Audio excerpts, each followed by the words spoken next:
Good evening, everyone. Good evening, and compliments. Can you hear me? Just indicate if you can hear me.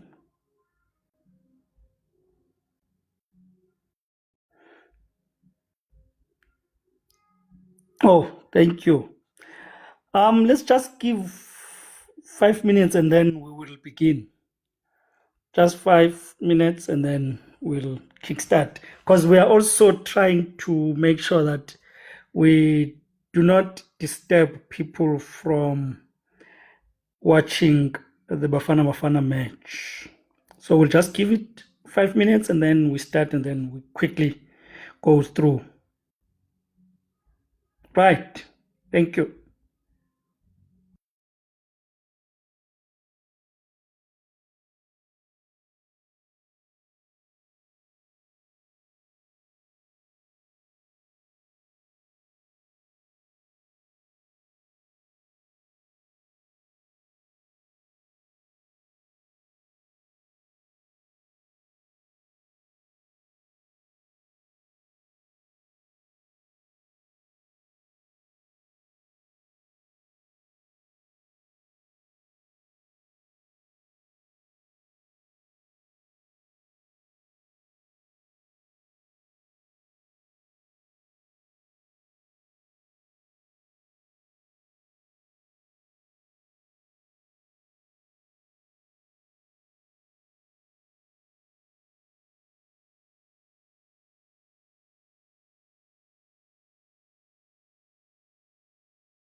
Okay, guys, thank you for your attention. Mahlatse, you are out of order.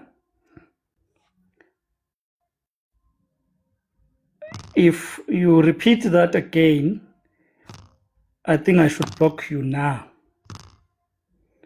so as to teach others a lesson that you don't come in and you open your mic and you let the noise go through. So I'm blocking such people.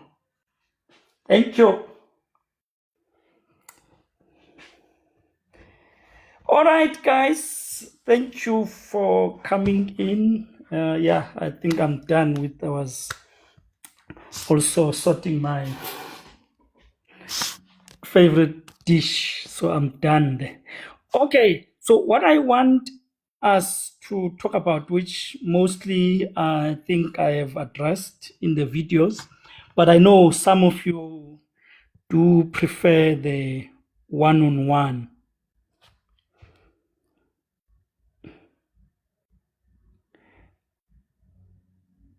It says I must invite you, so it's fine.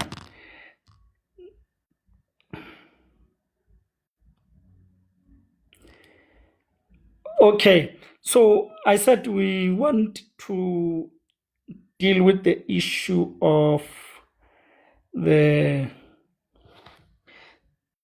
forte one. I got a comment from one person who seemed interested. And indeed, that thing of forte can be disturbing, especially when you go through Patricia Mashale's Facebook. It's all over there, Jay. She labels all sorts of labels. She paints that horrific experience of Sarah Berger to the PKTT, because we have to acknowledge that it's indeed a terrible experience that she went through. But linking it to the disbandment letter is mischievous. As I said, there was an account I was following and trying to analyze its comments. And unfortunately, that account is deactivated.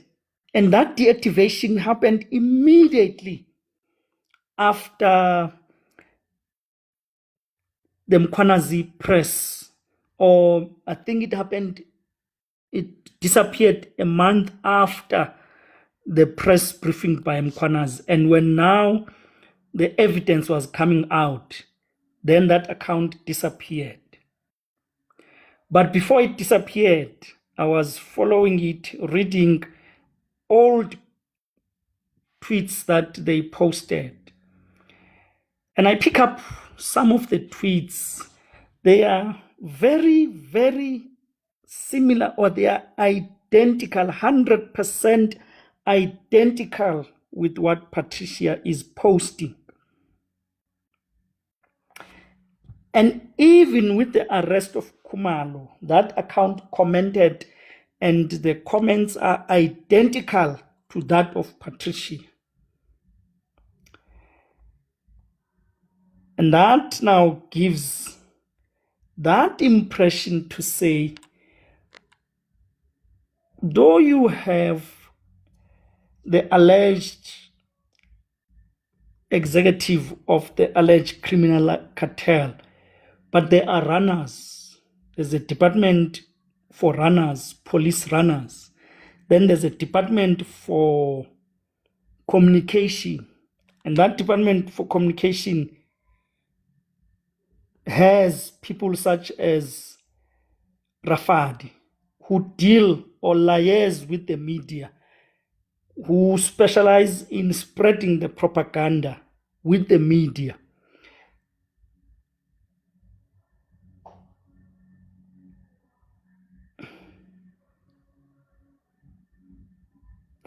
And sorry, I was reading something.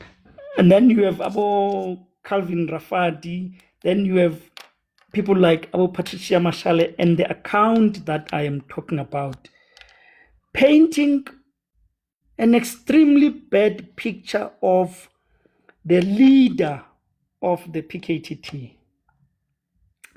which someone said, and it's correct, I agree with that person, it's the sort of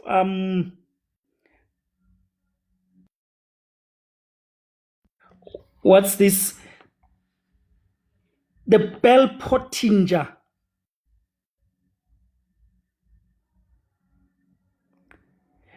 Oh, I got the message. Oh, thank you. Loved in France. Let's please share the live so that we have more people to come and listen. So I was still talking on the communication side. The communication of that alleged criminal cartel involves a lot of misinformation, tarnishing the name of specifically that of the leader of the PKTT, because the target is obviously to remove the leader of the PKTT and also deal with the PKTT itself. Now, get these dots.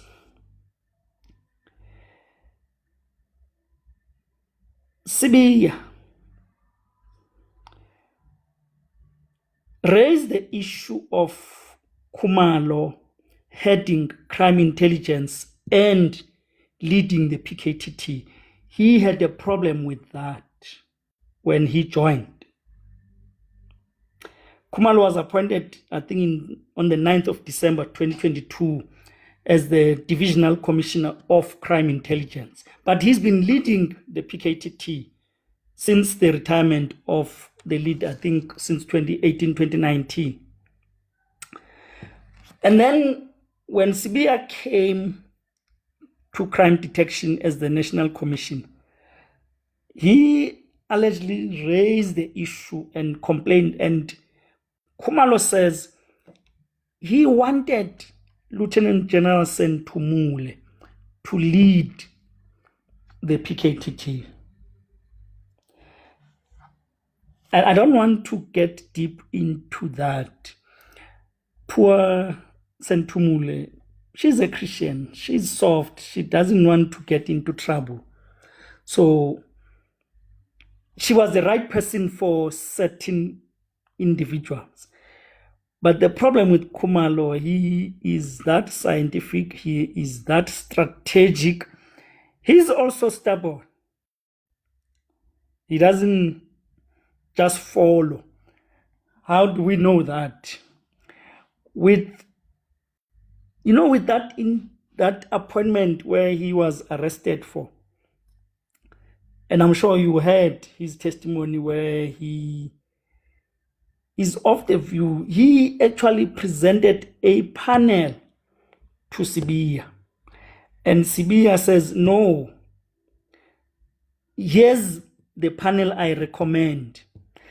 So it looks like when you connect the dots, Sibiya wanted to capture crime intelligence. He wanted his people at crime intelligence. So they could not agree with the panel.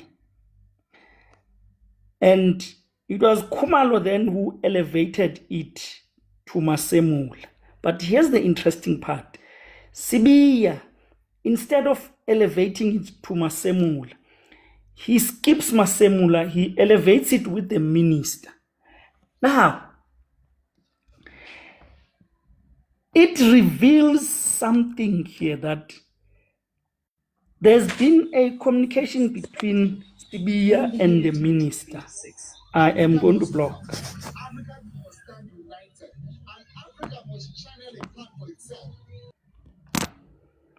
I am going to block.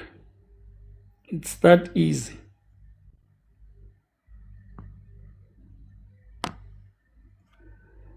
Yes, thank you. Blocked. So Sibiya, it looks like, has been having a communication with the minister behind the scenes, reporting things that are happening at the SAPS to the minister. And this can be proven in a sense that the first thing the minister saw and the first thing he complained about was, why is Khumalo heading crime intelligence and heading the PKTT? That is a copy and paste of the complaint by Sibiya. But the minister could not hold himself. And let me pause there to say that is even interference from the side of the minister, because he should not interfere with the operations of the SAPS. He should not interfere on who did Masemula appoint. But let's quickly go through, very interesting. There is the Major General, Dean Moodley. I've been doing a lot of research on him this week. Dean Moodley has a checkered history. His history is not good. He used to head crime intelligence in KZN. He's been accused of employing people at the farm, and instead of him paying them from his own pocket, he will claim that those people are informants of crime intelligence. So you and me were footing the bill of the farm workers, meaning he was allegedly stealing the money of the secret fund of the crime intelligence. So when Masemula came to crime intelligence, by the time Mkwanazi was, I don't understand this comment. Is it possible to show more comments and the panel request on the right side, please? Thank you. I am not sure, but let's move. So Masemula was now trying, thank you, Blackstar, thank you. So Masemula was trying to clean, around 2011, 2012, to clean crime intelligence of all the skeletons. Remember the skeletons of Richard Mdluli, where people, the family, they were flown across the country using the secret fund. So the secret fund was not used for what it is meant for. That is to pay informants under crime intelligence. But it was paying the flights of family members who were flying in and out. So Masemula came to clean that crime intelligence. Thank you. And that was the time where Mkwanazi was the acting commissioner.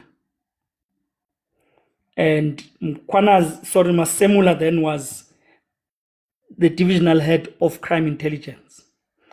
But then he started with the reforms of reforming crime intelligence,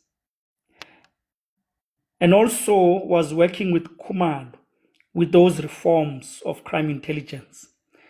But then that's when you see the issue of, sorry to dive in, see, welcome, I say what I like. You see the issue of Natim Tetwane, it could be very deep than we think it is. There could be more to it than meets the eye, because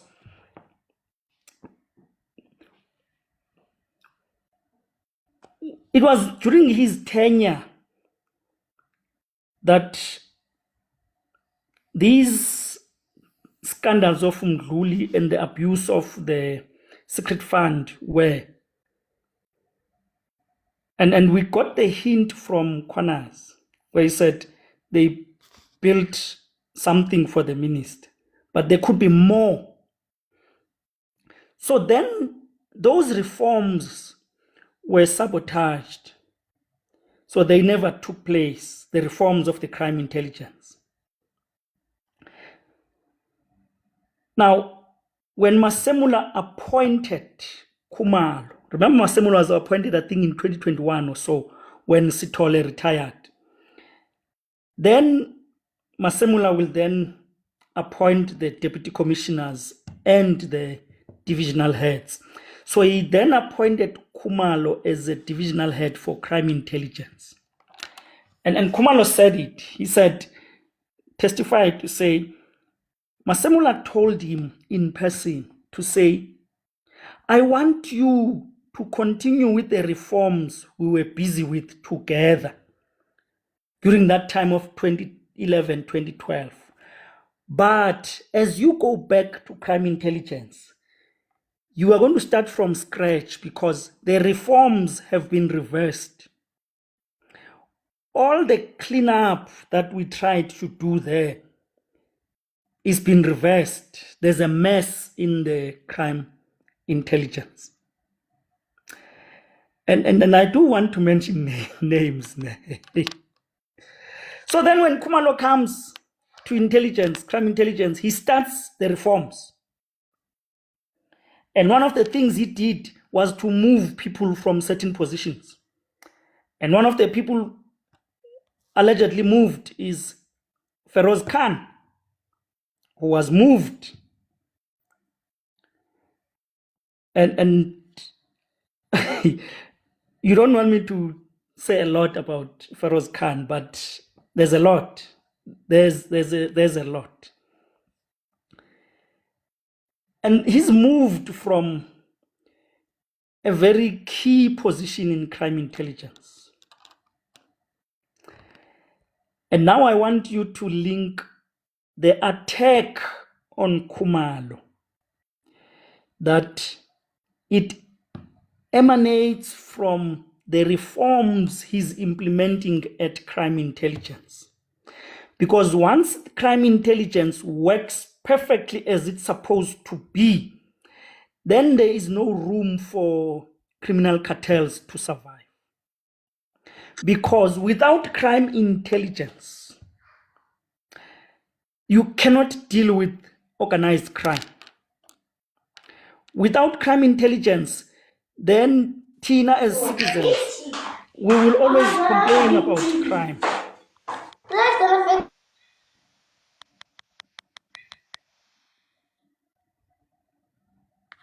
We will always complain about crime.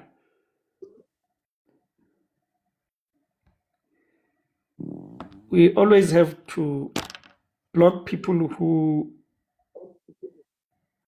are not disciplined.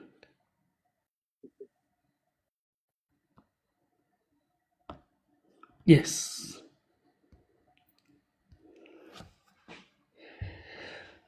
So the chaos, it looks like a lot of people were benefiting from the chaos at crime intelligence.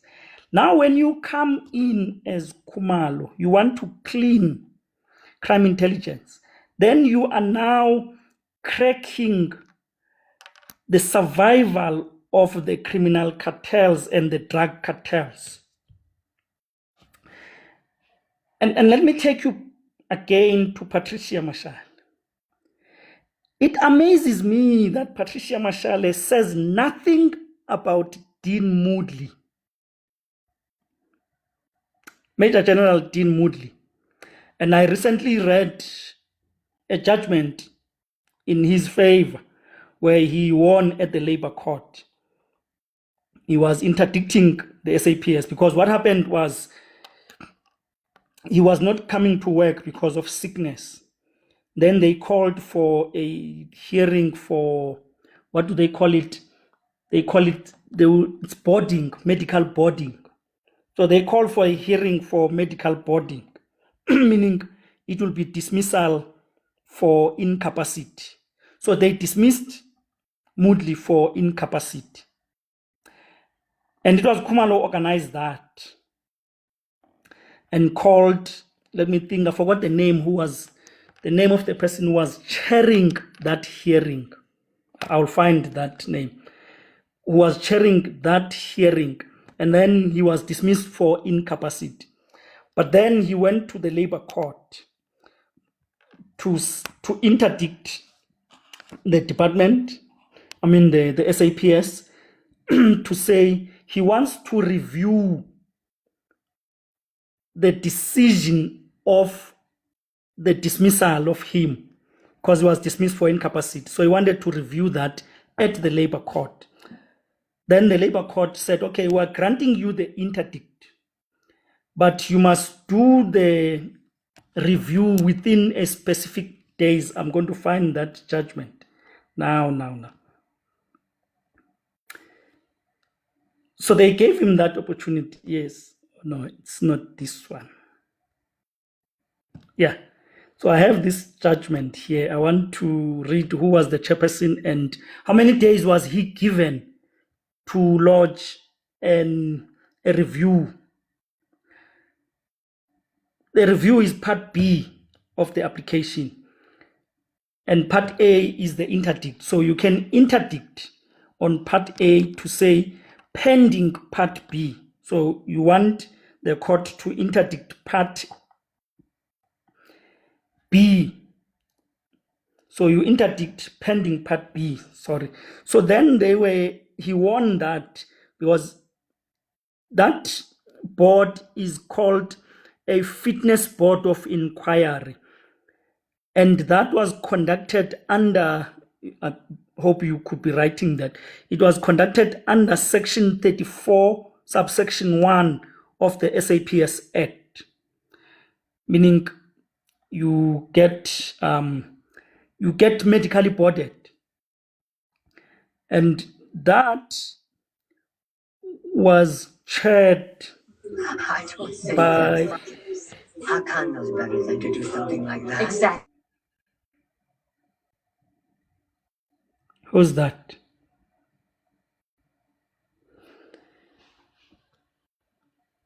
So it was, of course, it was organized by Lieutenant General Khumalo. And here's the order. Yes, he was given 10 days to lodge his review application to the labor court. So he won part A to say they are interdicted. No, it's 14 days, not 10 days. So he was supposed to do it, to lodge his review application in May or towards the end of May. But the SAPS was now interdicted from. So, but the point I'm raising about Moodley is one of the people that Khumalo was using to clean out crime intelligence, because the very same Moodley has been implicated in several cases within the SAPS. I have some of them here. A lot were implicated. So this is the cleanup that Khumalo is busy with. And there's another High Court case where his name was mentioned. And this one was done by some Pandey, but his name was mentioned. But the point is, crime intelligence has been rotten. It has been dirty. It has been full of people whose characters are questionable. Now, Patricia Mashale, it looks like she attacks everyone who's doing everything right at crime intelligence. Why am I saying this? Jacob, who was also now I think is the divisional head of Inspectorate, was once a divisional commissioner of crime intelligence before Kumal, under the National Commissioner Sithole. Now, this is the Jacob Sithole wanted to get rid of, because apparently they bought that grabber. You remember that grabber of Nazareth? And Jacobs was against that, and he exposed that because it was supposed to be under crime intelligence.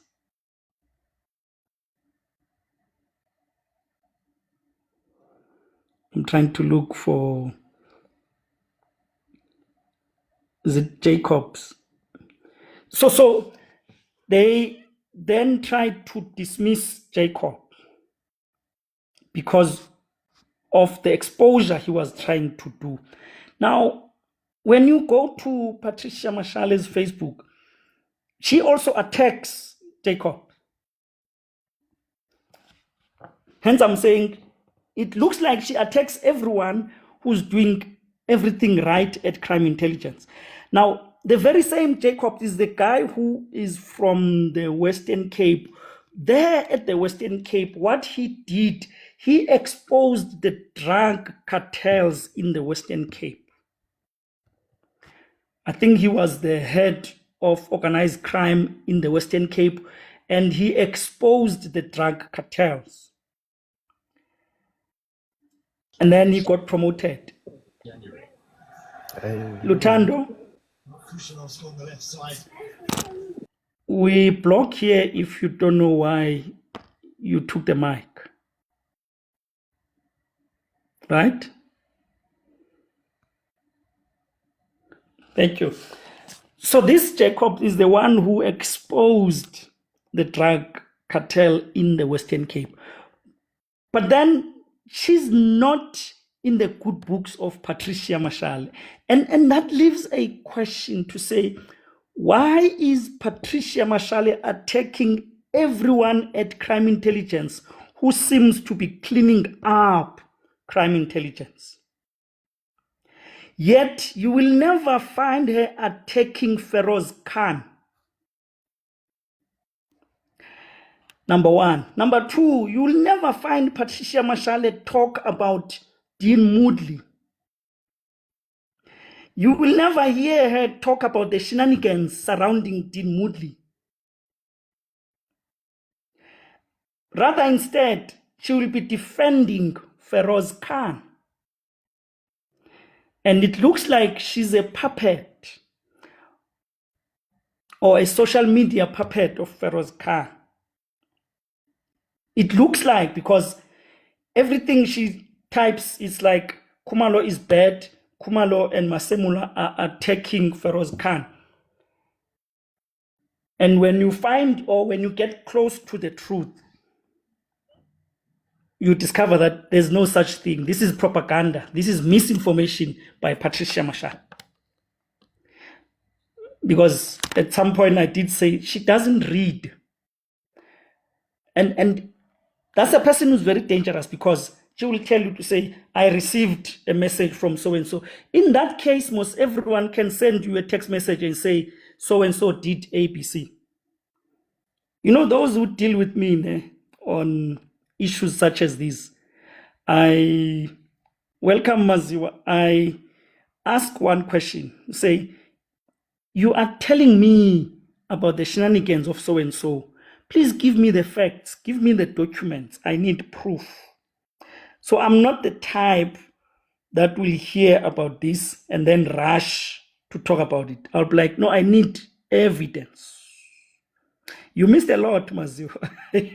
I need evidence. So, Yena, you simply text a message and she will just type that message. Oh, sorry. I didn't know Bafana starts at 9. That's why I'm saying. But yeah. But Maziwa, you didn't miss anything about the Procter and Berger. I was just giving a background on the crime intelligence and why there's so much attack on Kumar. that he's trying to clean crime intelligence. He wants crime intelligence to do what it is supposed to do. And this is the mandate he got from Masemula. And him, Masemula and Mkwanazi, they know the shenanigans of crime intelligence. Because I wanted to call you Maziu, because at the time, Mkwanazi was the acting national commissioner and Masemula was the head of crime intelligence. So they were working together, they know. So they want to clean the system. But now you'll have the organized and orchestrated attack on them. We can say a lot about the efforts to arrest Khumalo, the efforts to taint him. And basically we need to, whenever we see Khumalo, we need to appreciate him. You need to give him a hug to say, man, how did you survive such? This has been tough. Not this one, 2025. 2024, he will tell you he did not have a festive season because he was stressed by this whole thing. Because the other thing, maybe I'll do a video on this one about Matlala, Sibiya, Begitele, and Mkhunu. That's a very nice connection. But let me do this one of Beggar, then we rush to Bafana. And then maybe people can quickly engage on the Beggar and Forte. Basically, the one at Forte, what is happening there, or what happened with the arrest of Beggar? They are confusing the members of the National Intervention Unit and the TRT and the Special Task Force. They confuse those as the members of the PKTT. Yet the investigation at Forte was not led by the PKTT, but the Hawks were leading that investigation. So Miss Berger was not arrested by the PKTT. He was arrested by the Hawks. It is the Hawks who arrived in her office. But when they arrived, they asked for the combat team, 18 combat members, to accompany them because they were told that Berger is dangerous. Berger has bodyguards. So they needed also a stronger combat team. So in summer, it was not the PK, because when the PKTT, Masunduza, please don't bother us. You enter and you mute, or we mute yourself, or ourselves, we block you. It's that simple.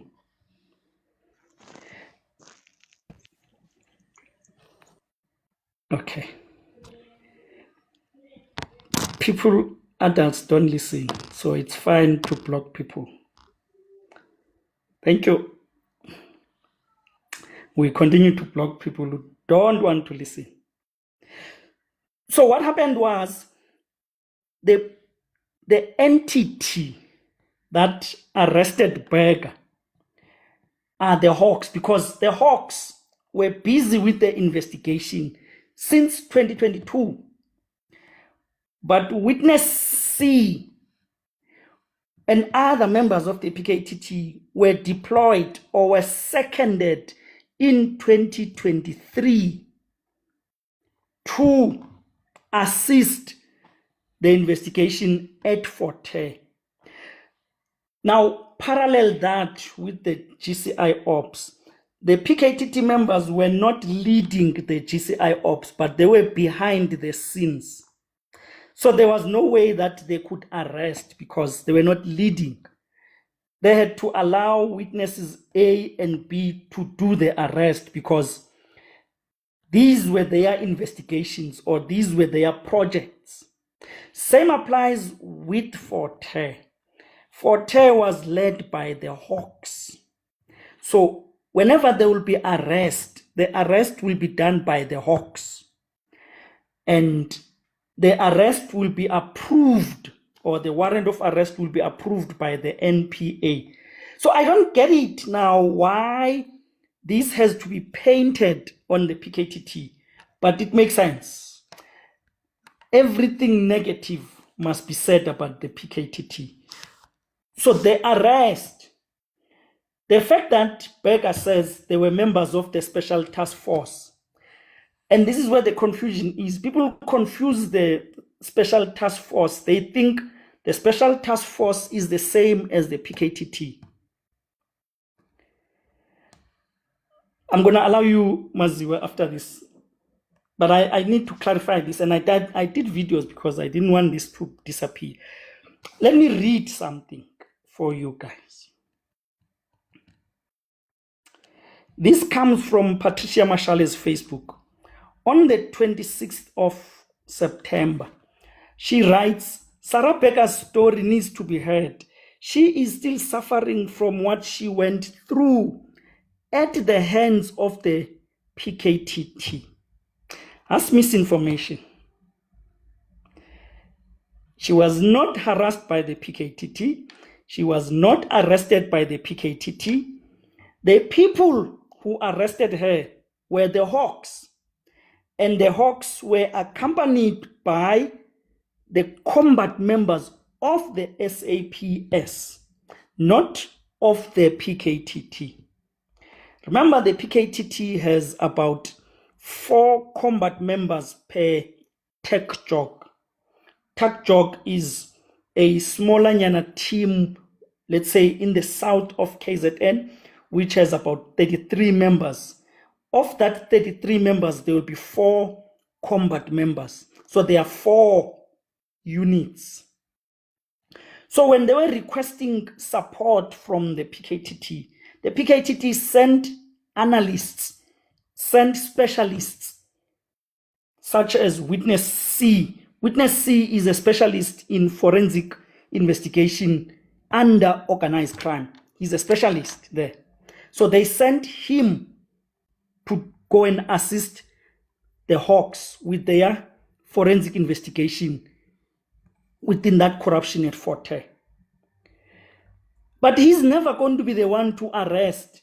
He's going to assist them to break the case and connect the link and says, no, here is the suspect or here is the problem. That's what they do. They deal with the information, they deal with the data, they deal with the evidence. And you also have intelligence collectors. I think the PKTT has about 24 of them. No. Yes, 24 in total, because there are about 6 per tech jog. Per tactical area, there are 4 intelligence gatherers, people who collect intelligence on crime, but you will never know that they are collecting intelligence. So the PKTT has about 24 of them. So when Forte was asking, or the president was asking PKTT to assist, maybe the PKTT provided 2 or 3 intelligence gatherers.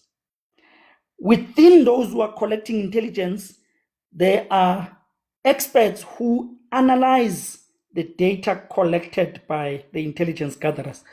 Evening, Zoltol.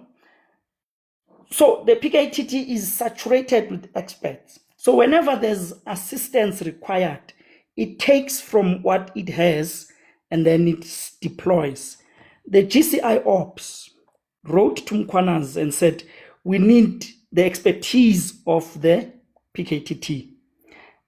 And Mkwanazi agreed to send about 10 members. And of that 10, Witness C was one of them. So Witness C was sent to Forte, and then when there was a project in Gauteng, they told him to say, we are going to redeploy you to Gauteng on the criminal cartel in Gauteng. So witness C was part of that 10 group. And if you remember very well, there was Captain Wanda. Captain Wanda is an expert in crime scene. He was part of it, of that 10. And he said he was accompanied by 2 combat members of the PKTT, meaning members of the NIU or Tier 2T. 2 of them accompanied him to Gauteng. These are the guys who got there and protected the gate or the crime scene. They were standing at the gate at Katiso Molife's house. And when the Hawks came in, wanted to get in, the combat members of the PKTT stood there to say, nope, you can't get in because this crime scene is protected. We don't want another unit of the SAPS to come in here unless Captain Wanda allows you, because he's now the crime scene expert. So Captain Wanda was there to guide witnesses A and B on how to preserve the crime scene, on how to collect the evidence. Do you see now the value the PKTT added? Because the evidence collected on Katiso Molefe is clean, was not contaminated, because Captain Wanda was there to guide. And he would take pictures of the, what do you call it, the exhibit, the evidence, take pictures and making sure that the evidence and the crime scene is perfectly preserved. This is now the assistance that the PKTT was providing the GCI ops. And this is the same modus operandi they were providing at Fort Hare. But surprisingly, they are now accused of arrest. They don't arrest. They provide expertise. They provide forensic expertise. With the GCI ops, they provided forensic expertise. They provided the crime scene experts. Let me pause there, Maziwa and others. Thank you. Yes, Captain Wanda is the one who also told us that KT and Mkunu are friends.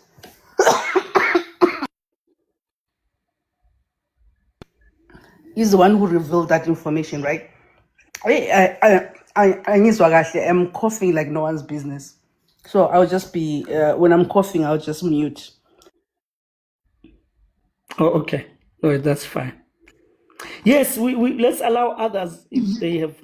Oh, yeah, there's somebody else. I wanted, by the way, I wanted this for people to raise questions or to be interactive, because the videos are not interactive. So this one, I wanted it to be interactive. Hence, I will then allow people to come in with their comments. Yeah. Thank you. So it was Captain Wanda who gave us the link between Mkunu and KT, right? He's the one, right? Or is one of the witnesses? I can't remember now. Can't remember. But what I wanted to say is, by the way, I posted something and tagged you and blamed you for it. So you know. Okay. That threw you under the bus. I tagged you on it, so you should be able to see it. And then secondly, you know, It's stressing me out, guys. to add or not to add to what you just said, I was surprised when Mkunu said that one of the reasons he wanted to disband the PKTT is that wherever they showed up to do whatever they were doing, they were wearing balaclavas. And I thought, how dumb can he be to even say that? How could he be so dumb to say he doesn't know how the special ops function? We see them in court wearing balaclavas everywhere, escorting prisoners. We don't see their faces. So I wondered, why would Mkunu be so dumb to even put that on paper, to say because wherever the PKTT goes, they're said to be wearing balaclavas, when we see them in court every time escorting prisoners wearing balaclavas. So we already know that that's the special ops right there. So Zolto says his network is unstable. Sorry, sis. And then the other thing too with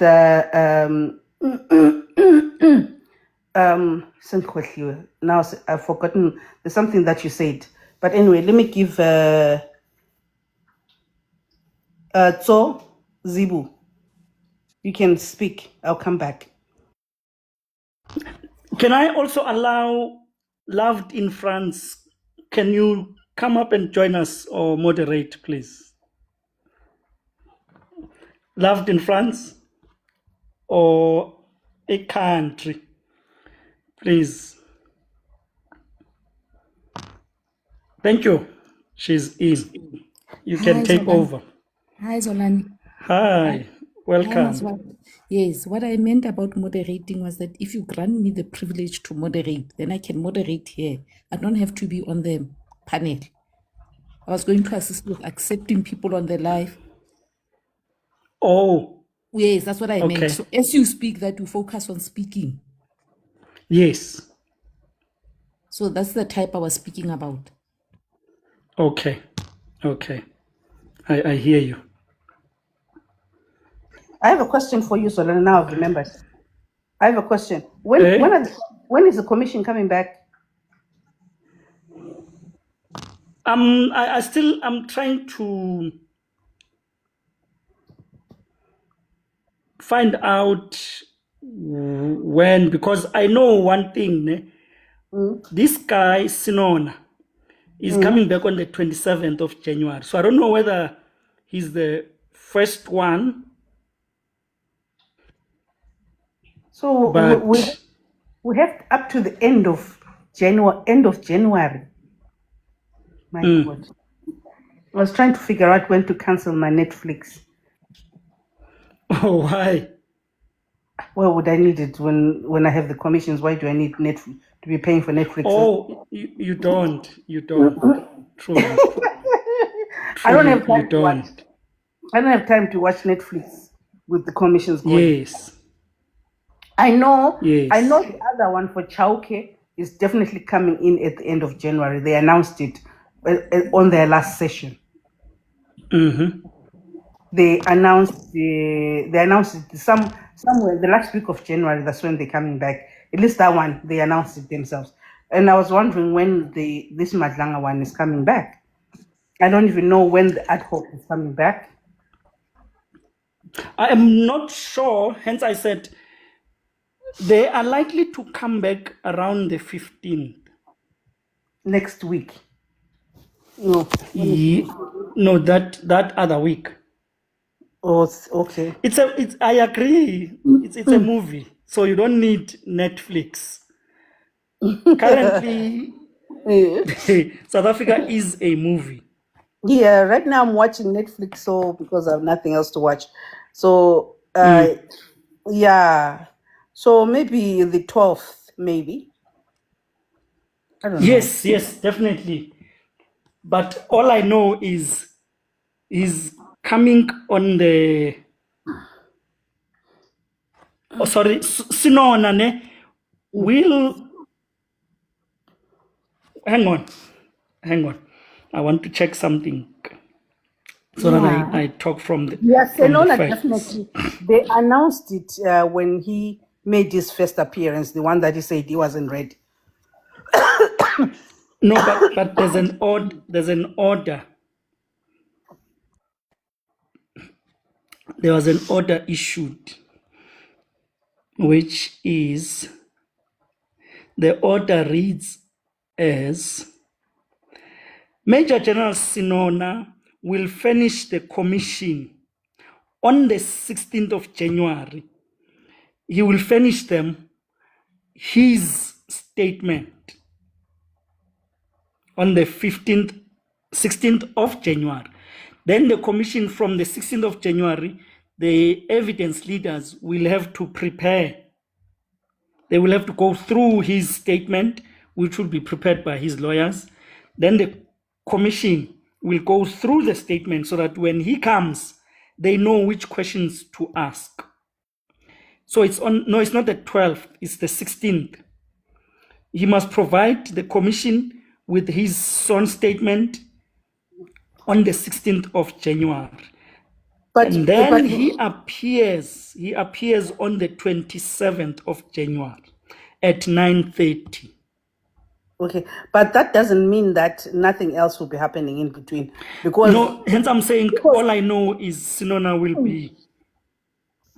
And we also know that Mkunu's affidavit is complete. They only did part of it in December. Yes. General Senior Counsel still also told us that they agreed that out of his affidavit, this is what they're going to focus on. So the other part, so which means also tells me that his full affidavit is already with the commission. So Mkunu, his full affidavit. Okay. And you know what? When it was announced that we are not going to see the preliminary, I was upset. But now as I process it, I think it was a smart move. Of what? Of not releasing the preliminary to the public. Yeah, it was going to be chaotic. Can I say something on the movement of Matlala? I was thinking about it. Oh yeah, we need to talk about that too. The movement of Matlala, for me, it says the commission wrote to the president and provided proof enough to say we have a criminal cartel. From the preliminary report, from the prima facie evidence they have, it looks like there is a criminal cartel because the evidence is overwhelming. And also the fact that they did they call it a mini project on Ket Matlala, where they did a raid on his cell. They found him to have a cell phone, which he was communicating with Brown Mokgotsi.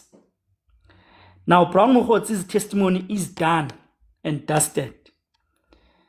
So therefore, they could conclude on that evidence of Brown Mokgotsi to say, oh, this Brown is working with Ket Matlala.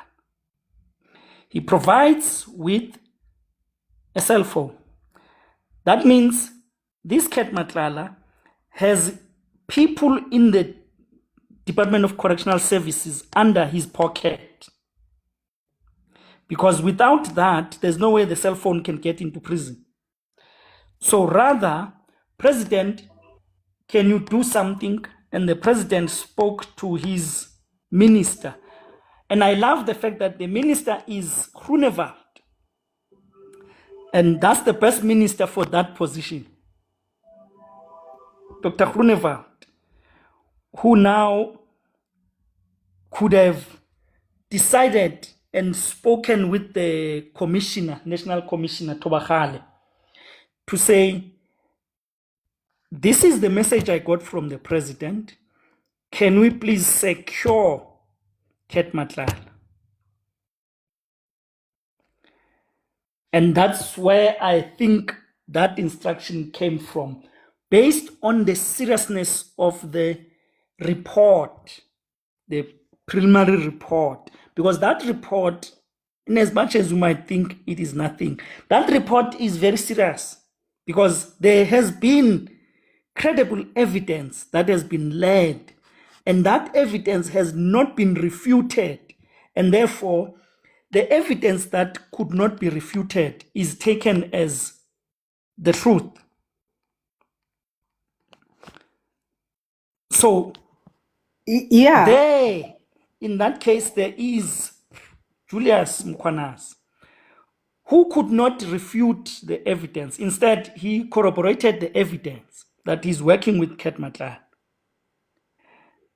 And some of the recommendations from that report was to say, can you please secure the already imprisoned one? Number one. And number two, I don't know why TikTok is blocking this video of mine. I think I did it 3 times, trying Which to one? explain. I was talking about the report, the Oh, one that really? is submitted to Madlanga, where I was saying, listen, the commission has been given powers to do immediate referrals for criminal activities, I remember listening to it though. but TikTok blocked it. Or maybe after the first episode. So, yes, so what I'm saying then, in that report, and I need to be convinced otherwise, I'm 99% sure that the commission has referred Julius Mkhwanazi for criminal investigation. As we speak now, the hawks might be on the toes of Julius Mkhwanazi. He said that himself though, in his testimony. He said that he's been giving evidence to Mkhwanazi's team. Guys, so yes, and He's been giving a lot of evidence to General Nhlanhla Mkhwanazi's team. He said that himself. So he's under investigation. He said it himself.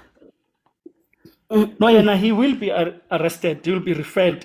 So this is what I'm thinking now. The other referral was the issue of Ket Matlela to say, because when they take him to Epongweni, it means no one can visit him, or it's not going to be easy to visit him.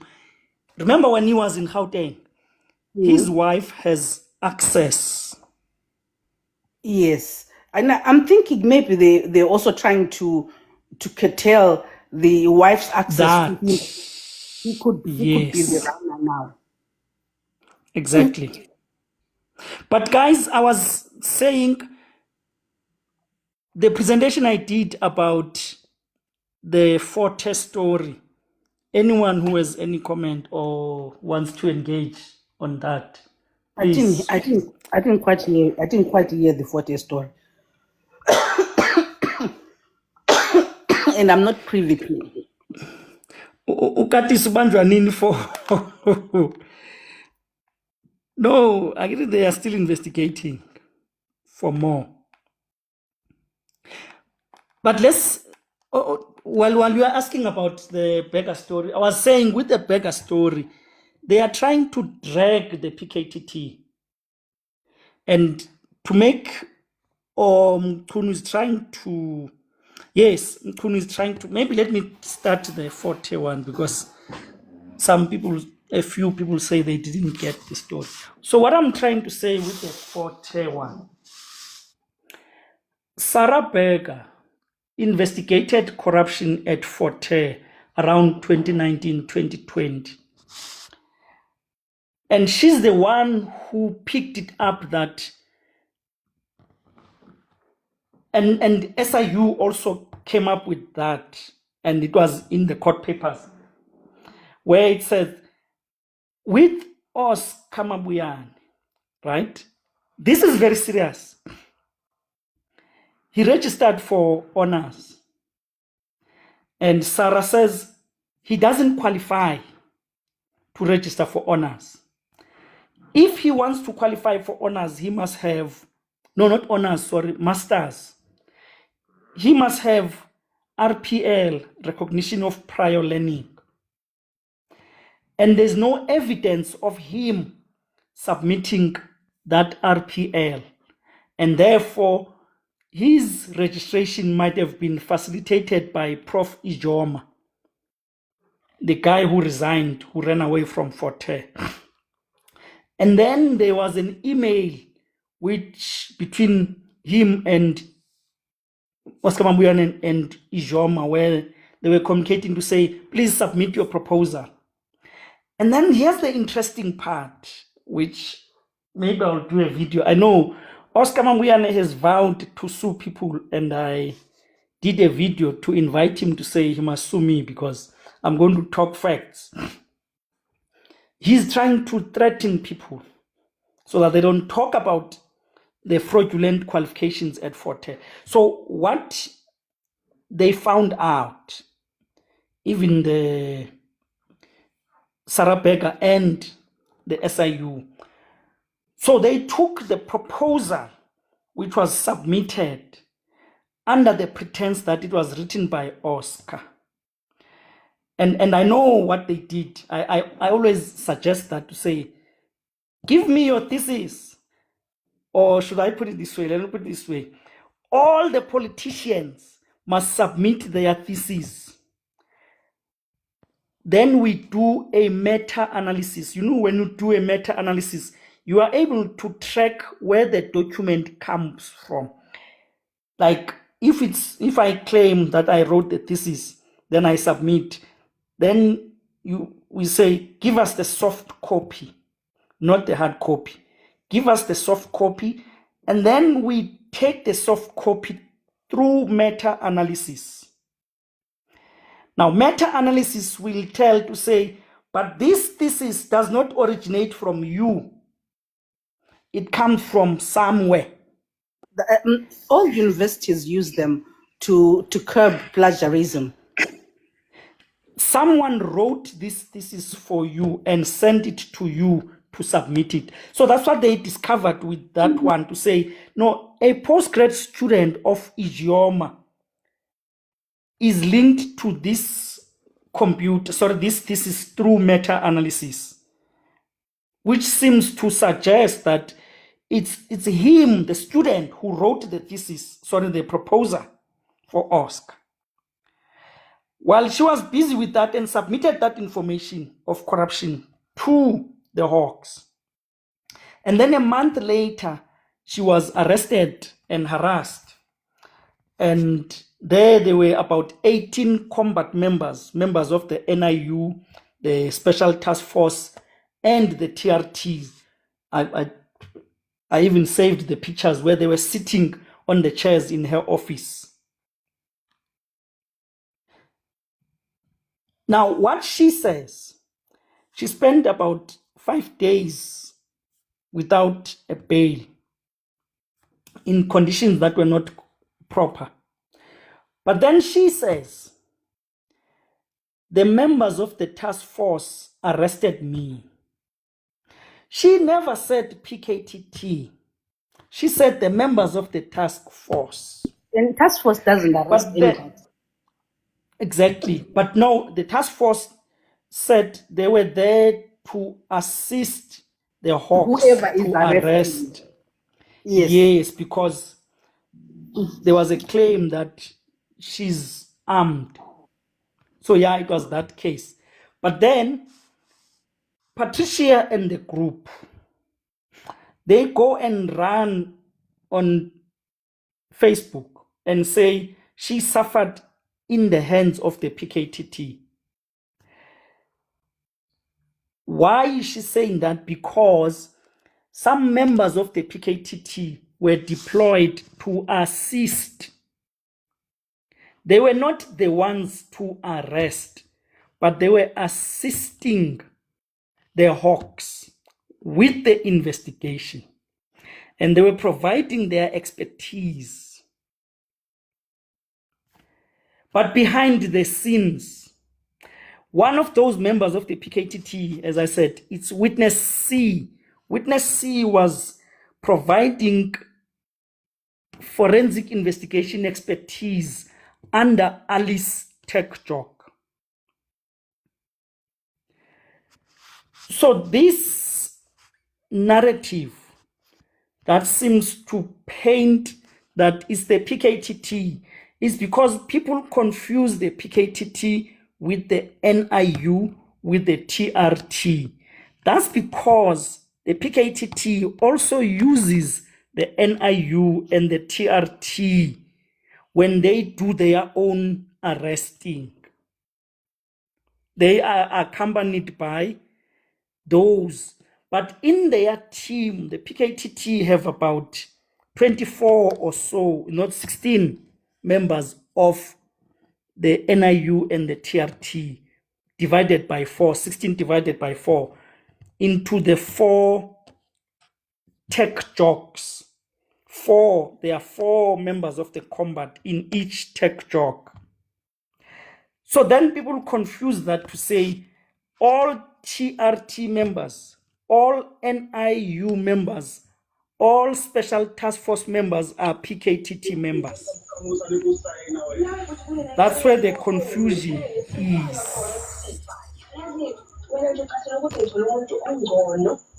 Please, can you mute? Can you mute them? No, don't worry.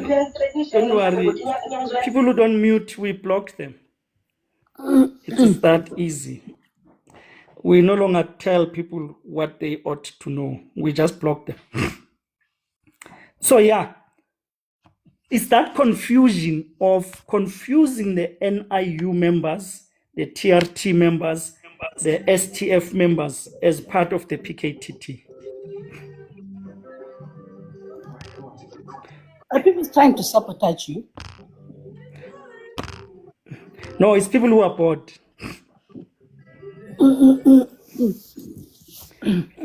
I tried to make Loved in France to be the moderator, but I'm sure maybe she's struggling.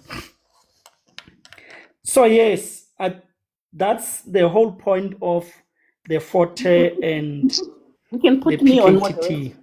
You can put me on moderator.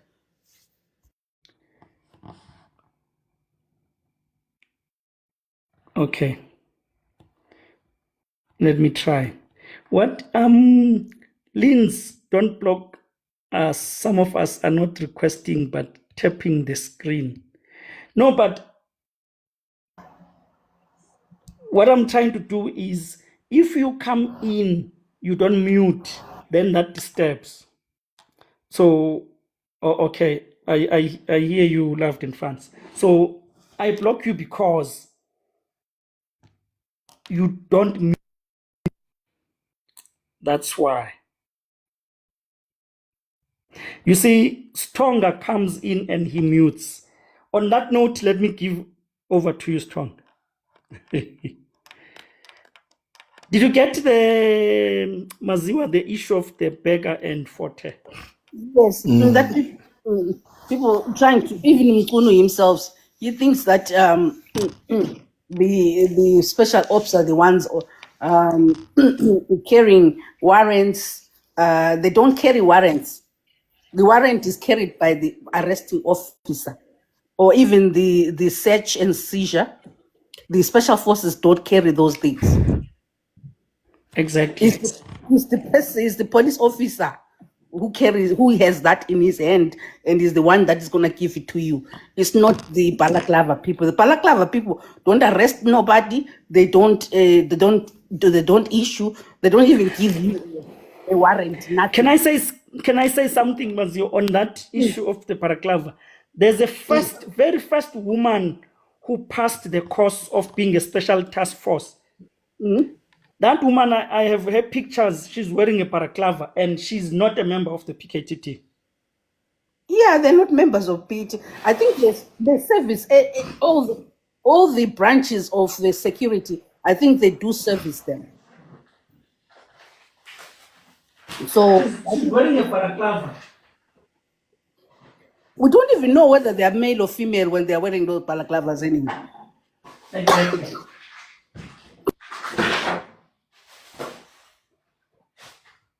Yes, someone wanted to speak, ne? Strong, it's your time. Yeah. Ya molweni apha ekhaya. No, umuntu usanangena esanangena nje usalalele. Kodwa into engifuna nje ukuthi ngiyichaze. Imember yaka ifu kwa SAPS kuma divisions wonke akhona. But the basic is that everyone okwa SAPS or in uniform una ama powers execute a warrant of arrest.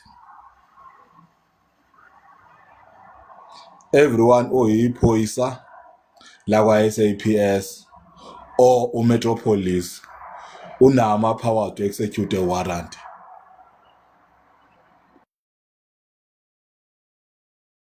Yes, that's what No, Stronger. What we are trying to say here, specifically with the issue of Forte, we're saying the leaders of that investigation were the Hawks.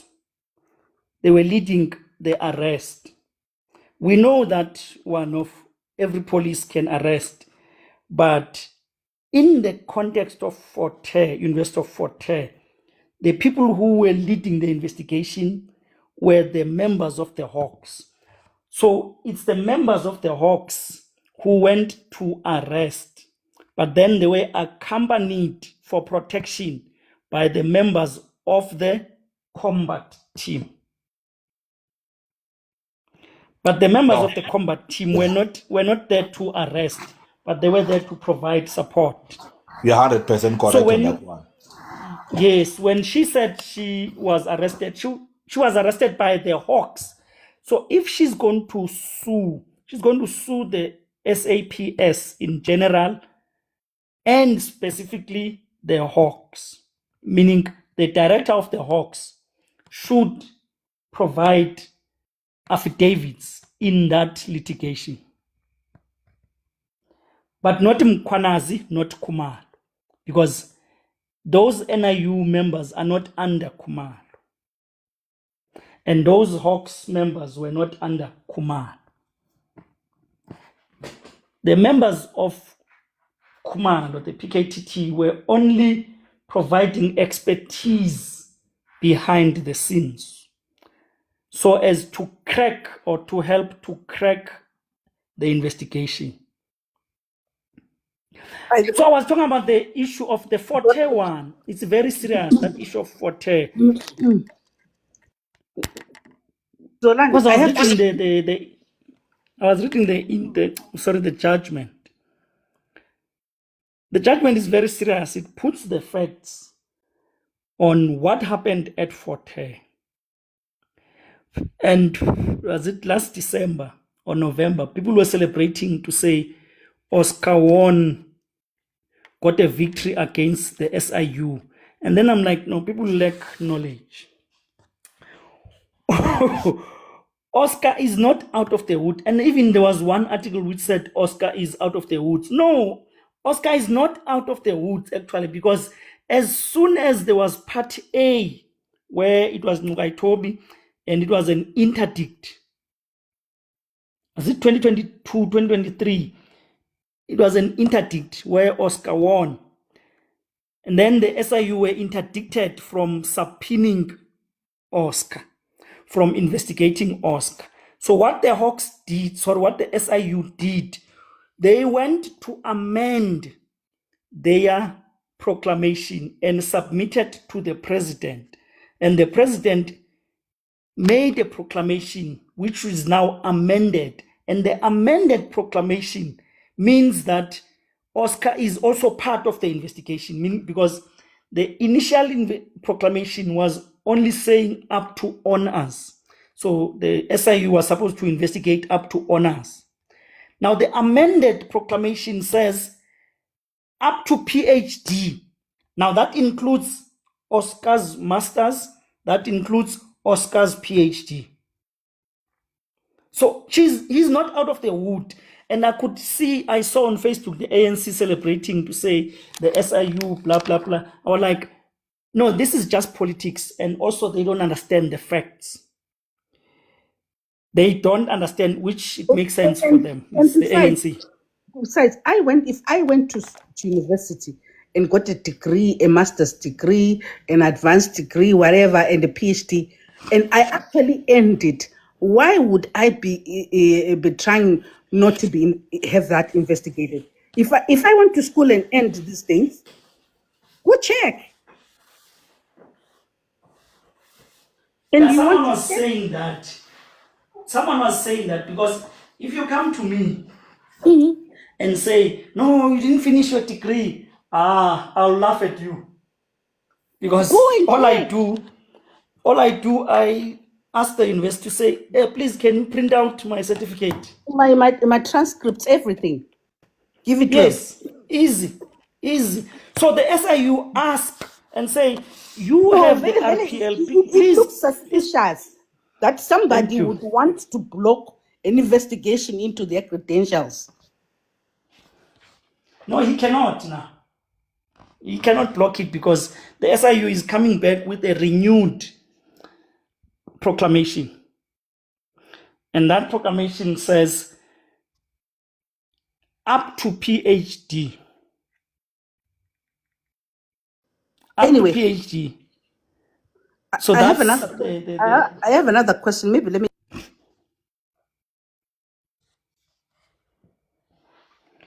yes. I need you to Anyone clarify who something. has a question or comment? Yes, ma'am. Can you clarify what's the difference between Hawks and Toms? Is it one and the same? Hawks is a bigger organization.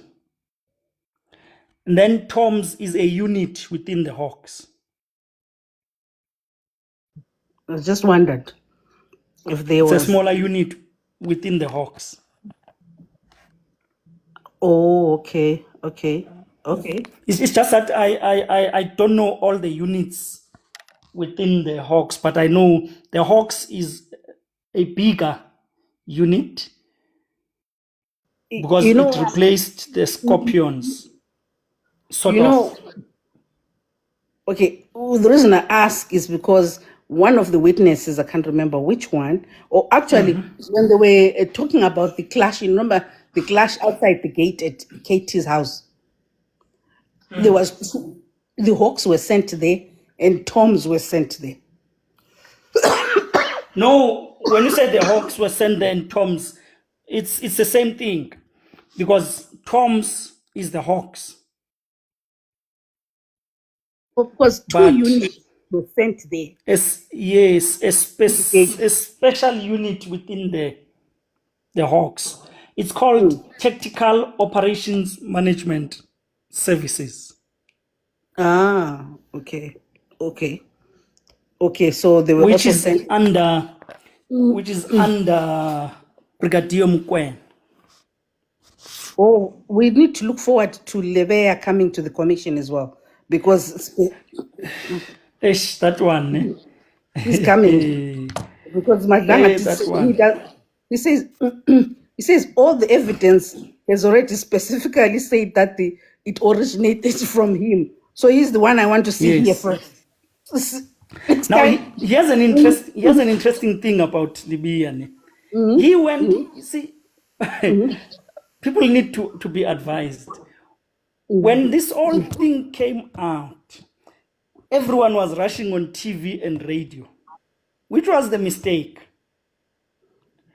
And then General Libya goes to be interviewed, and he says, an informer of the police called him. And then Malcolm X comes out to say, I'm the one who called the general. And I'm not the police informer.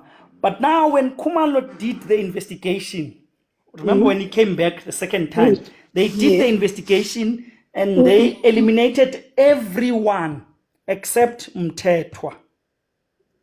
And you know what? This Mtetwa character, we haven't talked about him much. Mtetwa is a friend to the generals. Yes, but we haven't explored a lot about his CV. Let me say, if he has a CV or resume. We haven't talked much about this Mteto character because I think evidence that has been put before us, he's the one who called Lebeya. Hence, I'm saying, yes, Kumalo says after they eliminated everyone. So when he says they eliminated everyone, that means Malcolm X is lying. No, he's lying, that one. We That knew that he from called Eh, Libya and he said it's the bogus police. Because he's trying to portray the narrative to say Libya called the Hawks because there was a bogus police. No, it cannot be the bogus police. You know why? Because the JMPD police officer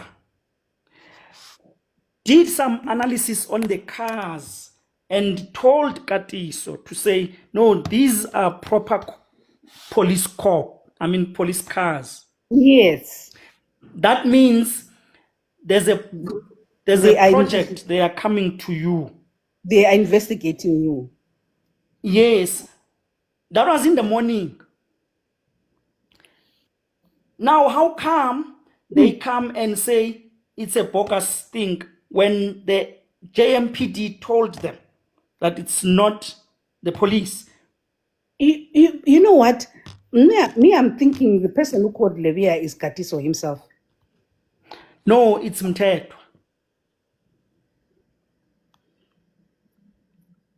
Because now I remember that statement where Kumalo was saying they have done a process of elimination. So that at that time it left me to think Katiso is the one who called Lebeya himself. Hey guys, Bafana is losing. Who are they playing with? Cameroon. Oh, Cameroon is a tough one. They got a goal denied. It was an offside. So they are losing. Yes, last in France, who do you say was supposed to be suspected? No, Ketastol was not suspended. He was going to be suspended. No, he was going to be fired because Hi guys, I just wanted to find out something with regards to Keflaston. I thought that he was suspended first, and then eventually they agreed to a mutual separation. And I'm not sure about the suspension. No, that's I thought. I might be incorrect, but what I mean is that given what we know about SAPS, has anything been said about him or his role?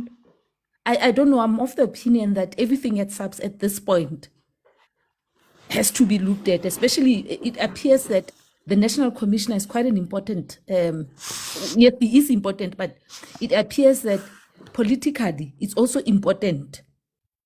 No, it is extremely important. Yes. So I wonder what could have happened to him, because I know that there were some cases that he was accused of there were some allegations that were made against Ketlaston. But given what we know and what we've seen, that within SAPS itself, if they want to remove you, they will find a way. So now I wonder, given this Ketlaston, there is also Pahlani. Even though Pahlani, there were some, I think someone had built his house. I think he had accepted some bribes. So, and I'm not sure how far. I'm just thinking now that actually, as we speak about this, there's so much at SAPS that, and the problems that we are seeing now appear to have been coming from they're not new. That's what I'm trying to say. So I'm wondering about that matter. You know what what comes to my mind? You know, when they were this Madlanga Commission is not going to end in 2026, because I think there is just a lot for them to explore within the SAPS. Too much. because there at the ad hoc committee, we got to know that there was a group of people plotting against Pahlani to remove him from office, and they successfully did that. So all that is part of the terms of reference. All that it fits perfectly into the terms of reference. When Kabinde comes to the Madlanga Commission and he and he repeats what he said at the ad hoc, it becomes part of this. It fits in the terms of reference, and this needs to be investigated.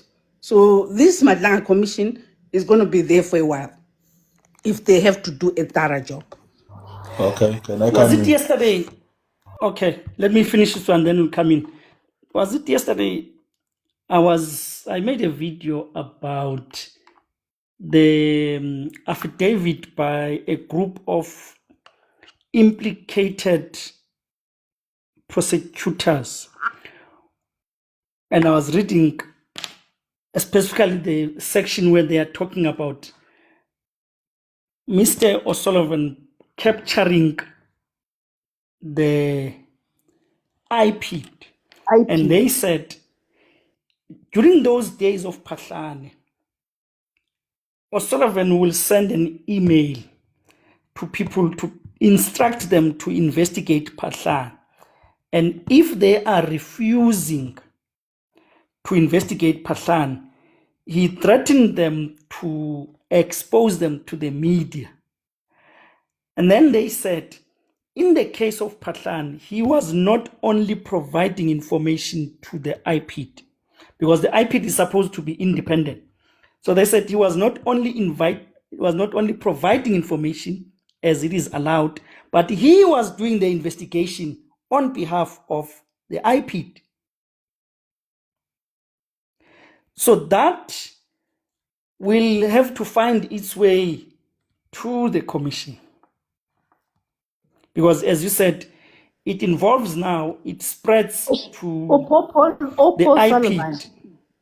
Paul O'Sullivan was implicated. Sorry, can by we a give panel. Stonga, was it you, Stonga, sorry. who wanted to say something? Yes, I wanted to say something. We case General Keslas toy. Now, Yes, sir. you must remember that Umkwanazi mentioned indaba yegrabha ka-2017 ka-45 million, where a plan was set up to buy a grab with an inflated price. And the people Yes. who were present in that meeting was General Keslas Tole, and I think was an advisor or chief of staff office in the former minister Umbalola Ubombi Ndwane. So I've been looking for that name. I forgot that name. I yeah, remember a Ubombi case. Ndwane. Yes. I was reading a high court case on that one. And you must remember that Ubozwana, he was traced in the cell phone before he was killed. And the people who have an access to instruments of tracer ulendo Ubozwana were the people from the crime intelligence. Yes.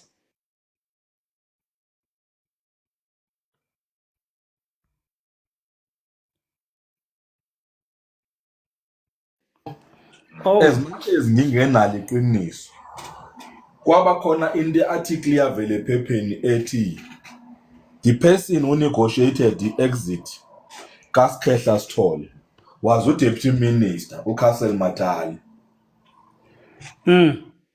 At the time, i-communication between uBhecele noKhehla Sithole was not good. So the article said uCastle Matali on his approach kuKhehla was that is either you leave or investigation goes deeper on your dealing within SAPS. So then uKhehla Sithole chickened out. I think the And ask article for retirement. is either you go for early retirement or we investigate deeper your things at SAPS. Yes. I remember that one. So, which means Ustole left under a barrel of a gun.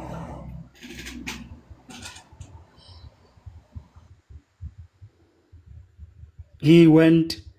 Yes, the person I was talking about is Lieutenant General Peter Jacobs. Peter Anthony Jacob. He's the one who also addressed the issue of the grab. And he's the one who claimed to have exposed the grabber. And therefore, that's why Sithole wanted to discipline him. And then Tele wrote a strong letter to Kehla Sithole to deal with the issues that Jacobs has been raising.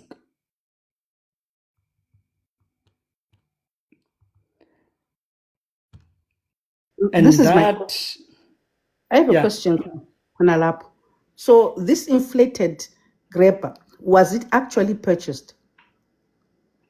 it was. And where is it? Remember, this is the equipment used by crime intelligence. Is it within the crime intelligence or it's at Svia's house? Kukhona egumdluli. Kukhona ekusbiya. Most of these generals baqhube nama-grab endlini zabo. Is it one piece of equipment or is it several pieces? No, it's an equipment that you can carry in your car. It's a portable equipment. What I'm asking, is it one unit or is it several units? I think it's several units that work independently of each other.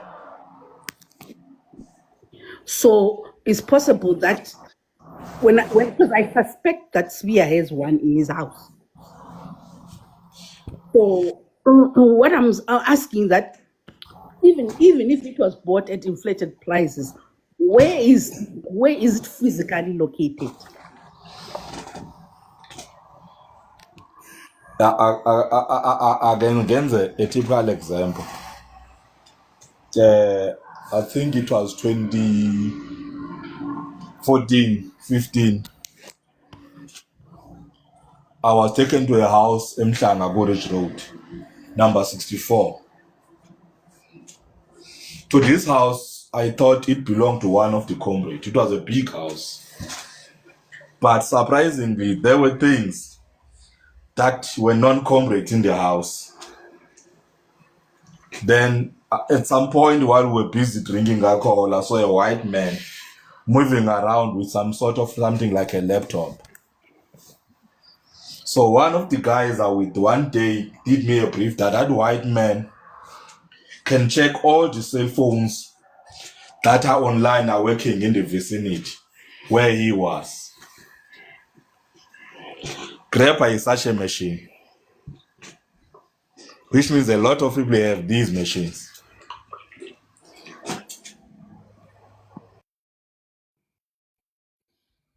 Okay, understood. I'm hoping that these things are going to become clearer in the commissions.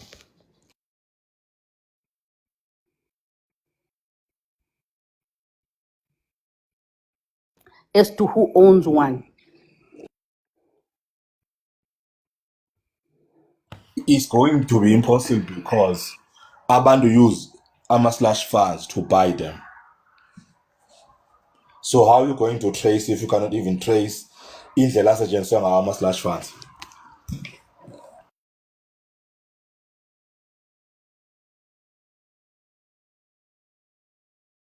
Somebody's asking about Francis Navuma. Who is that? Angimazi mina. What about Francina Vuma? Who is that? Do you know Stonga? It was a General Vuma kwa-SAPS. What was his name konje? Oh yeah. There was a General Vuma kwa-SAPS. Is he also implicated? I saw his name appear somewhere. Yes, he is. I saw his name appear somewhere. I remember. General. Yes, the General Vuma, yes. You know what? This commission, this Madlanga commission, is gonna go on. It's gonna go on for a long time, and I don't know with elections coming up whether they want this commission to be concluded before elections or not. Also remember, most of these generals, as corner, ebezi corner, we inherited them from isikhathi SAP. If you look at their record, some were joined SAP 1986, 1987, 1988. So we are still dealing with the people who work with the apartheid state, who now have become generals. Actually, if you listened to the interviews of the NDPP, you remember that lady called Cronje. She actually she Uklonye. said, huh? Uklonye. Cronje. Yeah, she said the infiltration into the criminal justice system. She put a time frame when it started, when the infiltration started. She mentioned it on an interview, and guess what? In her interview, she implicates one of the candidates coming up on the interview. I found that to be interesting. She did say when the infiltration started, and I think that is about the time also mentioned by General Nkwanans. He also mentions that I also compared. I did make a comparison to go back to say John Quanan says he suspects that the infiltration into the criminal justice system started during this time. Cronje in her interview also mentioned when the infiltration started, and I noticed that it's within the same period. He mentioned 19.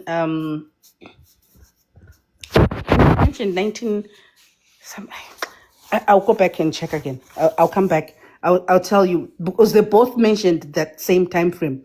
So I'm wondering how far back the Madlanga Commission will go into the infiltration into the criminal justice system.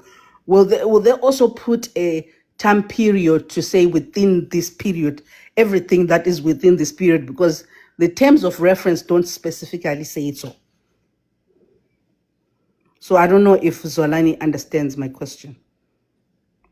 It doesn't explicitly say the time frame, but I think Nhlanhla Mkhwanazi did say. No, the report must be out in 3 months' time.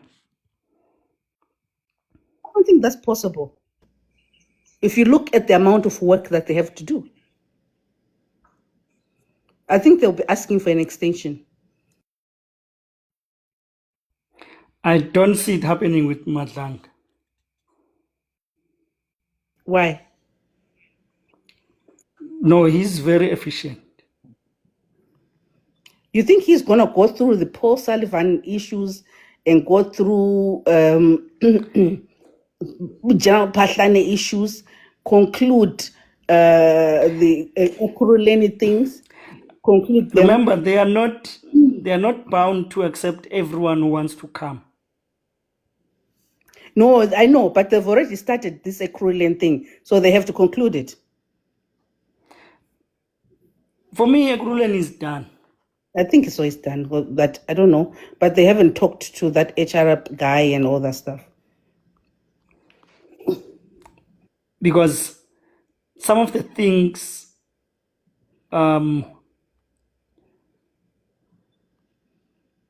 those two guys have agreed, Mkhwanazi and Mashaz, they did not dispute.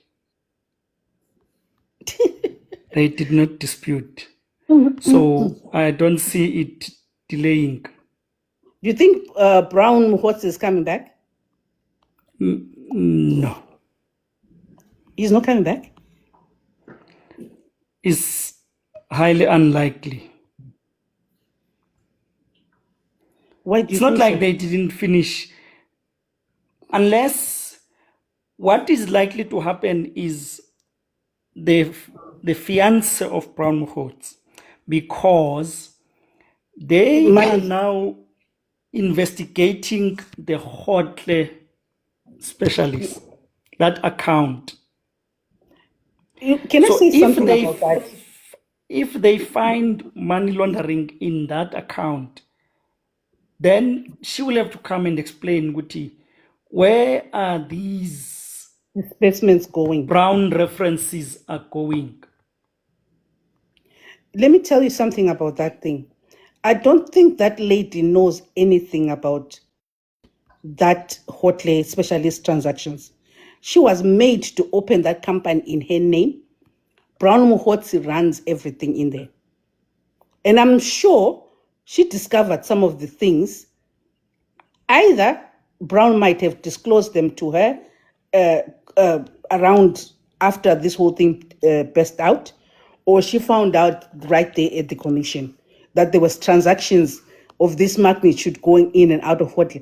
I 100% don't think that this lady knows anything about this. She was made to open an account, a bank account, and a company, and she handed over all the handles to Brown Mokgotsi. Brown Mokgotsi is making all these things. It's not her. If they bring her up here, she will have no explanation to make about all these transactions. All this money is coming in from where and where. She has no idea. She is a woman who is dating a con man. She is dating a con man, and if she's dating a con man, the con man that we all know, she conned her into opening a company and whatever, because the evidence that has been brought to us shows us that Brown Mokgotsi is the one filing court applications, and she says she was given permission. By who? By who? She's the one Brown Mokgotsi is the one running that company. And if you understand money laundering, so that he keeps his name out of it. She has nothing to answer.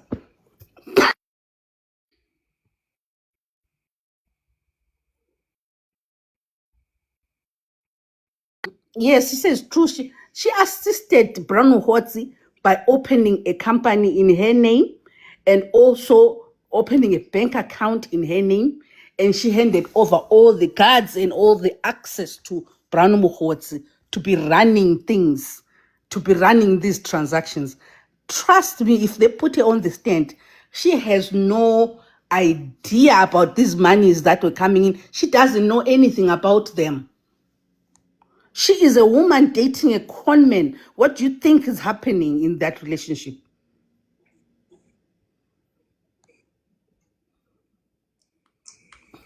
So is she? Yeah, she is an accessory. She would be an accessory to crime. The only way for her to get out of all of this is to turn to state witness. That's how she gets out of all of this. She needs to come and tell the truth. Whether she was actually making these transactions or not. That's the only way she gets out of this whole thing clean. Because I don't think she's involved in all that. She's being labeled, and I think she was dragged by the by the lawyers and everything to come and sit there at the Madlanga Commission just for their optics. Just for optics. She doesn't know anything. Nothing. She doesn't know nothing. Anyone who wants to say something, please. We have some. Molweni ebusuku. Kusebusuku nyhani.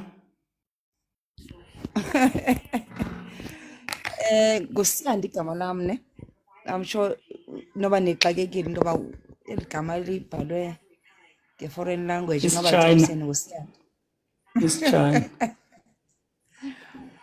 But Zolani and your followers and everybody who was in the platform, ndiyanibulisa nonke. Emban, you know, I'm coming from a point of ignorance, but ignorance is not an excuse. But I just want to get some education from everybody who's here. What is the purpose of all of these inquiries, guys? If I can get someone who can let me know it, what is the purpose of all of these inquiries? Madlanga Commission, Zondo Commission, and so on and so forth.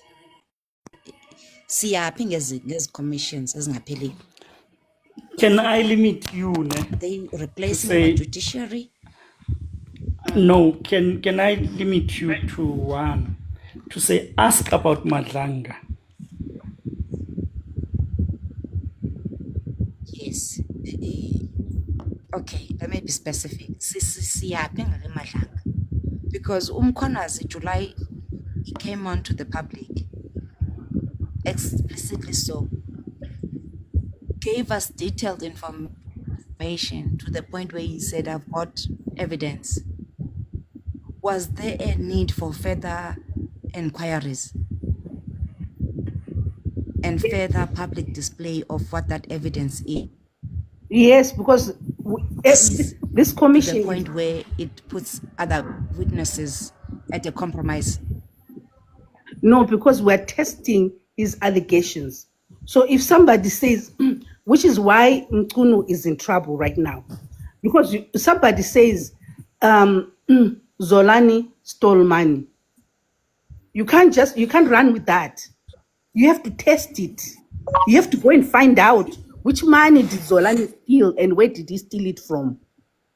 So with Mkwananzi coming out and saying all these allegations, so the commission is going to test to say. Can I ask a question? Can I ask because I hear what you're saying. No, sorry, you said what's your name? I forgot now. Usianda. Sianda, sorry man. Or No, let me ask you. You are asking a question. I want to understand why are you asking that question? Because one can ask a question when they have an answer. So I want you to give us your view instead of providing a question. Say your view out, then we know this is your view. Also, I want to add that if we are questioning the inquiries, we should not also limit our questioning to e-judiciary. We also open us ukubuza ukuthi if we got a question or sinama question marks about our inquiries e-judiciary, what about the parliamentary inquiries too? Sikhona i-listing sama-ad hoc committee eParliament when there is a judicial inquiry. What is the purpose of the ad hoc committee? What is its end game?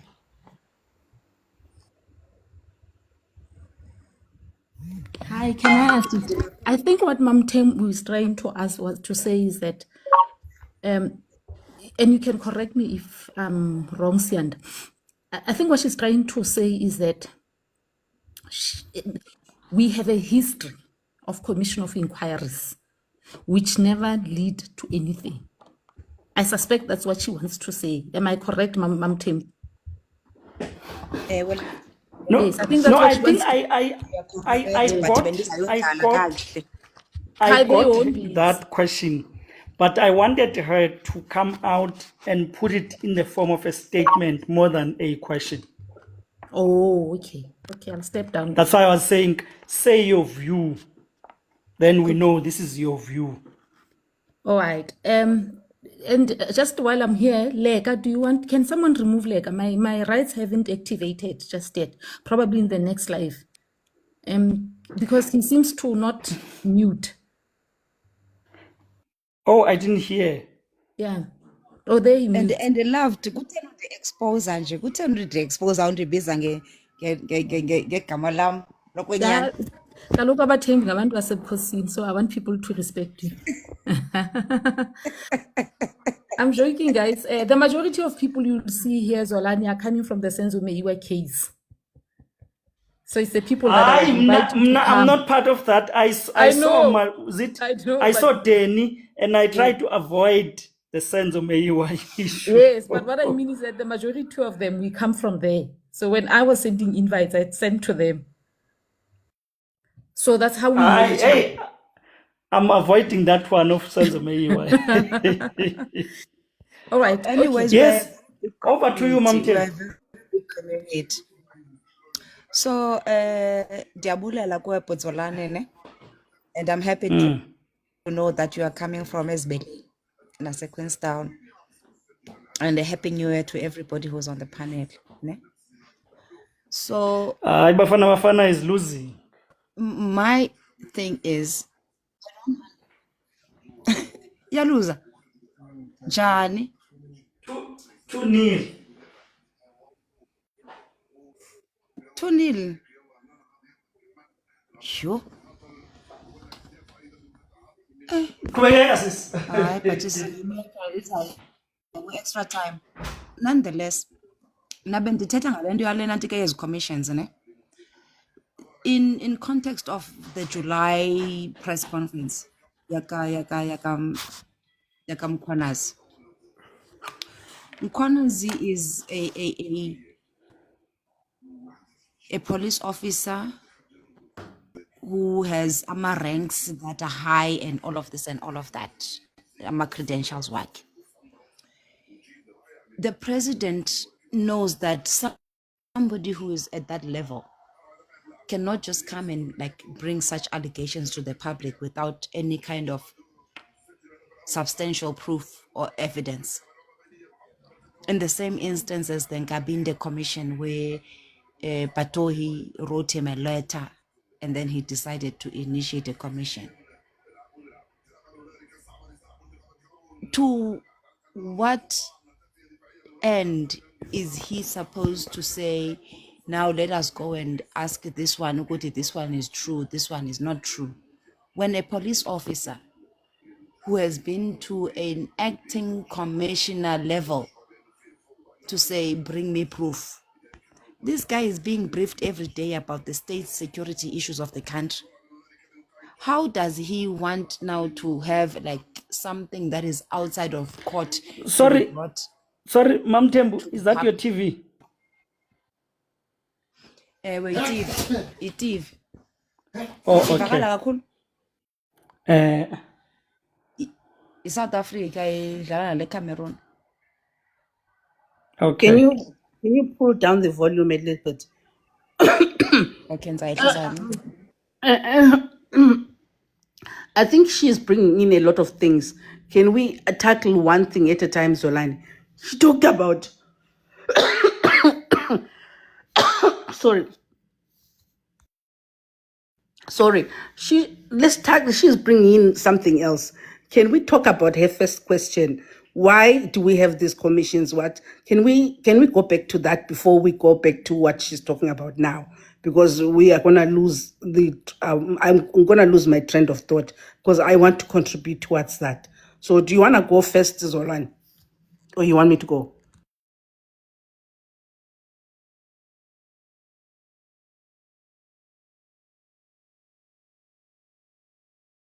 Maybe before I go, Mpo Langa. Oh, sorry. I wanted allow her, ne? Allow her to go on because I was still listening to her. Because remember, I asked her what's her opinion, so I want her to come out. Because remember, I said it should not be a question; let it be a view. Then we engage with the view. Continue, Ma'am Tem. Yeah.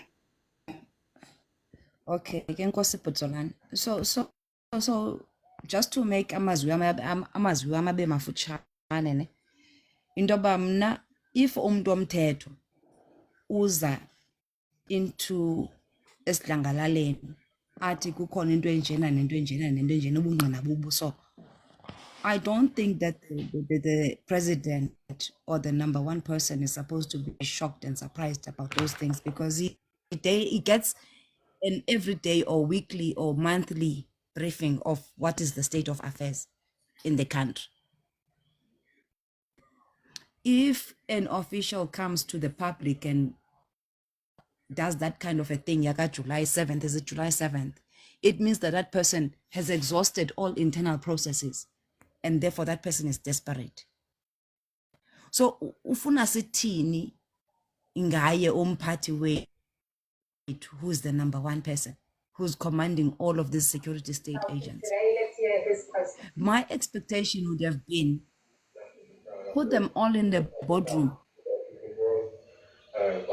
bring me your evidence, rather than sonke sibukela ifilimu yase-TV sesibona oMahungela sesibona obani bani. Bring all of these people about my SIU hawks. Guys, what are you doing? What is happening? Tsepo, can you mute, please? And then Tsepo, you can take a you? decision from there.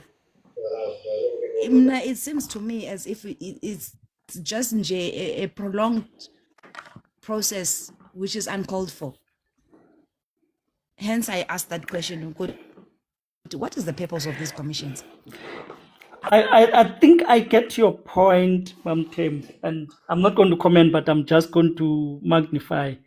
Your point is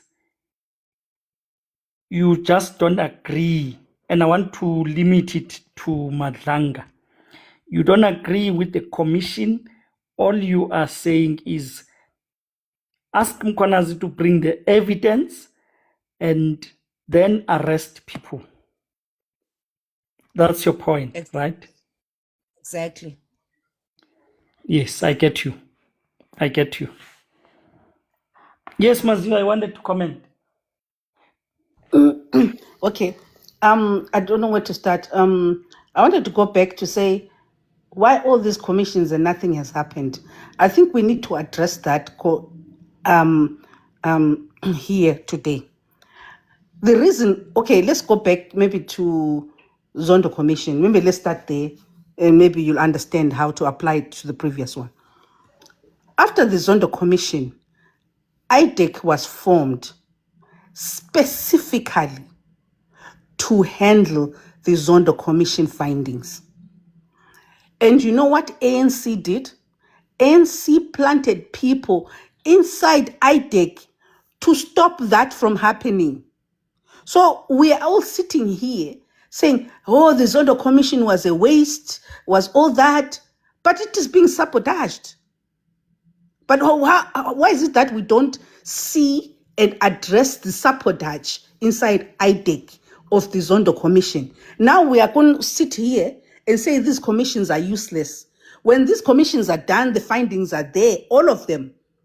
And when they are referred to the NPA, what happens there? There's people like Chauke who will decide what he wants to prosecute and what he doesn't want to prosecute. So this is where the commissions fail.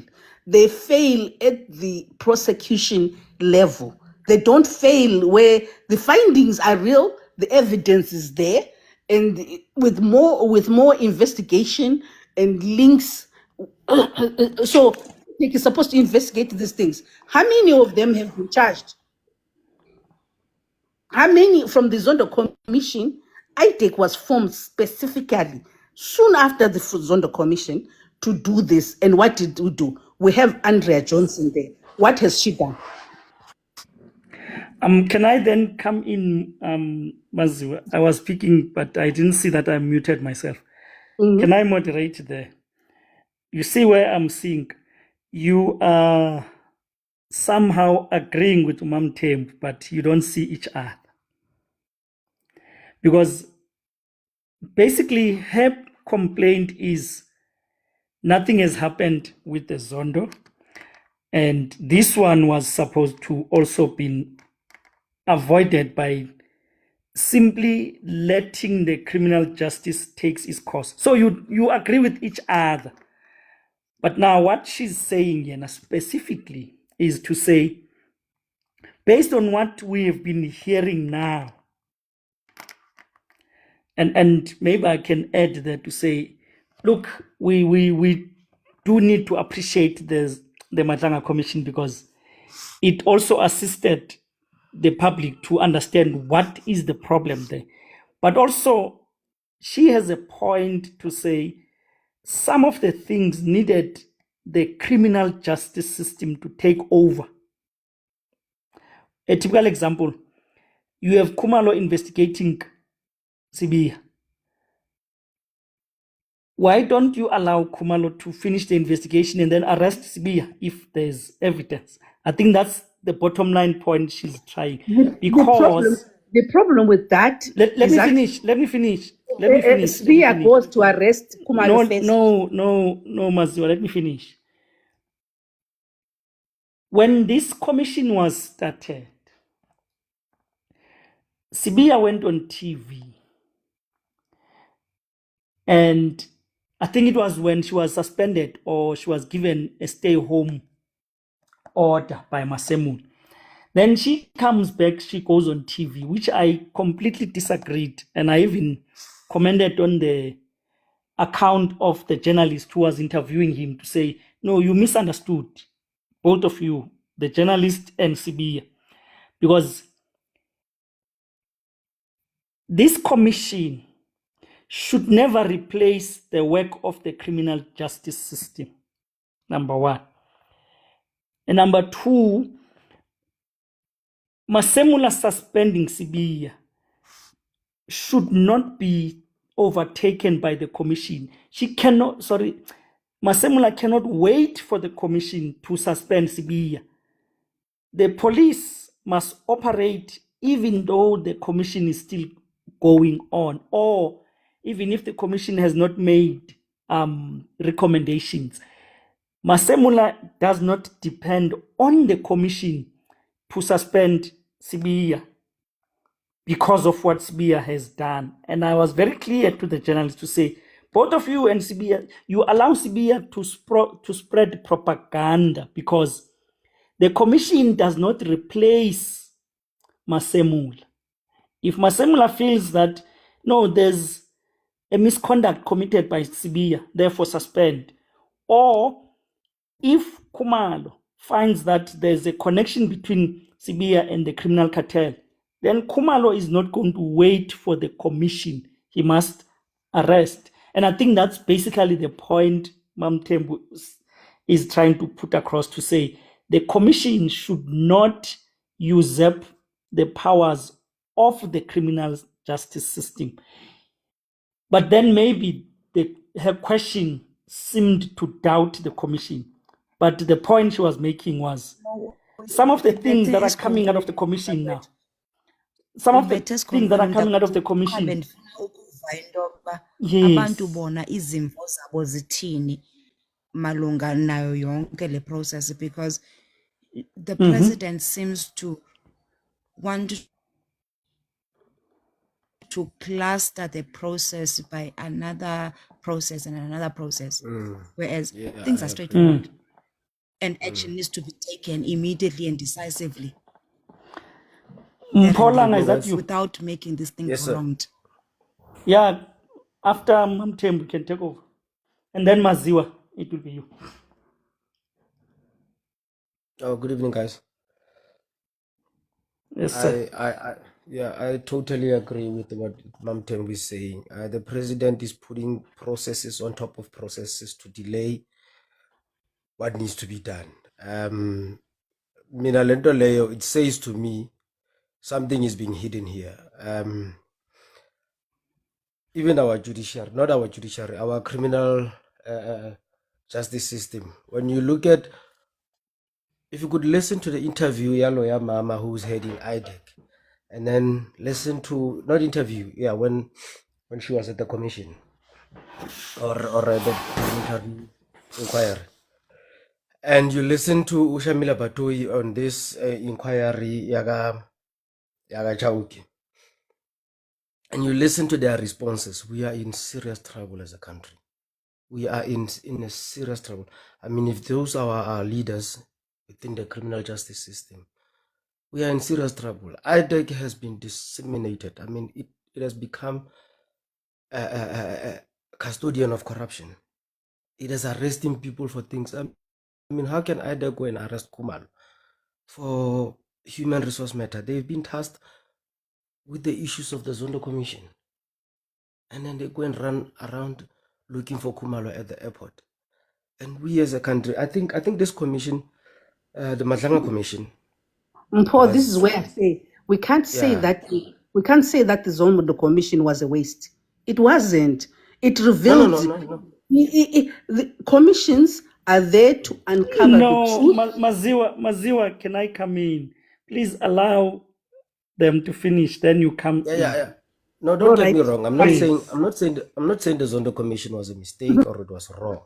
What I'm saying is IDEC was tasked to handle the matters that are coming out of the Zondo Commission.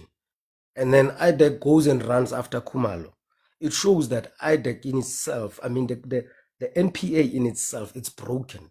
Ever since Shamila Batoi came into this thing, it is broken. Even your criminal cases that are imminent, your Senzo Maiwa case, your AKA case, they have not been ran in a way that it should have been. You can see she doesn't have the eye on the ball. I think we need to identify exactly what is wrong.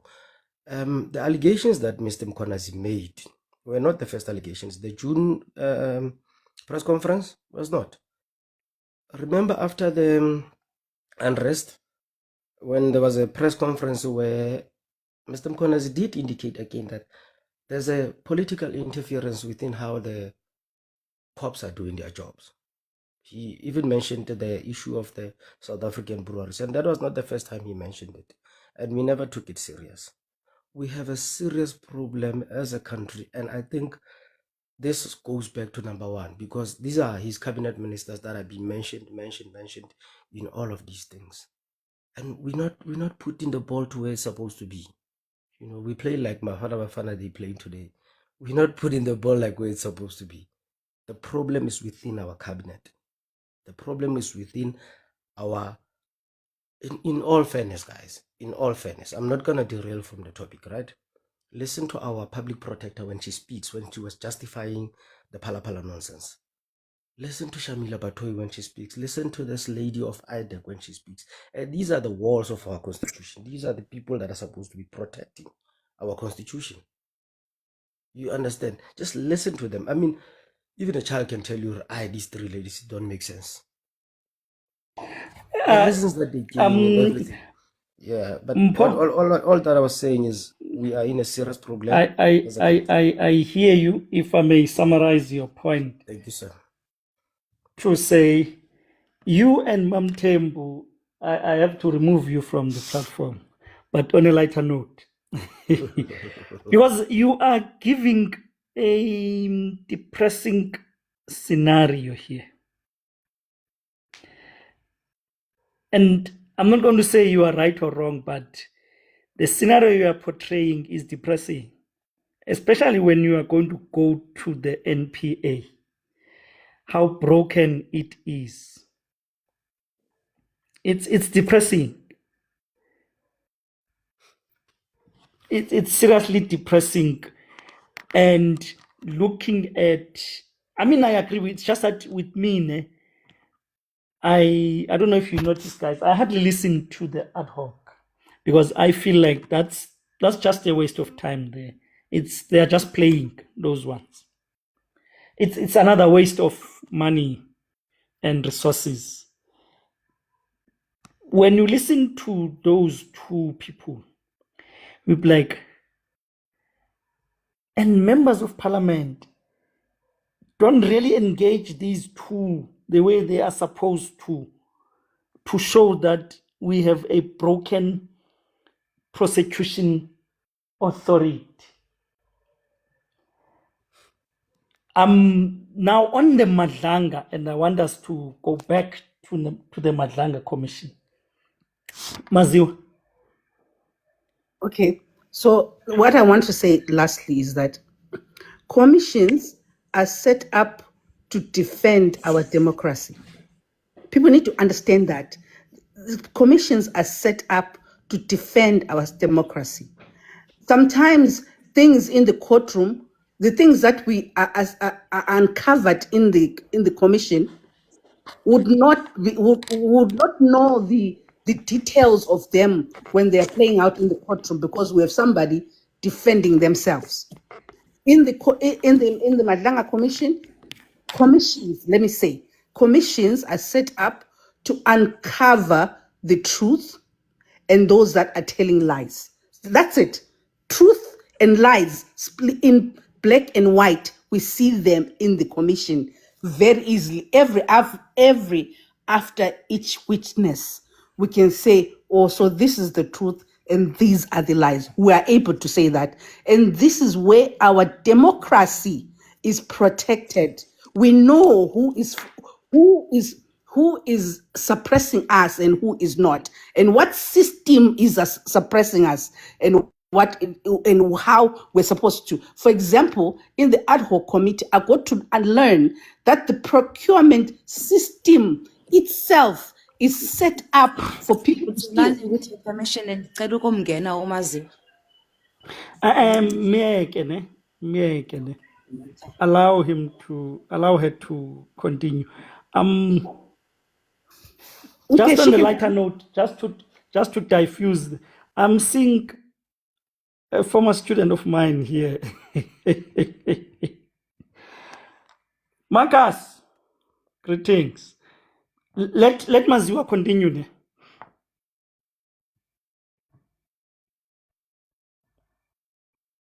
Sorry, I think I'll land there. I Or can always- you were justifying the commissions, right? Yes, that they are set up there to uncover the truth and everything. Some things that would not play out in court because somebody will be defending themselves.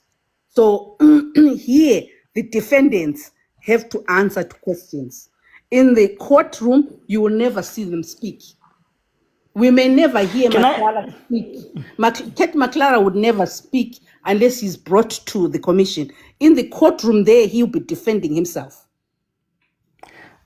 You see, on the Matlala, I have to disagree. The man is accused of corruption and attempted murder. Anywhere he is not going to tell the truth. What if we are going to believe what he said in the ad hoc committee? No, Then we're in Zorana, trouble. I disagree with you. In the commission, he will lie, but we can say, but we can hear him lie in the commission, but we can't hear it in the courtroom. No, let me finish. In the courtroom, he's going to defend himself, but it's not only purely on defending, but there is evidence from the state that, see the evidence that we hear from the commission. Now, this is the evidence that is going to be presented in court. That's why they could bring it to the commission. Otherwise, if it was not submitted in court, we would not hear this evidence from witness A, B, and C. That's because the evidence has formed part now, and their investigation is complete as far as Katiso Mulife and Ket Matlala.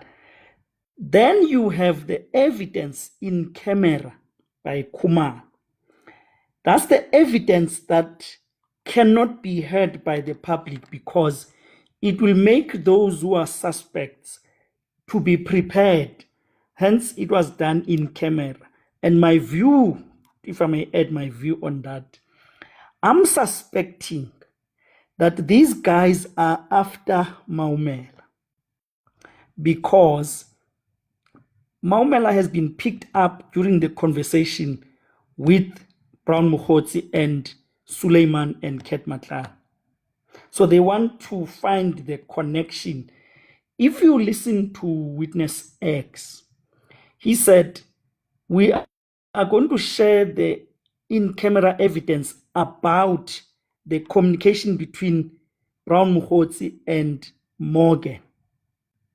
So that means there is a possibility of Morgan Maumela being part and parcel of this. But this is the evidence by the police, so they don't want to compromise. Maybe if I may unite the two views, for me, you are speaking the same thing, but you don't see each other. One is supporting the commissions which support democracy. Sure, I agree. But I also agree with the point to say, no, Kwanazi present evidence, then arrest people. And then no more talking. People go to jail. Those who are implicated, they go to jail. If you find Sibiya as part of the runners of the criminal cartel, then go to court, present that evidence of Sibiya being involved, and that's it. Instead of allowing him to come and defend himself in the commission, because surely he is also going to defend himself in the commission, Sibiya. And now he's going to know that he's being investigated. I think that's what the other side is saying, to say, now Sibiya knows he's being investigated because evidence has been presented. And also, now Nkwashu and others, they are now aware. Is it Nkwashu and who else? Mulawuzi, and who's this guy? This brigadier of Yes, this there's one one. who was telling witness A and B Shibiri. about Shibiri. Shibiri. They know now that they are investigated, so they are ready now, which is where I agree with Mamtem to say this was a criminal matter that belonged to the criminal justice system. The criminal justice system should have been allowed to do their job, investigate and arrest. So hence I'm saying the two of you are speaking almost the same thing, but from different angles. Let me check who else is in. Let's allow these Can I two, come in, my host? Paseka Yeah. and Makai. Kamashasi. Good evening, people. Yes, sir. Yes. Like as I hear Maziwa. Sorry, Paseka. I want to say we are using this space as a comforting space that Bafana is going to be out. Go ahead, sir. Yes, I hear Inkosi, Ma'am. According to my understanding and my little knowledge, ad hoc committee and commission is two different things. Commission doesn't have bindings. Ad hoc we do have bindings. So when it comes to Ket Matlala, he was in a ad hoc committee. And then maybe that's the reason why he has been sent to Epongweni through some certain trying to duck and dive or lies. And that guy, he has some serious conspiracy. So maybe their thought is the whole thing, because it started somewhere there around by Mkwanasi due to this highly corruption, and then the core is on that guy. So the ad hoc committee and the commission, the ad hoc has powers to decide on behalf of correctional service and all that kind of source. I don't know if I'm on the right point of your topic. Thank you.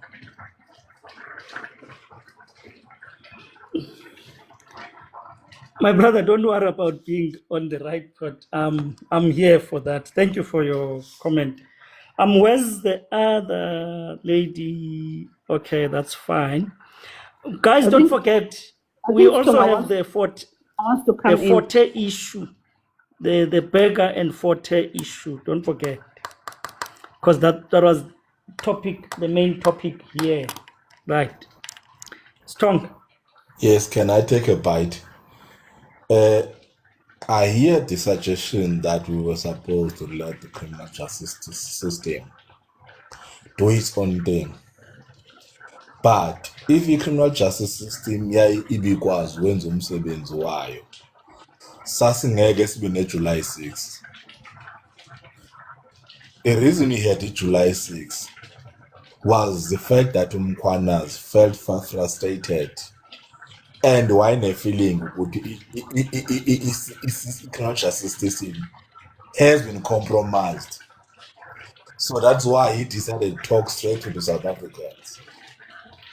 Now, also, I heard a suggestion that the president should have called the generals and everyone in one room.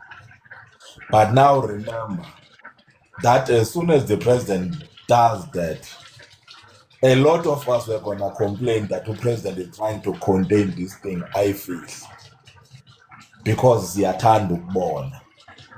So one of the benefits of the Madanga Commission is that now we know things that President called Usliya, called Umasemula, called Mkwanazi, called John Silver Idek, called Lebenya, and everyone obavalele endlini.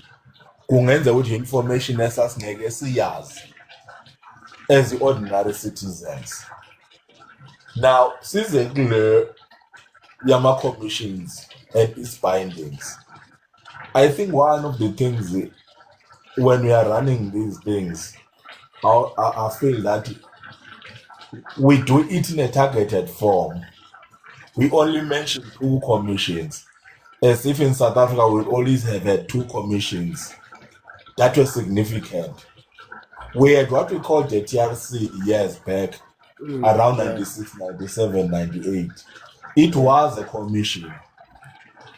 Now we need to see what were the outcomes of that commission in terms of arresting abantu baboshwe bavalelwe. We had a Goldstone commission. We had a Seriti commission. We had a Mwarane commission. We had a Justice Kambebe commission. We had the commission that former Chief Justice Liasis Dimeng. We had a lot of these commissions. We had the Falam commissions. There are a lot of these commissions. Some of them will get some results, some we don't, because of what we are all seeing, that we had a problem with the criminal justice system in South Africa that has been compromised. The magistrates are compromised. Banqaba nebail kubantu ababoshelwe ukuthi baqashe abantu or bebehlezi kwipanel. Baba criminal, you got magistrates, you got prosecutors, you got police who are involved, you got even state security agencies who are involved in these things, who are part of it. So I take it as July 6 was a cry to all of us South Africans from Umkwanas. This is what is in front of us that we are confronting, and we are not winning. So as South Africans, please assist us in turning against this tide. As a result, now since those things has been exposed, you will see ukuthi isixazululekile kancane indaba yakhumalo, isuspension yakhe yasekhoti, as much as uMasemula wayembuyisele emsebenzini, igcine irreversile. Kahle kahle, if uMkhwanazi akayanga kuJuly 6, if we remember very well, there was that kuzoboshwa uKhumalo, and the next person owayezoboshwa was uMasemula, uGeneral. Then we don't know which other generals were going to be arrested by IDEC after that, but there was a line of generals that were going to be arrested. And I've listened to you, Mr. Simayi. Some of these things you find that their roots are coming from the politicians. They are behind them. And these politicians are not exactly coming from the ANC. They are coming from all these different organizations that are in the political space in South Africa. They have their own influence. So, sikhona isidingo se-commission. Ngifuna ukukuveza lokho because i-criminal justice system ngokwayo, uMkhwanazi came to us as South Africans because ubese ebona ukuthi iyehluleka ukumlekelela kumsebenzi abhekene nawo. Ngiyabonga. I hear you. I hear you and I don't disagree. This is why I keep saying, for me, you guys are moving through the same direction. It's just that maybe you haven't seen that, because the argument on the commission is valid. But also that argument of saying, get straight to the point, let the criminal justice, because with the criminal justice system, you don't have people protecting each other like the commissions and the ad hoc committee. Because I'm not saying it's going to happen, right? But I'm trying to say, with the commission, even though the public has seen, but it also lies with the politicians on what to do. But with the criminal justice system, it lies with the professionals, the police, to say, when there's a criminal act committed, we don't care who you are, or we don't care who you are connected to, we arrest. So hence I'm saying both are talking or are moving to the same direction. I think the initial point which was raised by Umam Tembu, that seemed to differ from, or that seemed to suggest that commissions are useless. It was not her point to say commissions are useless. I think her bottom point was, there comes a point where you allow the criminal justice system to just do what it is there for, to arrest people, instead of going through all this. Though it is good, though the commission is good, but sometimes you just have to allow the criminal justice. If let's say, if Mkhwanazi suspects that the acting judge president has committed crime, or Khumalo, let them produce evidence without going to the Madlanga and arrest him, if there's something to arrest for. I think the point that, the initial point from Mamtembu that was raised was, and I didn't read her to say commissions are useless. Specifically this one, I didn't read her to say it is useless. And that's why I took her point to say, you have a point there when you say some of the things just needed action, meaning arrest, and we move forward. The other things which we appreciate, we are discovering from the commission, they are also good, because, and I can tell most of us are educated, am I right, about how the SAPS works. We were now educated. There are things we did not know, but now we're educated, which now also tells the value of the commission.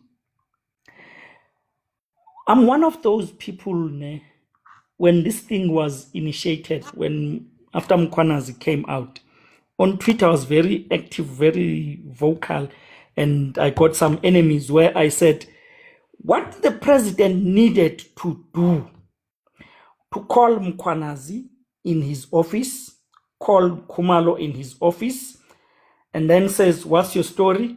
And then they present the evidence, then call the minister to say, Nkunu, what's your story? What's your defense? And then the president says, I believe. Hello? Hello? Then unfortunately, your mom Hello? allowed you to use the phone. Hola. We are going to block mom. Yes, we block. So I was saying, my view was, if you feel that Mkhwanazi's evidence is strong and the minister's counter evidence is weak, then you tell the minister to say, Minister, I'm sorry, I have to relieve you. I don't want to say I have to fire you, but to relieve you, because there's no need to put on special leave, just fire, because the evidence as presented by Mkhwanazi and Khumalo is credible. So go. And I'm still opposed, of course, opposed to the decision to say we have a minister on leave, then we have an acting minister. That's just Zolani, unnecessary. Zolani, can I Yes, pitch in sir. there? Can I pitch in there? Sure.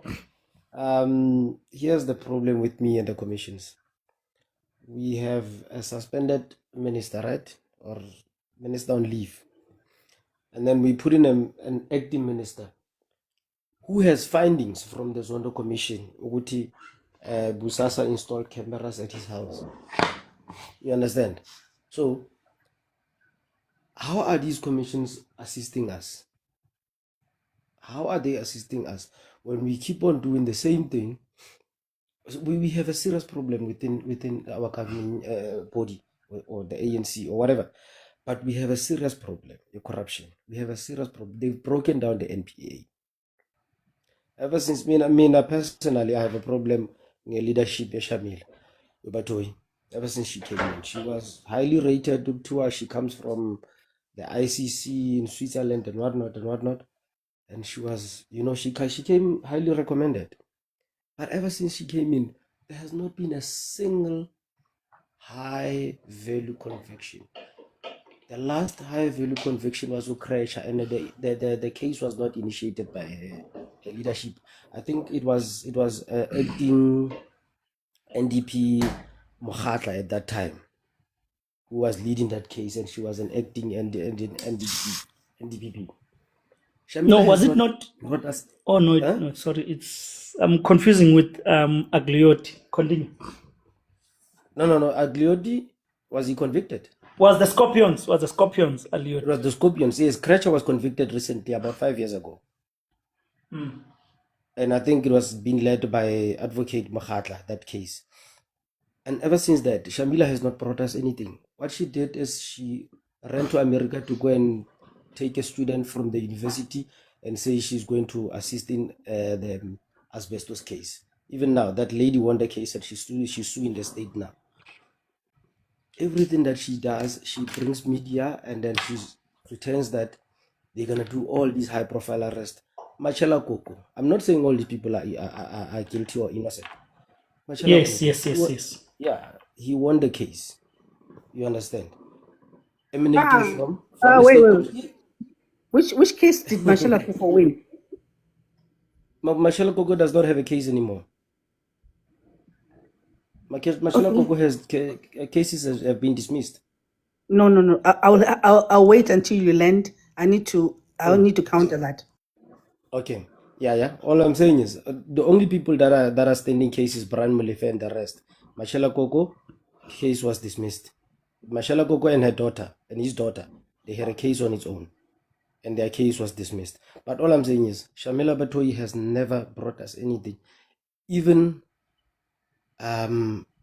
cases like your Zamazamas. We have not had a kingpin that has been arrested.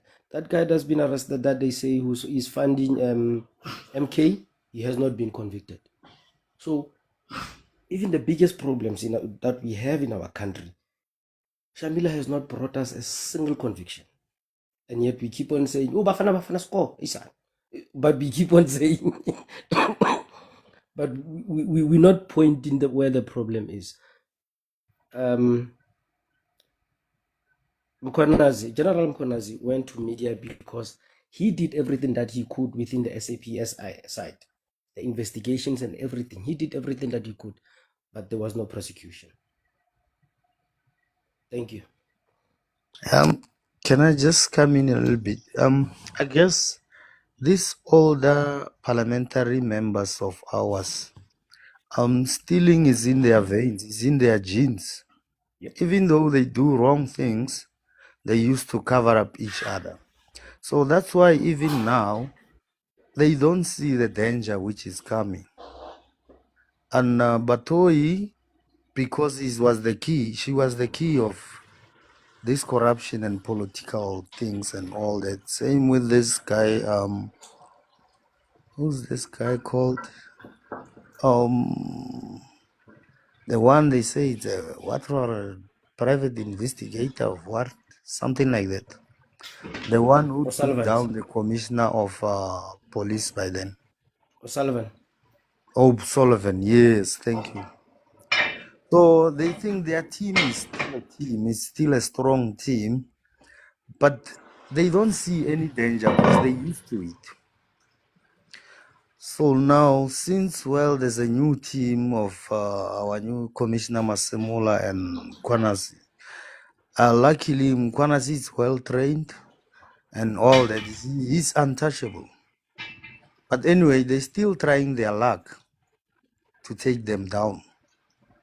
Since they started with General Kumalo and all these small fishes, they try to turn them to be the state witness to make a court case against Masemola and Kwanaze and the team. That's my view. Thank you. Maziwa, on your Again, on your case on Coco. Ndiyaqhankqalaza ngeke kumele kumaziwa ndikhona. okay. Who Kunina wants abantu to bethetha speak? ndikhona. Umbani ukhuluma? Mamtem. Okay, can go. You can. She can go ahead. Benifuna ukuza kula point yaka, I think there was a speaker that's I spoke to the effect of the TRC, that Truth and Reconciliation Committee of some sort. Yaka Desmond Tutu. That Truth and Reconciliation Committee has made a lot of criminals to go free-handed without being taken to task for the atrocities that they've caused and the terrorism that they've caused in our communities, in our country, which is going to be something similar with all of these commissions that we are saying. There's someone else who came in and listed all those other commissions that we've had. But I'm yet to see, Uguti, this one is being convicted because of a recommendation from this commission. This one is being taken into account because of this commission, as a recommendation from this commission. I see abo banlo kutilo where oh my goodness, I'm forgetting his name. Lo putilo bamfonele bathi aye a police station, the politician, that they told him to go to the police station, but they couldn't afford Kumalo the same audacity to call him and say go to a police station. Malusi Kikaba. Malusi Kikaba. Gigabytes. Yeah, scandal. That guy. They called him. They give him enough respect to say come to the police station and hand yourself over. But to Kumalo, they arrest him, and it's big news.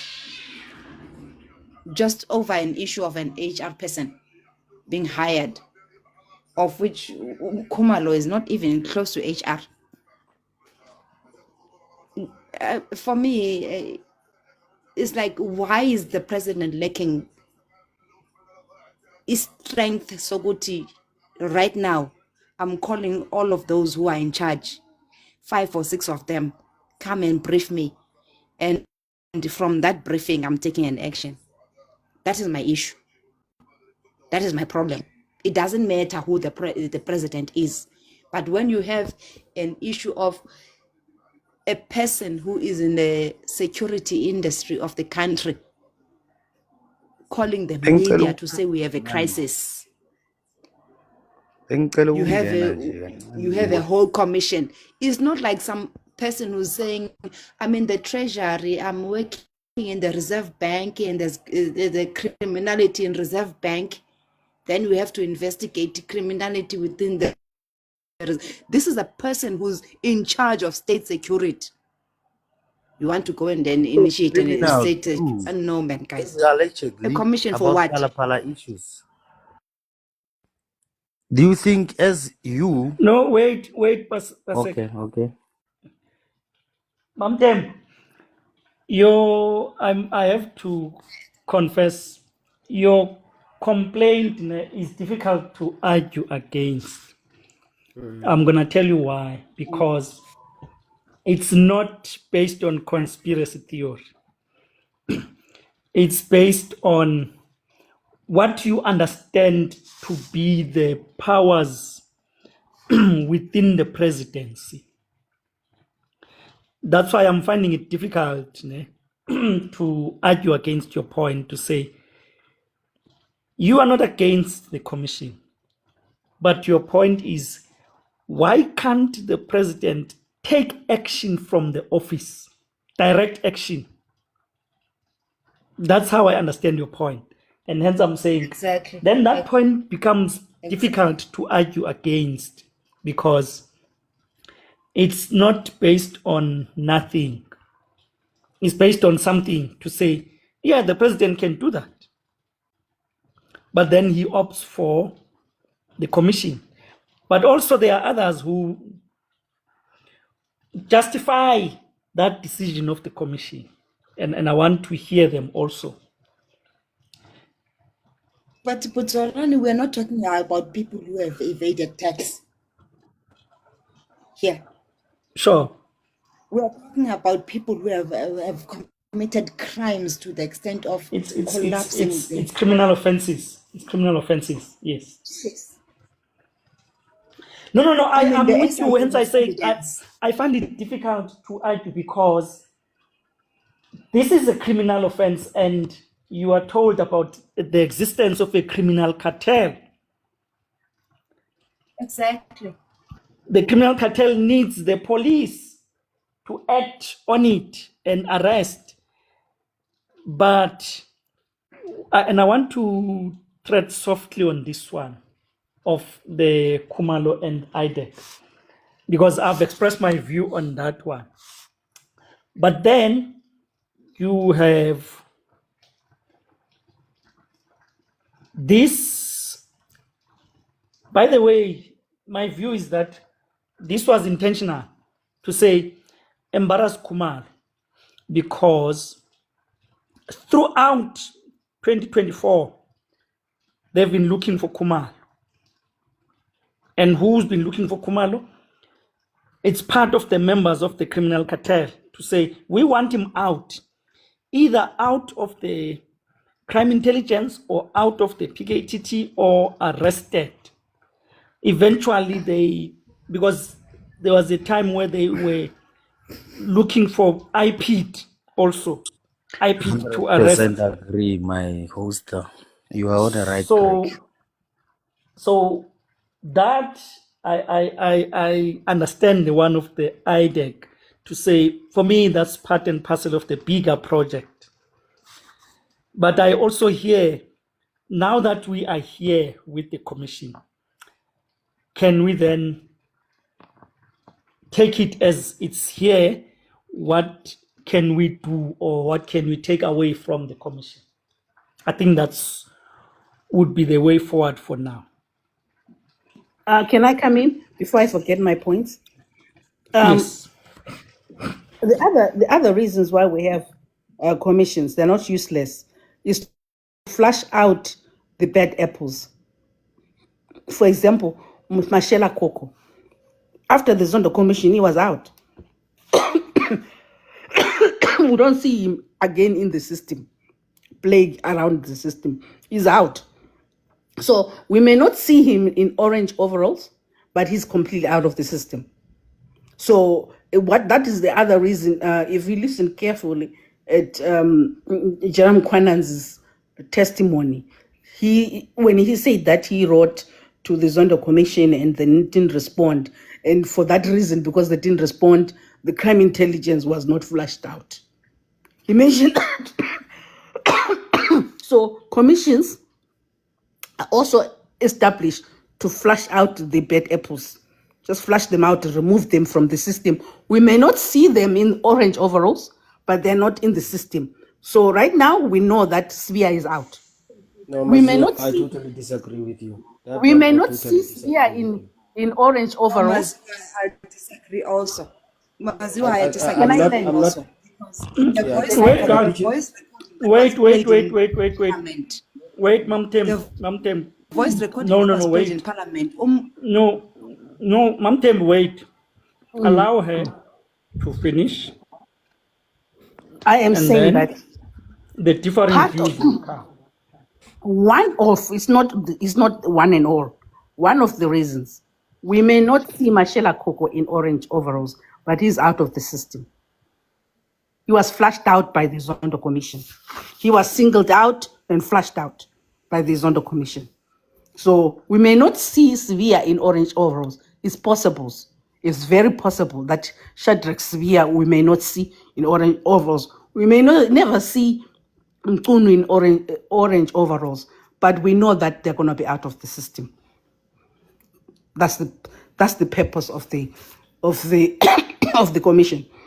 I learned for now. Yeah, Maziwa. I Cartel don't agree system. with. I don't agree with you on that. I totally don't agree with you on that. bengicela ungena kancinci nje. All right, man. Bengicela ungena kancinci nje. Mhlawumbi uzophinda ungene nawe.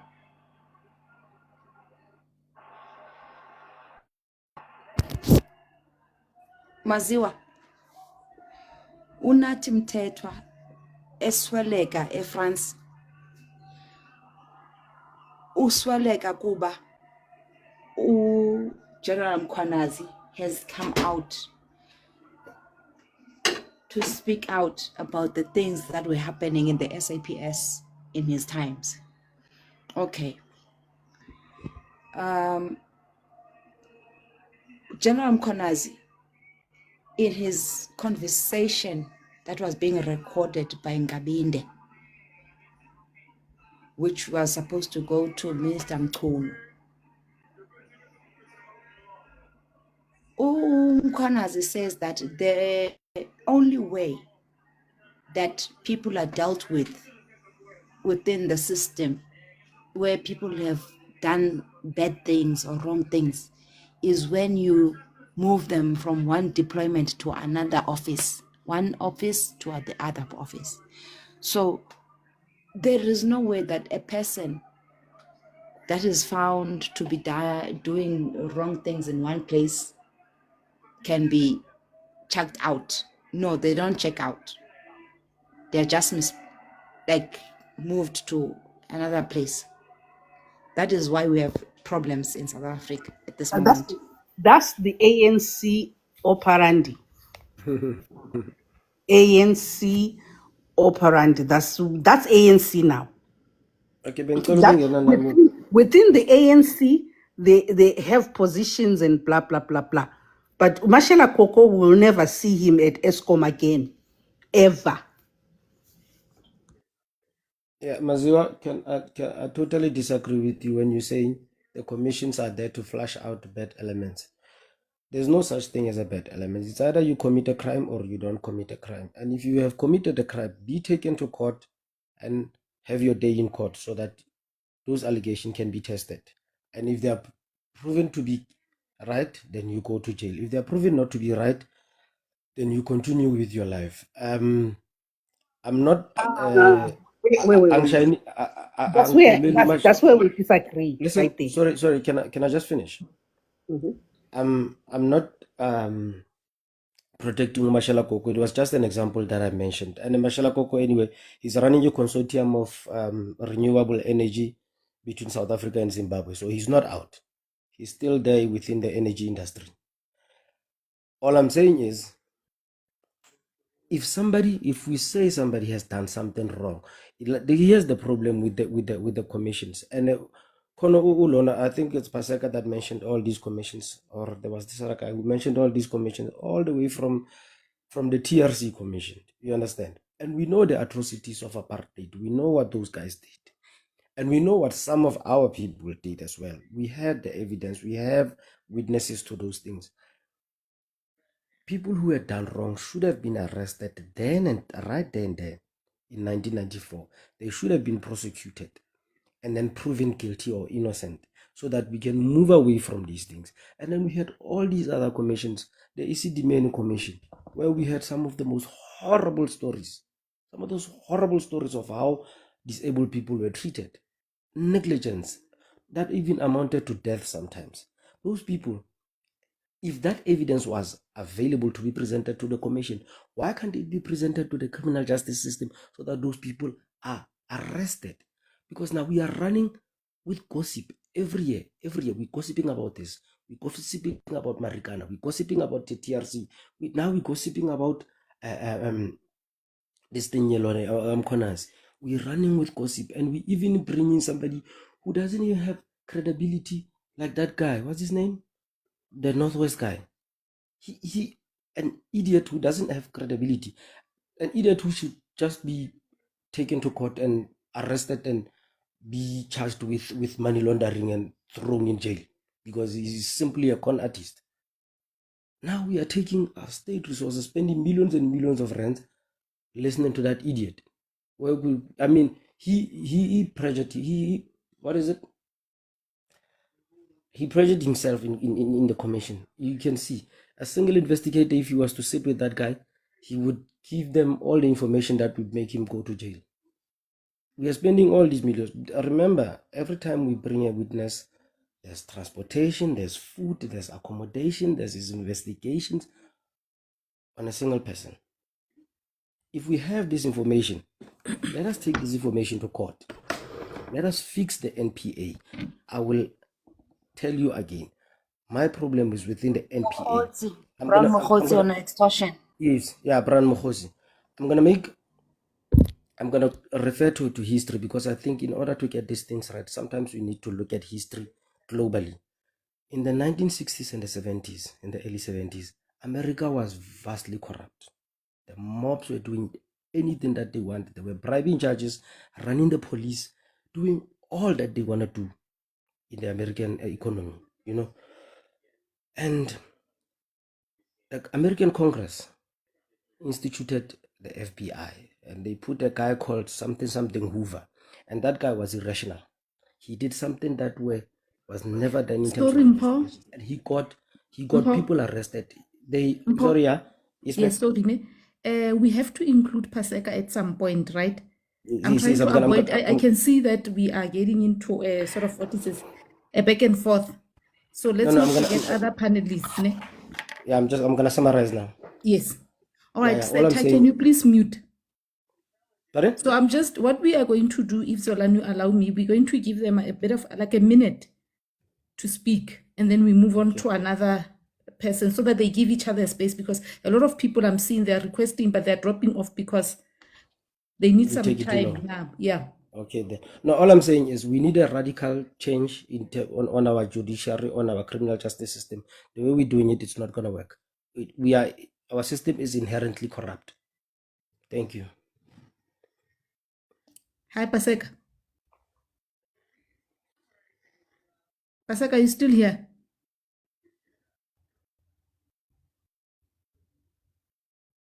Okay, he's gone. Zolani, do you have anything to add? Yes, I wanted us to say I'm still here, my lady. no, wait, let me say, from my side, I had both sides, but I want to bring the discussion back now. We are already in the commission, and the points are valid, right? And especially this one of was this life as a domain. It's very sad, that one, because we had, what do you call that, inquiry by the retired Justice Museneg, and then from that there were things and the public went crazy, and then that process went to the High Court as, what do you call it in the High Court,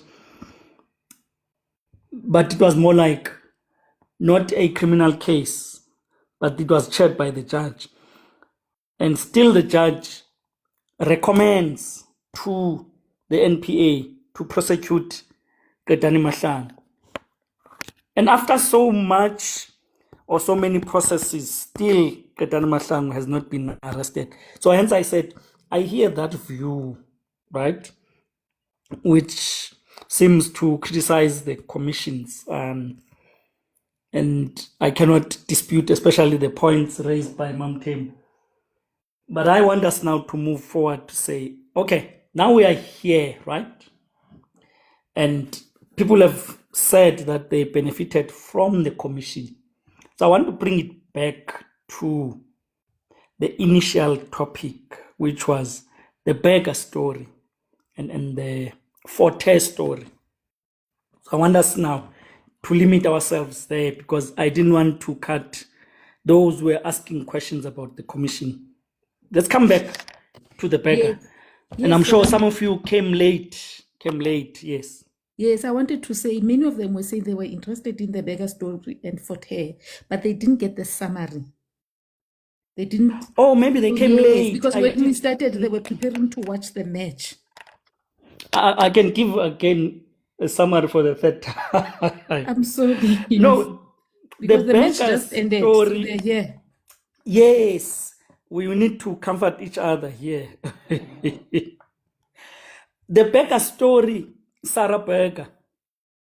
And I said, she's the one who identified the corruption, academic corruption done by Professor Ijoma. Her company is the one that came up with those findings. And then she took the evidence and gave it to the Hawks. I think it was in February. And then on the 28th of March, she was arrested by the very same Hawks, accusing her of being involved in that criminal cartel that exists in Forte. But her arrest, according to her narration, it was dramatic in that there were 18 combat members from the NIU, from the TRT, from the Special Task Force.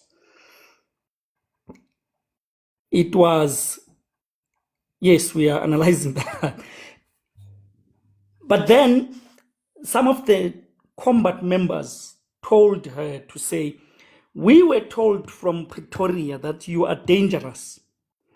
You have bodyguards, you are armed, you are going to resist arrest, so that's why we are here.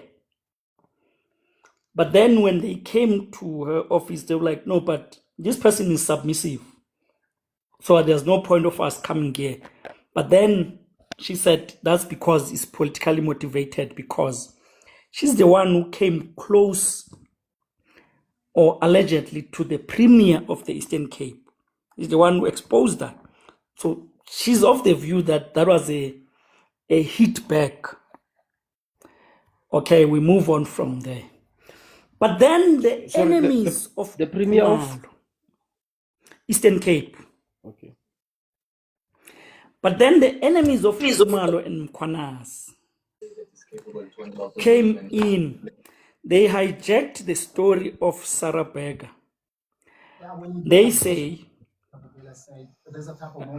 don't talk, you must mute now.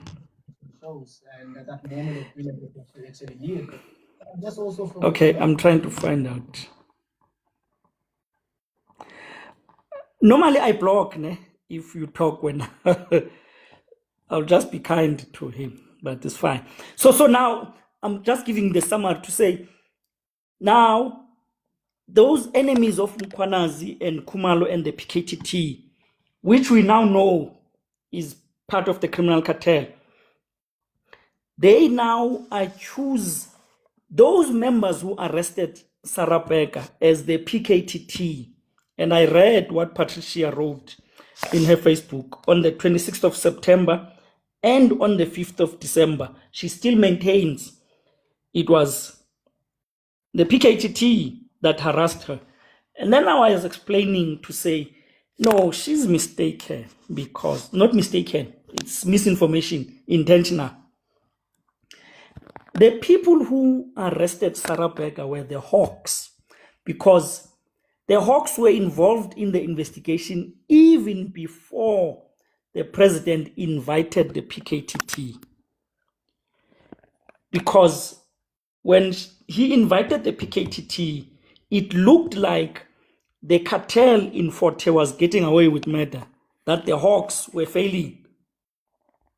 They were not cracking the case until the PKTT came, or until the president spoke to Masemul, says, I think you should deploy the PKTT here.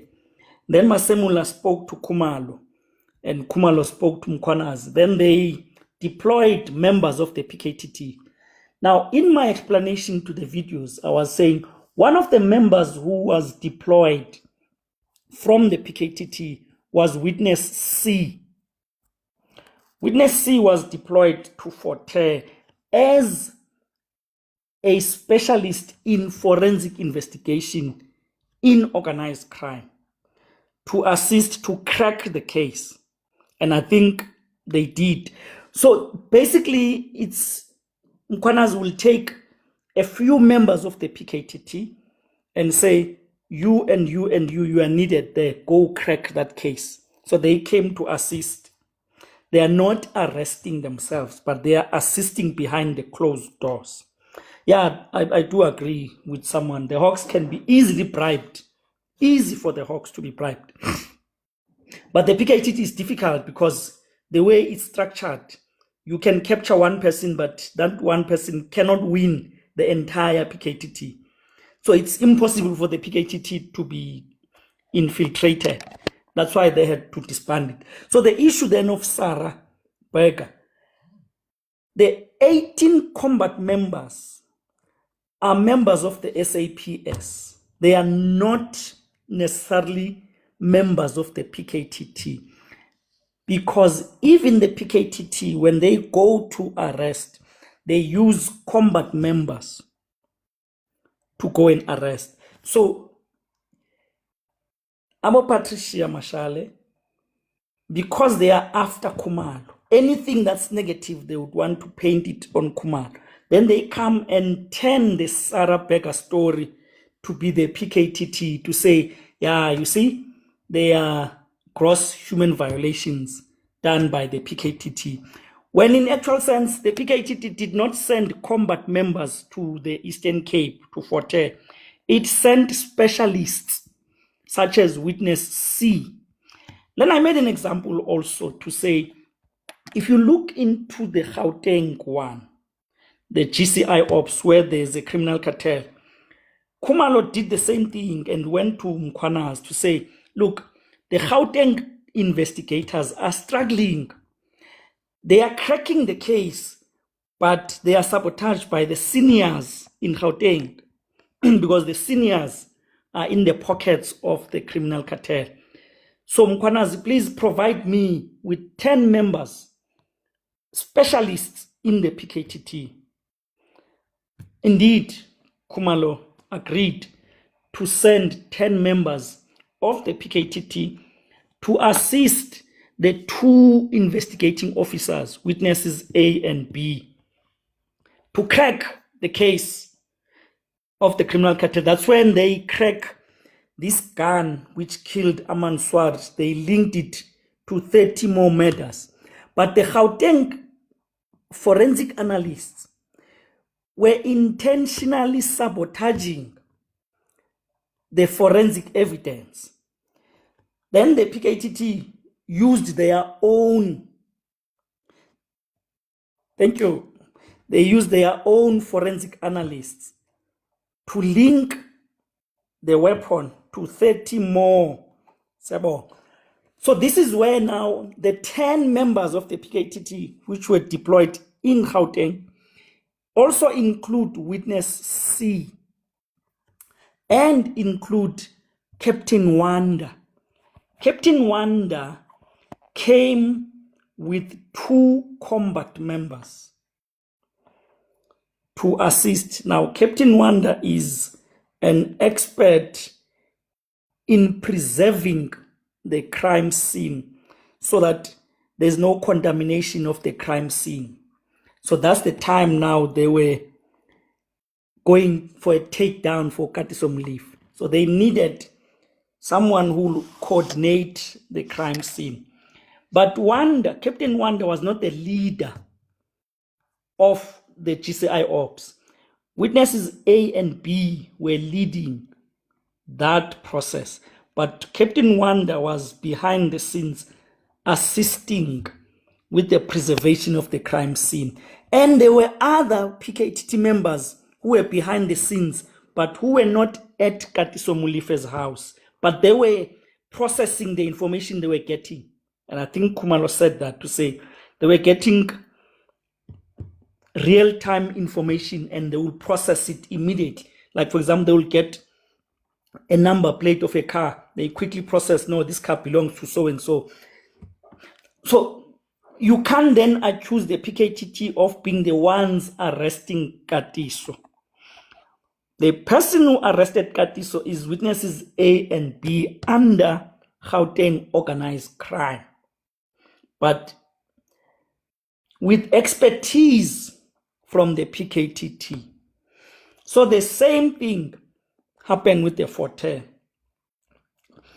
So the people who must be sued by Sarah Berger is not the PKTT, because they were not the ones arresting her, but the hawks, whom some of them are alleged to have been bribed by the politicians in the Eastern Cape, because she's the one who exposed the shenanigans. So this whole thing, you could tell, now they would rather allow the criminals in the Eastern Cape to escape, but they must get their person, which is Kumalo, and take that and paint it on Kumalo, while the criminals in the Eastern Cape are getting away free. So that's the whole case of Forte. People were confusing the National Intervention Unit, the TRT, the Special Task Force. They were confusing it with PKTT. That's why there's this noise to say Sarah Berger is going to the commission because the PKTT was involved. But that thing needs to be crushed, to say the PKTT did not harass Sarah Berger. The PKTT did not arrest Sarah Berger. But Nkunu wanted to hide behind that, to say, yeah, they are violating gross human violations, because Patricia Mashale, Mary Dihas, because I was reading Mary Dihas' witness statement. Okay. You can't even say that was written by an academic. It's terrible. That statement in Parliament, it's not justified. The sentences, the spacing, it's that horrible. It's an opinion testimony, which goes back to what some of you guys were talking about, the uselessness. To say, why do you bring people like Mary Dihas now when we are dealing with the serious criminal cases? So that's the summary then of which I wanted you guys to come in, the summary of the Forte case. Thank you. So we say Sarah Berger was not abused by the PKTT. He was not arrested by the PKTT. It was the Hawks. Yeah, some of our members they get a misinformation, so that's why I thank you for you to highlight them. They don't understand the department of police and all that processes. Somewhere, somehow, because members from PKTT, they are there, that's why they use, sometimes I'm so our leaders, they just employ you as my host, like as if you can give them trouble, they just give you a position. Same as the lady who was held Ekuruleni and all that kind of. They are just there to chow money and push their process, because they realize that if you are not aware of something, if you don't have a knowledge of something, they're gonna rule on your behalf. That's their strategy. So that's why Mkunu keep on saying PKTT this, PKTT that. He's just there as an statue of the ruling party. And as much as he thought he is clever or he knows English, that's where he missed the point. Same as Brown and the other guy who's called Mkwanazi and all Mashazi, all those guys. As you can hear their statements, just that, let it go. That's the thing. Thank you. Yes, sir. Bubele, can I ask how many politicians receive qualification? Brah, don't get me tempted with the issue of 410. Because if I can start, we will sleep here. And Maziwa, you remember the day we slept at 5. And we don't want that today. Others, some of you are opening tomorrow. So, hey, Bubele, don't ask me about, because that one of 410, yo, I can talk until I don't know. There's too much. Yeah, No, that I'm was their river. serious. That was their river to drink water. Imagine. You see what I'm still saying today, ne? And I said it earlier. Maybe there were few people when I said, what needs to be done now from today onwards? Every politician that has written a thesis, there needs to be a center where they submit their thesis for evaluation, for meta-analysis. Meta-analysis will tell who wrote the thesis. Is it the politician or they paid someone? Every politician who got a qualification needs to submit their thesis. So, Zolani, Mm-hmm. this matter. No, Zolani. Do you actually have an answer to Olele's question? Oh, sorry. No. I'm coming to that question. I want Mpho to go ahead. You see, with the one of Bubelene, we'll sleep here if I can answer.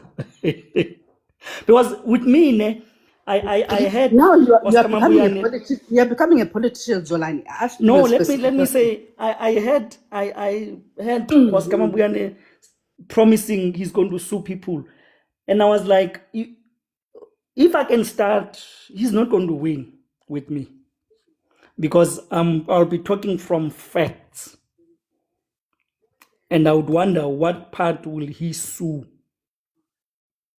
You understand, Bubel? Hence, I'm reluctant, but I will come back. No, don't worry, I will come back. Yes, Mpho. Yeah, Zolani, I'm picking something very, very, very serious here and very dangerous. I'm gonna connect it with what I heard from the commission. Some bit of education that I got from the commission. That head office Pretoria does not handle cases. They are mainly an administrative office, unless if there's an Yes. intervention that is needed, right? Yes. Yeah. Now, hey, I'm seeing something, man. I'm seeing something that it takes me back to how inherently corrupt our criminal justice system is. This lady that you're talking about, she submitted a whistleblowing document, right? And then she was arrested, Rambo combat style. You understand? And then when she spoke to some of the guys that were arrested, that were arresting him, they are saying the instructions are coming from Pretoria. And you say Pretoria doesn't start cases? Pretoria doesn't deal with operational matters. Provinces deal with operational matters. Now, to me, and Oscar Mabuyane's name is there again. And the only Pretoria person... is a crime scene itself, though. Pretoria is a crime scene itself. And the only person in the entire world that managed to convince a court to give the police an interdict not to investigate him, we've never heard of that. You can search in any law in the world. There's nothing that has been done like that. But he successfully did that. the police interdicted the police from investigating him, and the courts agreed with that. How that makes sense, I don't understand. Now this lady, she's getting arrested combat style, and the instruction is coming from Pretoria. I don't know, guys. I don't know how we see this thing. Is it not time that we start talking about a referendum in South Africa, looking at the entire constitution and looking at how has this thing benefited people and how has this thing operated in its essence? Because we still have the elements of apartheid in it. And apartheid, it was designed for a certain purpose. I'm not getting into the apartheid topic. All I'm saying is the element of our criminal justice system has a lot of apartheid elements in it, and it was designed for a certain purpose, to protect certain people and to victimize certain people. Now, people who know these things, I mean, our leaders, the politicians, they know how it was designed. They know who it was supposed to protect and who it was supposed to victimize. They are using it the very same way that the apartheid was using it. They're saying, you will protect me, the criminal justice, and you will victimize my enemies. Is it not time that as South Africans we start talking about a referendum? I mean, really, if a lieutenant general cannot bring cases of corruption of his colleagues to court, and he has to go to the media in order to sensitize the country, is it not time that we start discussing the issues of referendum in South Africa and start What is redesigning the the systems? what is the referendum on? What is your suggestion? My suggestion is we start having a national dialogue on how what will be the terms of a referendum. I'm not putting it in one context. All I'm saying is we have a serious problem that cannot be fixed. Pokama, can I come in just a little bit referring Okay, to sir. that? You see, this constitution is being amended by some of those guys who are captured. And they used the European laws on it when they amend this, when they create our constitution. I don't just want to call names, but our president was one of those team. So this thing is being meant for, I can call this name, Rupert's and Oppenheimer's and all that. So to crack that thing, Paseka, can I respectfully hold you there because we are now diverting. Our main focus here is because remember there are people listening down here, so we want to stick to the Sarah Berger and the Forte story. So I'm on it. I have a question on that. I'm on that. The thing is, You are not on it okay. because now we can have a day on the constitution and whether it's indigenized or not, but not today. Okay. Let's focus on this Sarah Becker and Forte and other. You see, anything then that can be surrounding Forte, like you see the question asked by Bubele, it's still relevant within the topic. Sarah Berger is being captured, as always. But You can by go who? you can by our leaders and all that through the constitution and How? their mission. That's why I'm studying it back. No, but Though now but I can give you some many examples. ngicela ubambe umlomo khonapho Paseka. Okay. But didn't Zolani's in Zolan's summary? He said Sarah Berger is the one who exposed this academic scandal, right? Yes. So if Sarah Berger is the one who exposed the academic scandal, why is he captured? Why is she captured? The way I'm saying is being captured is I don't know if maybe our English is indifferent, but our English is not our language. If you do the right things in our government, you will be excused. And of which, if you come into the conspiracy things, you're gonna regret that. Same as, like I said, about Kumalos and all that other parties. Same thing. They will call No, you aside. Paseka, I'll have to ask you to pause there because you are taking us far away, and I want Excuse to you. bring us I back. will be back. Come back. Let's come back to the format, please. Yes. So, Zolani, on the fourth here, you said Sarah Becker is the one who exposed the academic scandal, right? Yes. So why is it that now she's being arrested? I'm failing to connect that. No, her argument is that, and this is the message she was told by some of the combat members, to say, no, your arrest is politically motivated because you have come too close to powerful politicians in the Eastern Cape. So they will now unleash the hawks on you. On Sarah Becker. Yes. Okay, so And now I it get makes it. it Now I makes get sense it. because the treatment she got, she was denied bail, she was denied legal representation. It was terrible. But where I'm trying people to move people away, they should not buy into the misinformation that it was the PKTT. Because by diverting it to the PKTT, they are letting the politicians to get away with murder because they just hate Kumalo and they hate the PKTT. Or maybe they don't hate Kumalo. Let me correct myself. They are part and parcel of the criminal cartel. So they have to fight the PKTT to the bitter end. But the issue of 410, let me just assist Bubele. Some of the things that were said before the commission started, and I remember engaging those issues. There was a judgment. Is it Mpo who said this? Yes, I think Mpo mentioned the issue of the interdict. There was a judgment. So the application by Oscar was in two parts, part A and part B.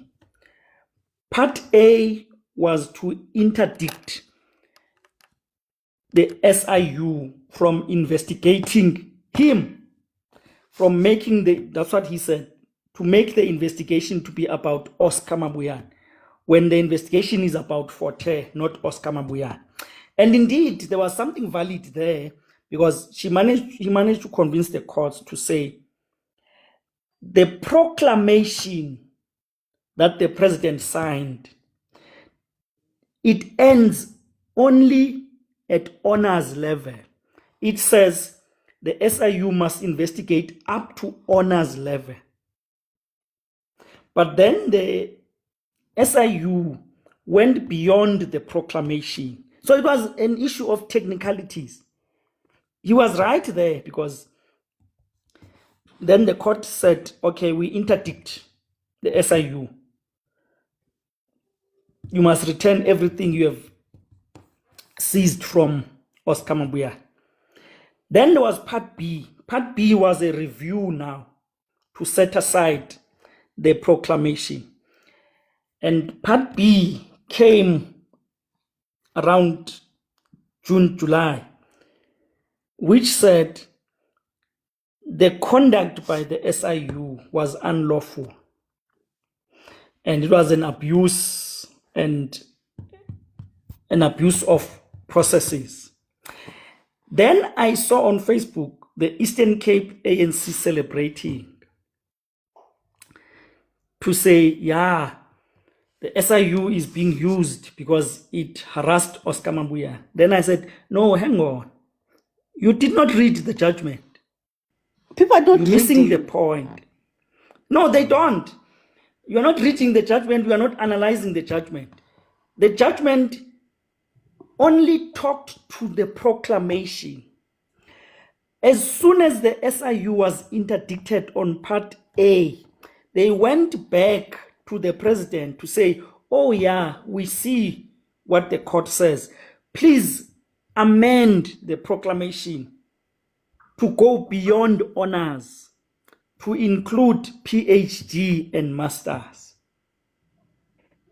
So by the time Part B came, it was too late. It was academic because the SIU had received a new proclamation to say, now, Oscar, we have the proclamation that says we must investigate you, or should I say, we must include you in the investigation, because the issue of Oscar was only masters and he had registered for PhD, so it was only masters.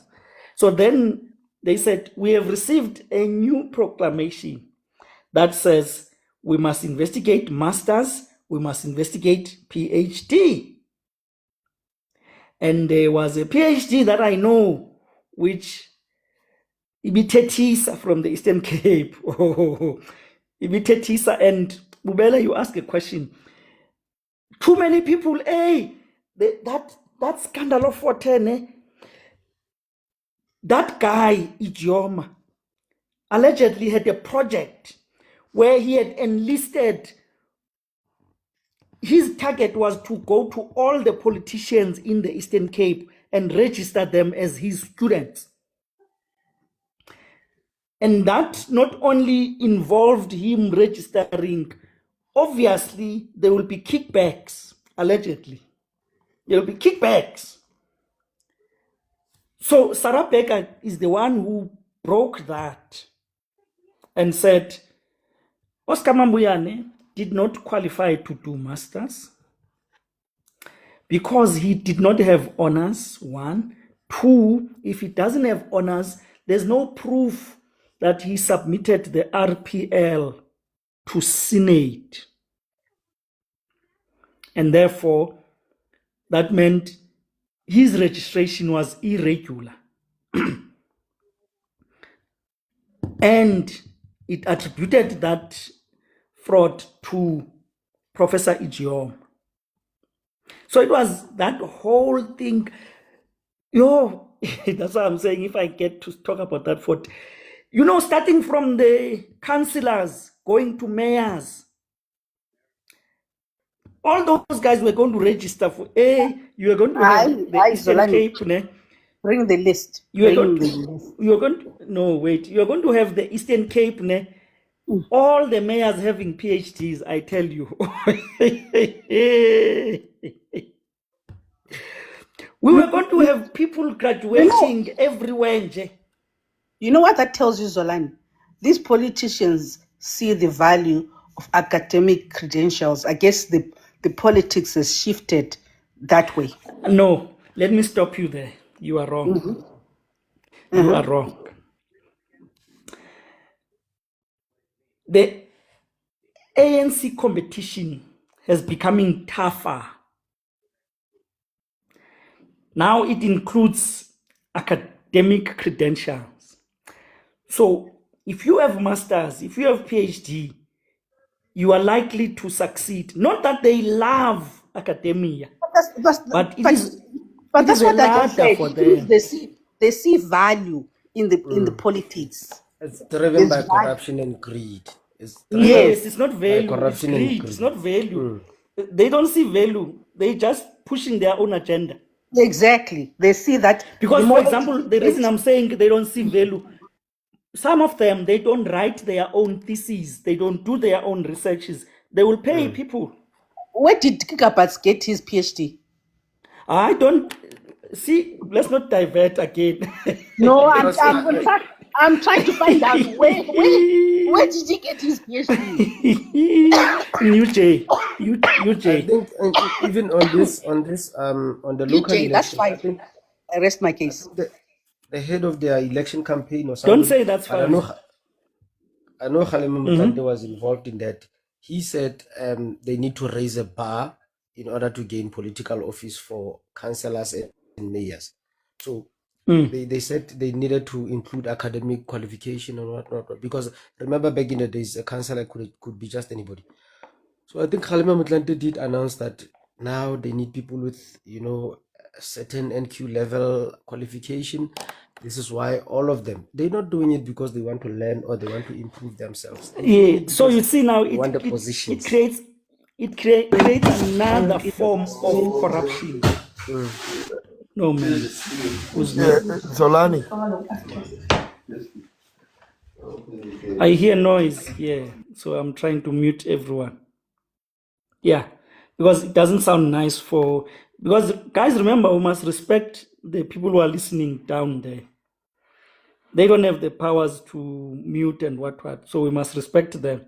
Because remember, Bona, they are spending their time and their data. They need some direction, and they need to leave this space being educated.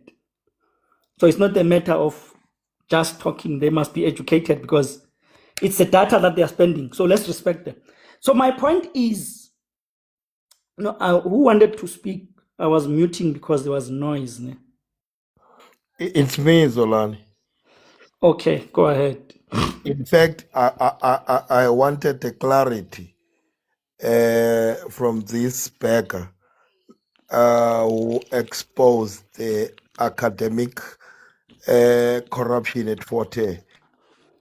Now, if I heard you clearly, you said she's going to testify or she's being pushed to testify to ad hoc committee. Am I? I don't know whether I hear you correctly, Mm-hmm. Becca. She wants the Madlanga Commission. She wants the Madlanga Commission. Yes. Oh, okay. The reason why I'm asking because, for instance, if she exposed all of these corruptions at Forte and now go to Madlanga Commission, having a claim that she was arrested by PKTT. It's not what I can say. It's not something that is really confusing. Or she's being influenced to say she was arrested by PKTT, while the PKTT was just giving their expertise. I don't know whether you are following me. I'm following you. I think Yeah. Zolani. So Usera Beggar, she's not the one who says she was arrested by PKTT. It's Yes. Mashali who's posting saying that Sarah is arrested by PKTT. I think this is what I'm understanding from you. Yes. Yeah, now what she says, because she's Sarah also not Becker clear. knows who arrested her because she's the one who was arrested. Yes, she says the special task force is the special task force. But of course she knows it's the Hawks that went to her office, being accompanied by the combat team. I'm interested to But know. she's not saying, but I'm also interested in that question by Mfowethu, because then the interesting question would be, if you know that it's the Hawks, are you going to go there and tell that it's the Hawks that arrested No, you? but Then what is Sarah Becker? that's out of, wait, Matthew. Then that's out of the terms of reference of the commission. But if she goes there and says it's the PKTT, then she's supporting the side of the minister to say the minister was right to disband, because these guys are involved in gross human violation. That's my suspicion of where she is going. Tina, we know it was the Hawks. But she also knows who arrested her. But we don't know her statement, whether in the statement she's going to change it and say it's the PKTT. She might do that.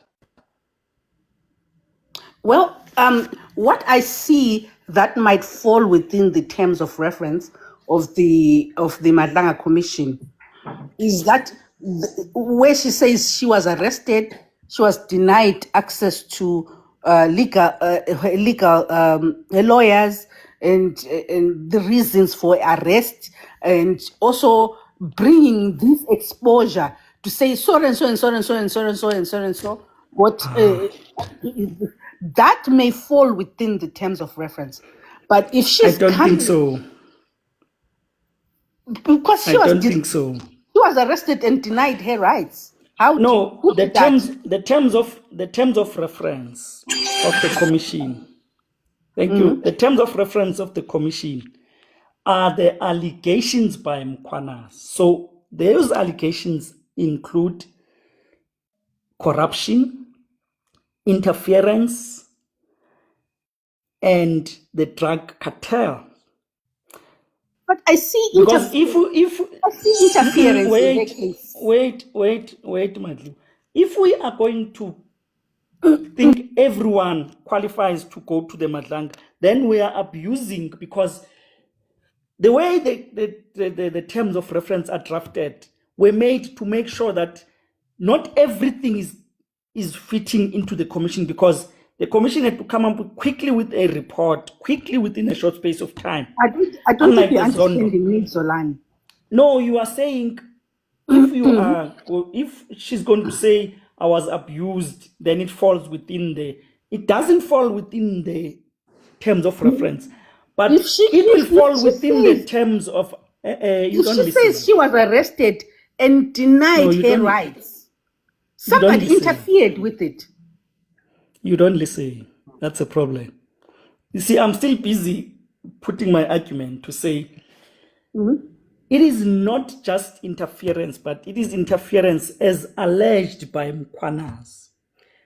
Those are the terms of reference of the commission. It's not just pure interference, political interference. If I may read to you, or if I may quote, the terms of reference number 4 is very specific. It says, interference by the executive member of the criminal justice system, meaning interference by Minister Mkhunu, not just anyone, but by Minister Mkhunu. And then the other one, the 3 before that one, they talk about the existence of the criminal cartel. 2, it talks about the infiltration of the EMPD, the JMPD, the Tshwane Metropolis. So it's very specific. No one is going to come and say in Cape Town there's interference. No, it's out of the terms of reference, because Cape Town is not mentioned as part of the terms of reference. Because Mkhwana's never mentioned Cape Town in his presentation. So the terms of reference are crafted based on the press briefing by Mkhwana. Not everyone can come there and says no, because Sarah Becker, she can only be allowed by the commission when She mentions the says PKTT. the PKTT. Then the commission will say, "Oh, let's listen to you." Yeah. Okay, so If she said no, the PKTT, then it supports the minister. now I'm going back to the point I made earlier, that this commission has a lot of work. There is no way they're going to finish the JMPD, because we don't know what the issues are in JMPD and Zwane. No, we still don't know. No. Again, let me disagree with you there. In JMPD, it's simple. What is it? They are assistants of the criminal cartel. So the commission is not about the JMPD in general, but it's the JMPD in them assisting the criminal cartel. Let me mention an example. I forgot his name. Officer Mukhajane or what. The one who said he is sick, he told his boss to say, I am sick. Oh, that guy, And yeah? only to go and assist Katiso Mulife. Where is that person And coming he from? says, He's not it's SAPS. JMPD. No, Oh, it's I thought he was JMPD. SAPS. Oh. And then he said, I'm going to tell you what's going to happen this year. And then he said, to the members of the PKTT that he's doing his patrol where he was lying. And now I'm going to bring my expertise of labor law to say, once you say to your boss, I am sick, I am not coming to work, basically you are saying you are not fit physically to work. And therefore, you must either be in hospital or in bed or resting at home. You can't come back and say, I am sick, then you come back and do patrol. I'm talking about this JMPD office. And then do patrol and says, I was doing my patrol. That's why he's suspended. He's suspended for abusing a sick leave, number one. So in the part of investigation, they asked him, I think Mkwanazi opened a case of defeating the ends of justice. No, not Mkwanazi, witness A and B. They said, you, by telling Katiso Mlife that we are coming, That we're that's defeating the ends of justice. So we want to open a case against you. So please submit a statement to the SAPS. He did. And then they went to his boss because he said, yes, he said I was doing in patrol. my room, checking incentive. Then they went to his bosses. Then his bosses, I think two of them, said, no, the guy texted us to say he's sick. We are shocked now that he said he was doing a patrol and using the resources of the JMPD to forward the interest of Katiso Mulife. Anyway, Zolani, me, I'm So invested. those two are coming to the commission from the JMPD. And their coming is not to talk general. They are going to talk to the JMPD officer who assisted Katiso Mulife. So they are going to confirm to say, no, he said to us, he is sick. And I promise you, their testimony is going to be very brief, like that one of witness D. It's going to be brief. Can I ask a question, Zolan? Can I go In first? fact, it's not a question. I think I agreed with you with the terms of reference that you have mentioned, and disagree with Maziwa by saying the JMPD, there's a lot that needs to be uncovered by the commission to the JMPD, because even the boss of JMPD was given enough time to testify in the ad hoc committee. So everything around JMPD has been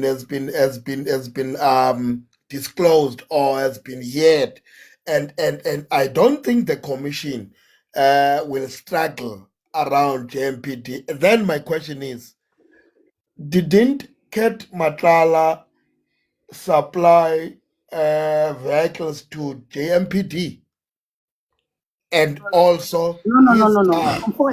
Forward, can I stop you there? Yeah. Don't confuse Maziwa, you want to come in? Sure. You don't confuse JMPD and and Ekurhuleni. Those are two different places.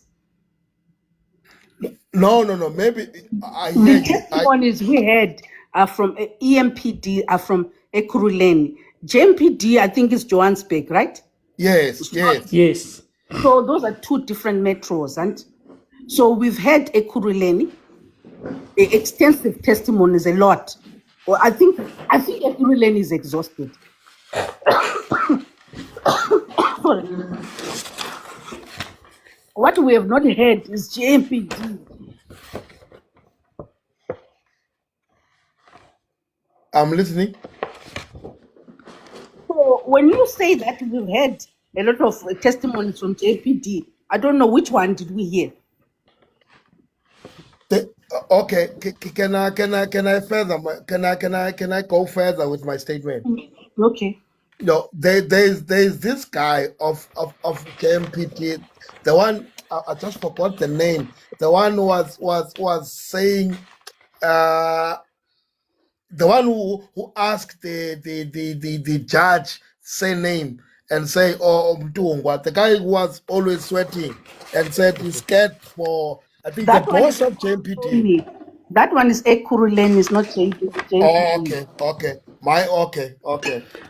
Oh, Julius Mkwanas. Yes. Can I say something? Because I'm always thinking about the guys down there, because maybe that's the way I am. If I come to a live, I feel Let's- like I need to benefit. Now I need to highlight something which is likely to happen for the commission, but we're still on this Sarah thing Baker. of Sarah Becker, yes. Sarah Becker. But I have a question. Can I ask you before I forget? You yes, can answer it yes, later. yes.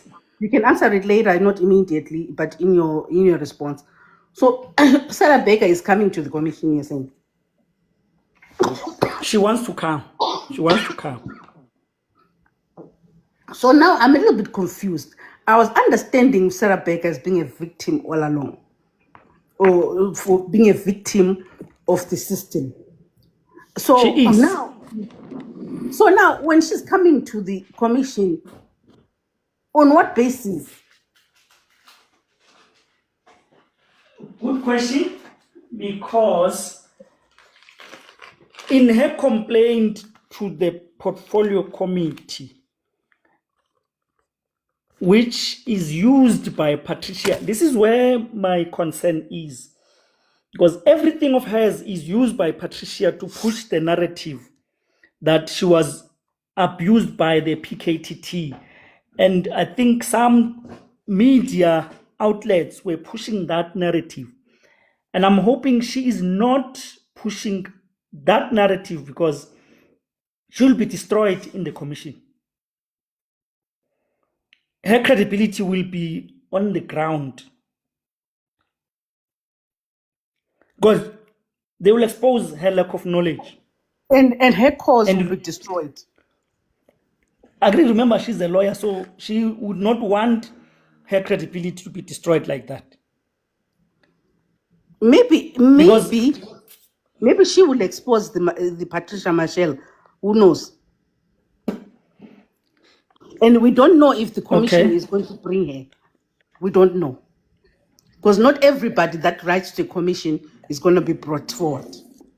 exactly. No, I wanted to just to assist on this. The people, I am 99.9% sure that you guys must expect, and it's going to be fire. Right? This guy, his name is Johannes Mukhatle. Right? Who is he? That's a JMPD officer that we're talking about. Oh, okay, yeah. I didn't know his name, by the way. Which, the good news is that he's going to come to the commission and prove to the commission, unintentionally so, and prove to the commission that indeed what Mkwanazi said, it is true, that the alleged members of the criminal cartel are using the resources of the police, number one, that they have police officers as their runners. He's going to prove that, because they are going to ask him to say, why did you say you are on leave, on sick leave, and then you go and assist Katiso Molefe, pretending that you are at work. If I was his lawyer, right, I would advise him to be sick and never go to the commission. Because I think one, I think Spear is you'll gonna be pull that destroyed. one out. You will be Spear is gonna destroyed pull at the that commission. So that's one guy who's coming to the commission, who's going to make the commission interesting. Then the second one is his two bosses.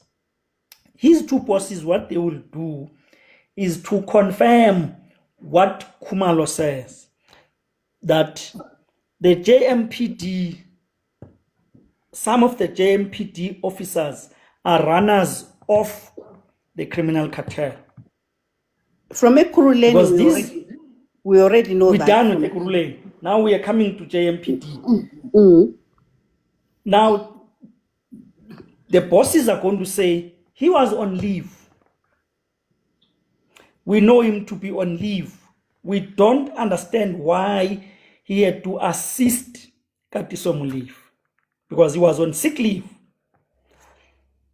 Therefore, it says he is pushing the interests of Katiso Molefe, using the resources of the JMPD. That goes back to support Mkwanazi's witness statement to say the EMPD is captured, the JMPD is captured, the Hawks are captured by the alleged criminal cartel. It's Then also the second member, another member to come, is Captain Zungu from TOMS. TOMS stands for Tactical Operation Management Section within the Hawks. This is the guy who was found to be communicating with Matlala in jail. They found his communication in Matlala's phone. Yeah. okay. The Matlala's jail phone, that information has not been put out publicly. So do you have inside information? Matlala's phone. The jail one. The jail one. No. The one that I'm talking about is the one they downloaded the information and found Captain Zungu as saved. And I think at some point, I have to remember who said it was Zungu who brought the phone to him, but I'm not sure. I'll have to go back and check that one. But Captain Zungu is coming to the commission to explain his relationship with Matlala, because him being saved in Matlala's phone, it connects to the fact that the Hawks, Toms, the whole of Toms is captured by or is working for Matlala. Now you remember, Shibiri said to witnesses A and B, you guys, the person you are arresting is the person of the generals, including the generals within the Hawks. Right? So that one, Zungu is coming. The interesting one that's coming is Brigadier Nkwashu. That one, this is Okala. Brigadier Nkwashu is coming. And what he needs to... And Shibiri what is he needs, coming. yes. Nkwashu needs to answer to say, what is your relationship with Katiso Molefe? Because he went to prison to bring clothes for Katiso Molefe and food. And he said he's a relative of Katiso Molefe. And he lied and said he was arrested at the airport. So he must answer to, what did you mean that he was arrested at the airport? Yes, Mukhatla, Johannes Mukhatla from JMPD. And then you have Shibiri, my favorite, Shibiri. Shapiro is my favorite, Labi. Yeah, that guy. He sounded like he is he's being forced to do what he knows is wrong. No, he's a coward. He doesn't have balls. Was He's a coward. He's a coward because he must answer to the commission to say, please explain about the 3 brown envelopes. He's gonna deny it. Number 2, He's gonna please deny explain it. what. Brown envelopes. I think it's easy to deny. There's no proof. Yeah, he can deny it. Then you'll have to explain to say, what did you mean that this is the person of the generals? I hope they have evidence really for him. No. Because with Nkwashu it's out because there's a recording where he calls witness B and say, give me the dockets. So they will ask him to say, why did you want the dockets? No. Actually, he's in Citibank. He's a commissioner In at a Citibank. What is he doing? Citibank. What is he doing in Joburg? No, it's part of Citibank. But Okay. here's the thing. The project by witnesses A and B belong to Gauteng organized crime. It's not at the regional level or whatever. It's not at the lower level. It's at the higher level. Brigadier Hopane is the one in charge of that. And Mbuso Khumalo, because I think Brigadier Hopane is the head of organized crime, and then Mbuso Khumalo is Deputy Commissioner Crime Detection. So the question is, you are not Brigadier Hopane. Why do you want the dockets of organized crime, provincial organized crime, when you are in Citibank? Why do you want those? You must answer to that. And then the person who's coming again, the deputy director of the correctional services at Groenbend Maximum Prison, that one is coming to testify about what Nkwashu did or what Nkwashu said. He That hasn't. indeed Nkwashu, yes, Nkwashu came. I'm the one who talked to Nkwashu. And he said he's the brother-in-law of Katiso Mulif. And then the other one who's coming is the assistant director of correctional center, then the area commissioner of Groenbend is coming, because before Nkwashu could visit the prison, he called the area commissioner and convinced the area commissioner to say, he's my brother-in-law, please allow me, I know it's out of time, please allow me. So that area commissioner will go. So it's the area commissioner and the assistant director at Groenbend. They are going to testify against Nkwashu. And then the one you were waiting for, Sibiya. No, wait, no. Before we go to Sibia, the one who said that he is a suspect in that case, don't bring the files to me. Who was that? It's Nkwashu. There's a recording. There's a recording. That one. There's a recording from Nkwashu. He's the one who must go and explain. That one is coming. So those are people who are coming, and then you have Sibiya. And then that one, Zizokala.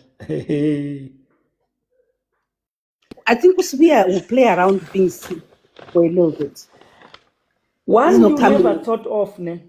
You see the one that you might never thought of. Suleiman Karim.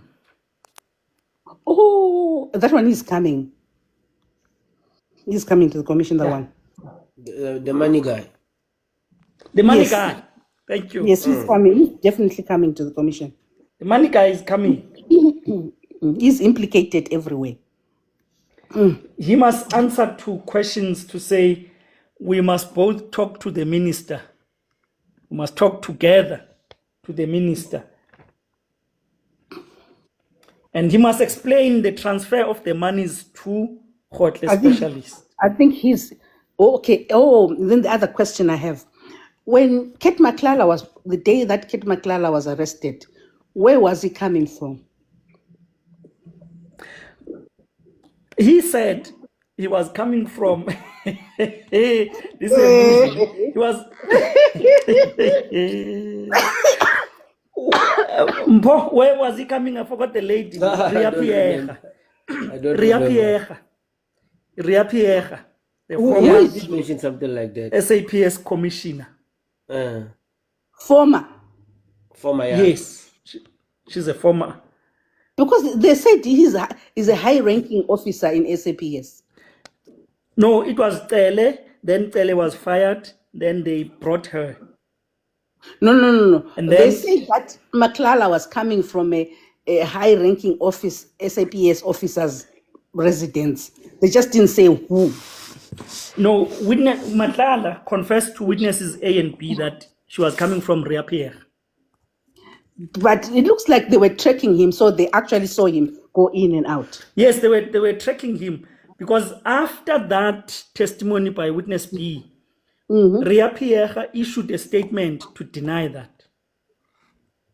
I don't know why they do that. I don't know why they do that. Yeah, I'm like, who had asked him? I don't know why they do that. No, I agree. Hence, I was saying to you at the beginning, all of them are not properly advised. They quickly rush to TV. You know, when the police arrest you, they read you your rights. You have the right to remain silent. That is not a joke. That thing It's is not. that is very, very Yeah, important. if they forget to Mirandize you, they have to release you. Yeah, but I'm just Then saying you to have- the people that are being arrested or implicated, they have no idea how important that is, their right to remain silent, because the police sometimes they don't have anything on you, but you give them something by talking too much. You do. You give Then them you by have talking- Faninkosi. You know Faninkosi, Sergeant Faninkosi. The one with the white bag with chocolates. Zolani, there's no way that they can exhaust all this in 3 months. Nyala khona. I'm still refusing. No, I trust Madlanga. He's No, very that- efficient. Again, the terms of reference are very limited. They're gonna finish that thing in 3 months. They're very limited. They don't want to expand it into other territories, ne? Because it will get very messy. And the you terms guys of are reference complaining that, yeah, you are complaining that there are commissions after commissions. So they want to cut it short. Yeah, they will finish it. It's too little there. The terms of reference. If they were, you remember, there's still an issue of the CEO of RTMC being suspended. Also, you know, it has not been included in this thing. You understand? So, And they might bring the head of procurement of SAPS Oh, that one about needs to come. about the tender. The tender. Yes. yo, his testimony in the ad hoc committee was very flimsy. Yo, that guy. Exactly. And that's a guy with a PhD. Did he get it from Fort Hare too? Yeah, for there again. I don't know. Ooh. It was He very has a flimsy. PhD. He has a PhD, and that guy is part of the system. I think I heard from. What's this guy that I listen to all the time? With the podcast. I think there is a connection between that guy is Dr. Fadi and Maumel. Yes. And Maumel. Oh yes, yeah. There is a connection. He did confirm. He said something very stupid. He said, I think he said, I know him from social events, or something like Okay. that. But he said something No, very, but no, there's a deeper connection. yeah, they should. There is a serious connection. There's a serious connection. There's a deeper connection between that guy called Dr. Fanny of procurement and Maumel directly. Where was he working before that? Some SOE, some SOE. Yes. He was working at an SOE. Oh, you can't forget Tele. Oh, Cele is General. coming to the commission. Bekicele. Cele is coming to the commission. I wanted to actually we now I think we exhausted the forte, right? Am I correct? Yeah. Because no one No, asked me, a question about forte. no, my question, Sarah Becker, it's confusing. So are you sure that the commission is going to call him? Or is yet to be No, decided? I don't think the commission will call her. She wants, because remember, you can write to the commission yourself. But that doesn't guarantee. Like this guy, this guy Litwaba wrote to the commission. Oh, judge. The judge. I think they're going to bring him. The Northern Gauteng Judge President. No, the Yeah. judge. No, Yeah, I think not the Gauteng, judge. the whole of Gauteng. The president now, acting president. Yeah. Is he not the one that's being accused of taking 2 million rands Yes. from Yeah. Yes. your That's why she wants to clear Yeah, his but name. Zolani, if you have time sometime, ne, just sit down and look at that guy's judgments of the past 10 years. Especially commercial ones. Especially commercial Yo. ones. Seriously, Lidwaba, just if you have time sometime, we'll come back and talk about this. Just do a research of his judgments for the past 10 years or even 15 years.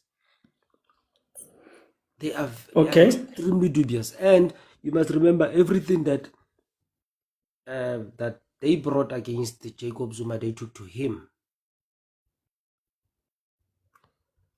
And yeah, a lot of judgments that he rendered that guy Litwaba, they are extremely questionable.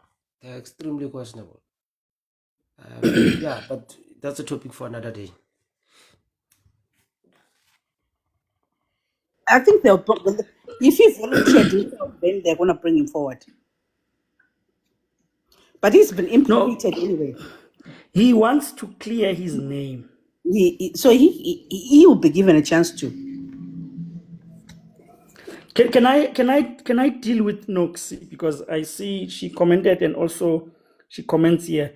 Noxie, number one, you must learn to listen. We've given the history and we're saying all this history we're giving is because the enemies of the PKTT are trying to use the story of Sarah Berger to push and say it's the PKTT. That's harassing Sarah Becker. So you must learn to listen. The question you are asking, it shows you did not listen. Where you say it doesn't matter how many members arrested her. That clearly shows the person was not listening. The content was never about how many members. The content was who arrested her. And how he was pushed. Exactly. Listening is a skill. If you do not exercise that skill, you are going to miss out a lot of things and you are going to fall into the lies and disinformation. And the context was harassment, that when she was arrested, she was harassed and it was overdone by the PKTT. Now Exactly. they want to use that to prove to support the minister's case that the PKTT does things, they harass people, they abuse people. So that is one of the reasons why it was disbanded. Exactly. So we need to clarify that aspect to say it was the Hawks who came with 18 members of combat. So you can't say it doesn't matter how many members. What it matters to say who arrested her. That's the question we're asking. It's not how many members. It's who arrested her. Because the 18 members is not raised by anyone but by Sarah Becker. She's the one who mentions 18. And you are saying it doesn't matter. But to Sarah Becker, 18 matters because she mentions it. She says 18 members of the combat came to arrest me. And the narrative then is that was abuse, as Mpho says. But that thing of abuse is not only hanging, it's the abuse attributed to the PKTT. And therefore, the minister was correct. Why was, I mean, you mentioned, if correct me if I'm wrong, you mentioned that the member of the PKTT who was brought there was a ballistics expert. Witness C. Huh? Witness C. Yes. Witness C. Witness C. He was an ballistic expert. Forensic investigator. Forensic scene Yes. investigator. Forensic is like, I think it deals with the finances and the documents. Oh, okay then. Oh, all right. No, it's fine. And then I'm sure there was a ballistic expert. Because they said there were security, there were bodyguards and stuff. That's why they brought the ballistic expert. No, in the forte, you needed ballistic expert because there were people killed and shot. So you needed to analyze the, yeah. Can I clear something? I mean, on the actual arrest, on the actual event of the arrest. Yeah, you see, the problem with people like Nox, they don't listen. Where she says it doesn't matter whether it's PKTT or NIU. Can I clear something? Yeah, we have a problem of listening.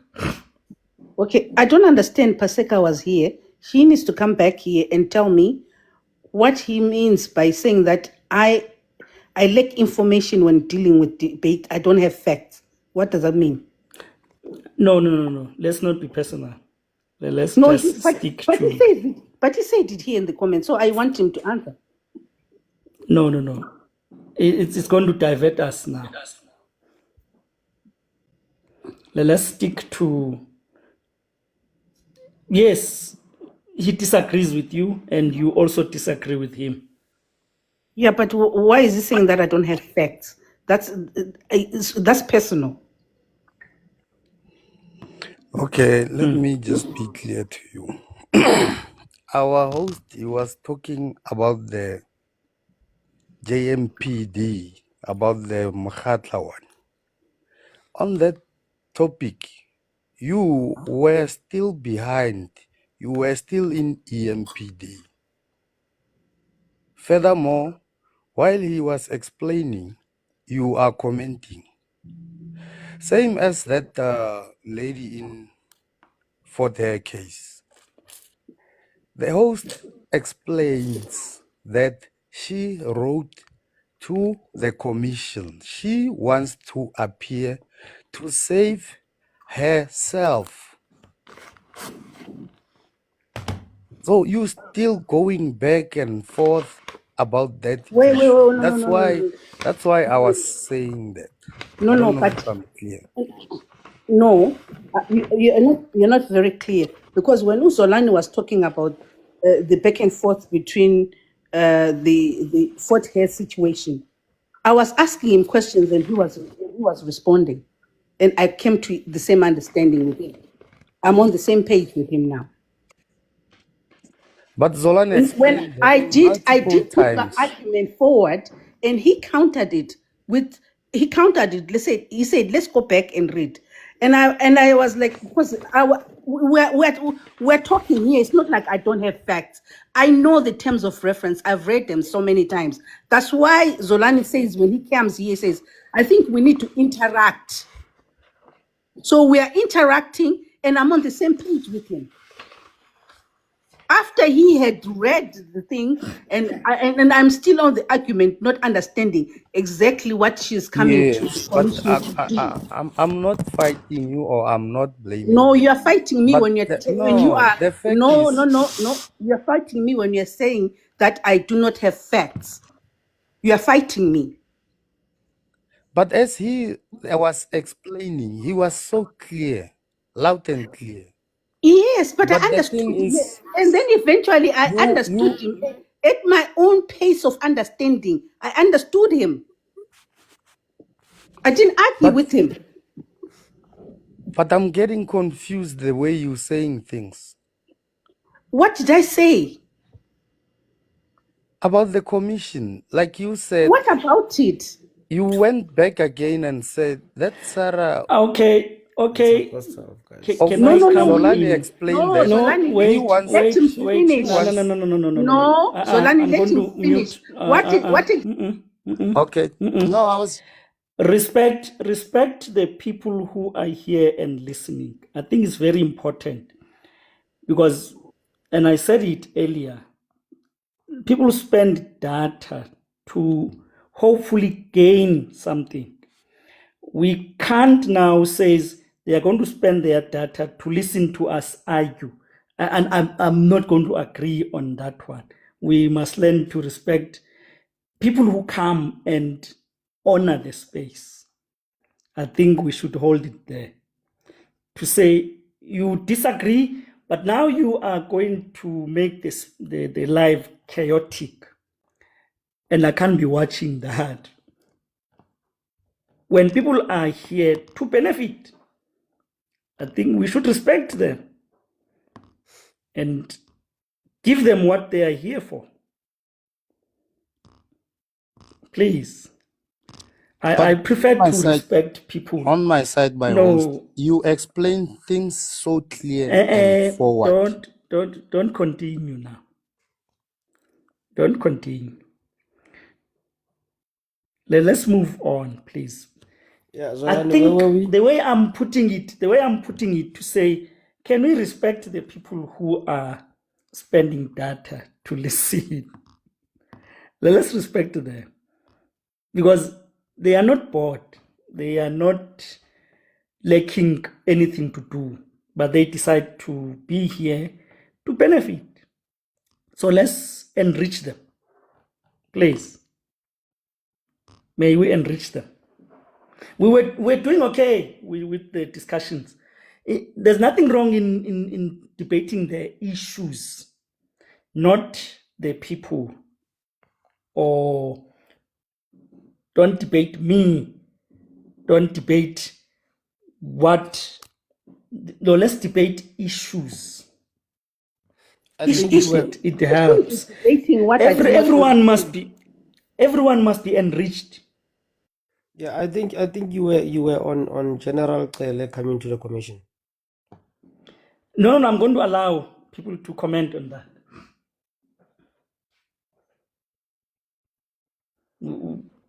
That's the fact. Sorry, that's the issue we now can discuss and allow then the people to hear us. What do we think about the Cele issue? Maybe I can lead. See, with me, and I was disappointed actually by the public. The claim by Matlala that he gave Cele 300,000. And It's a people say diversionary. that. It's a diversion. Huh? I'm disappointed that the public actually believe it. Yeah, it's disappointing.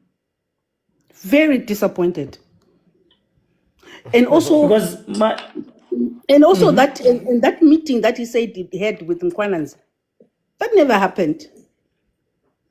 Because why would that's Makala go Mkhotsi. to No, it's Matlala who said that he had a meeting with the Mkwananzi.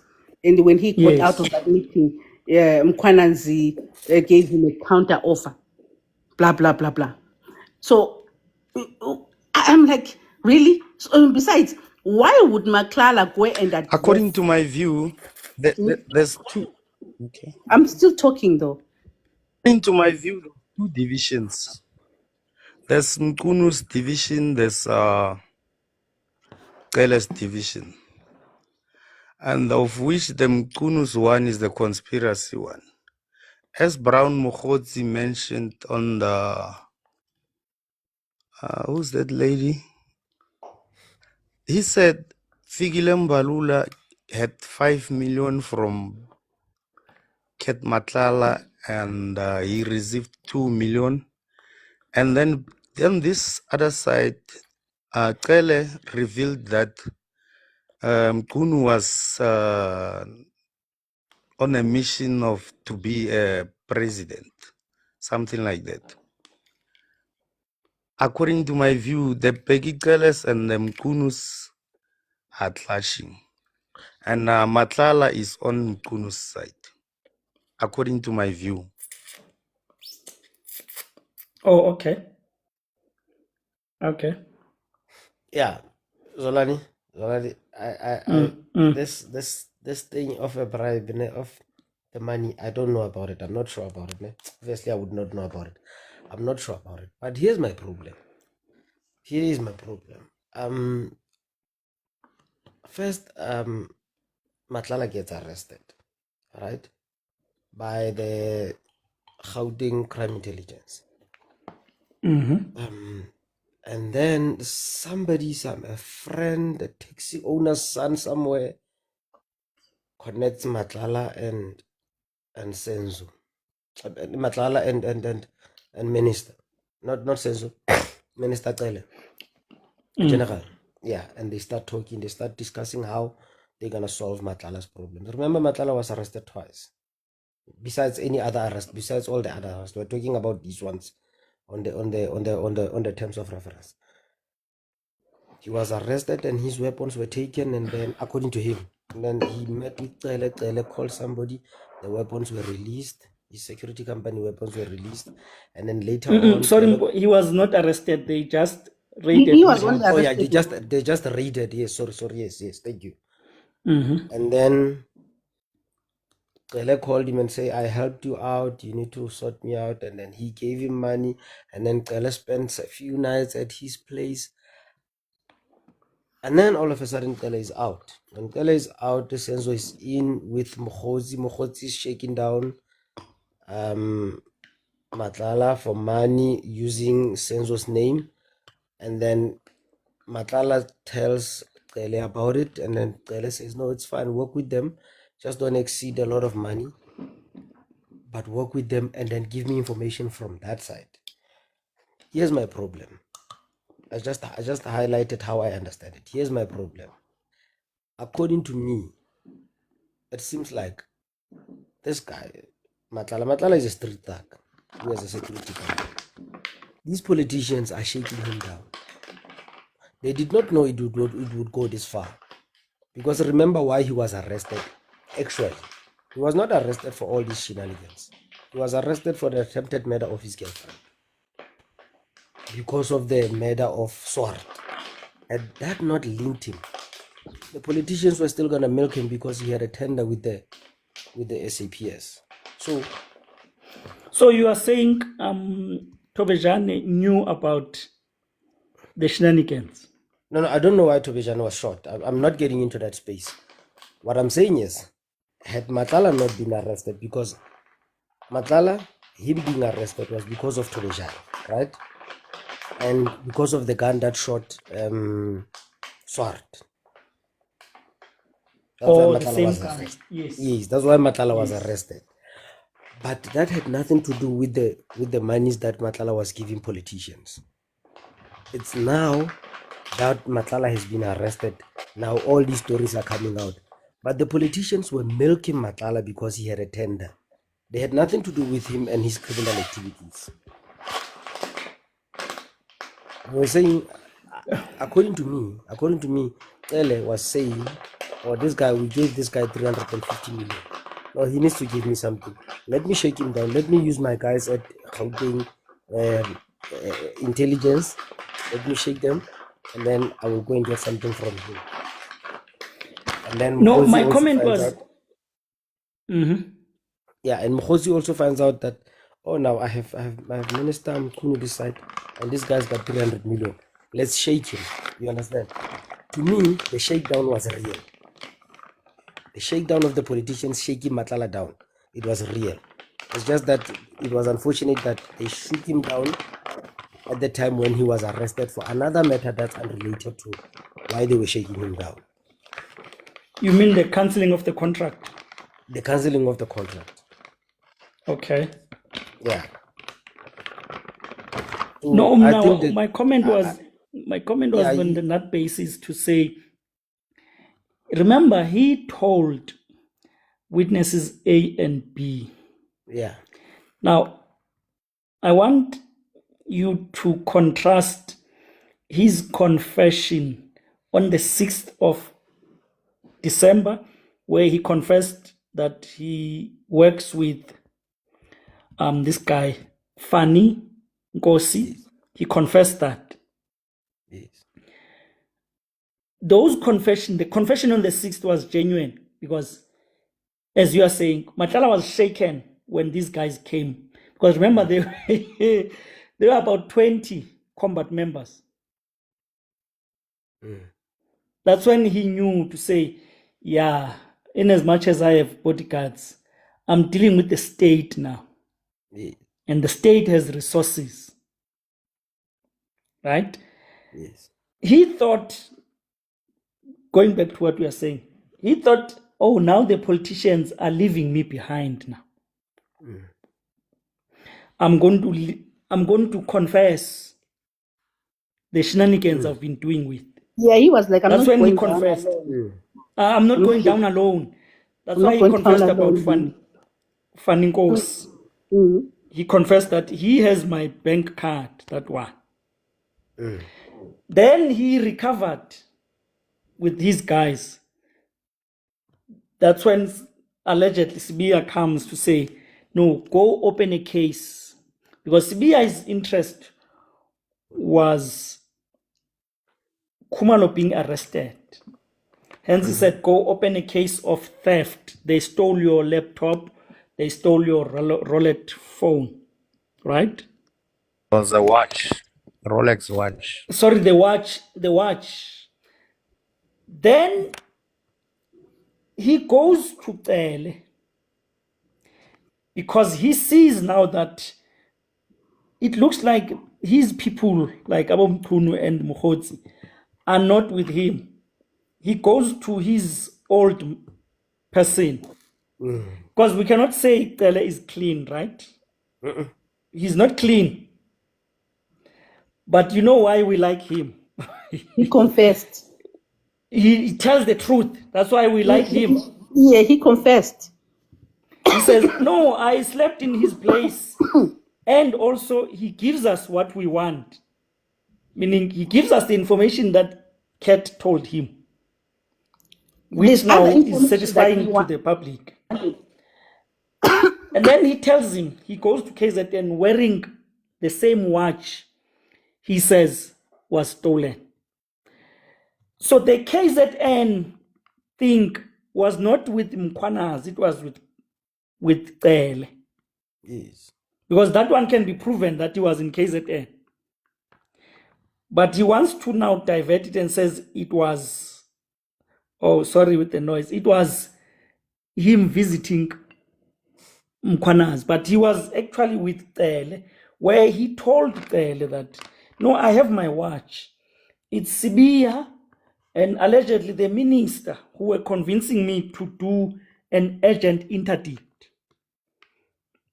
Number one. Number two, it's Muhotzi and the minister who were convincing me to open a case of assault to the IP.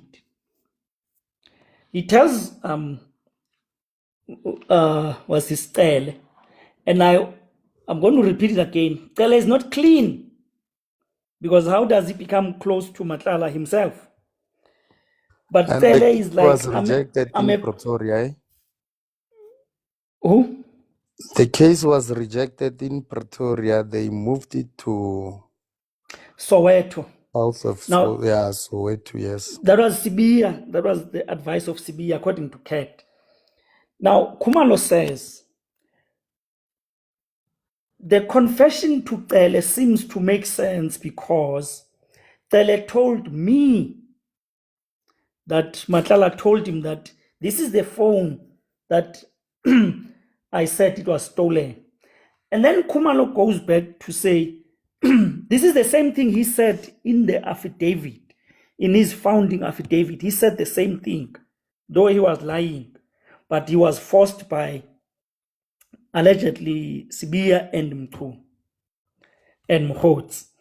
So you see the link now to say, he said this on the founding affidavit, then he goes and tells Tele, and then Tele tells Kuman. So it all connects. Now going back to the day he was arrested now, this last year, May,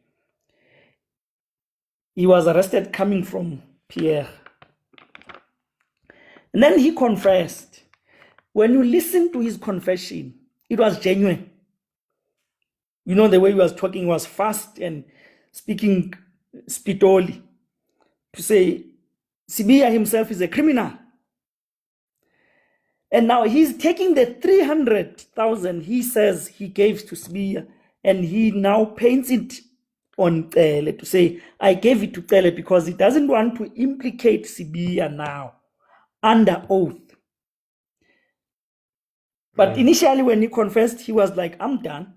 These guys are selling me out, because there's a message he sent to Brown Mkhots to say, now that I'm in trouble, you are not answering my messages and my calls.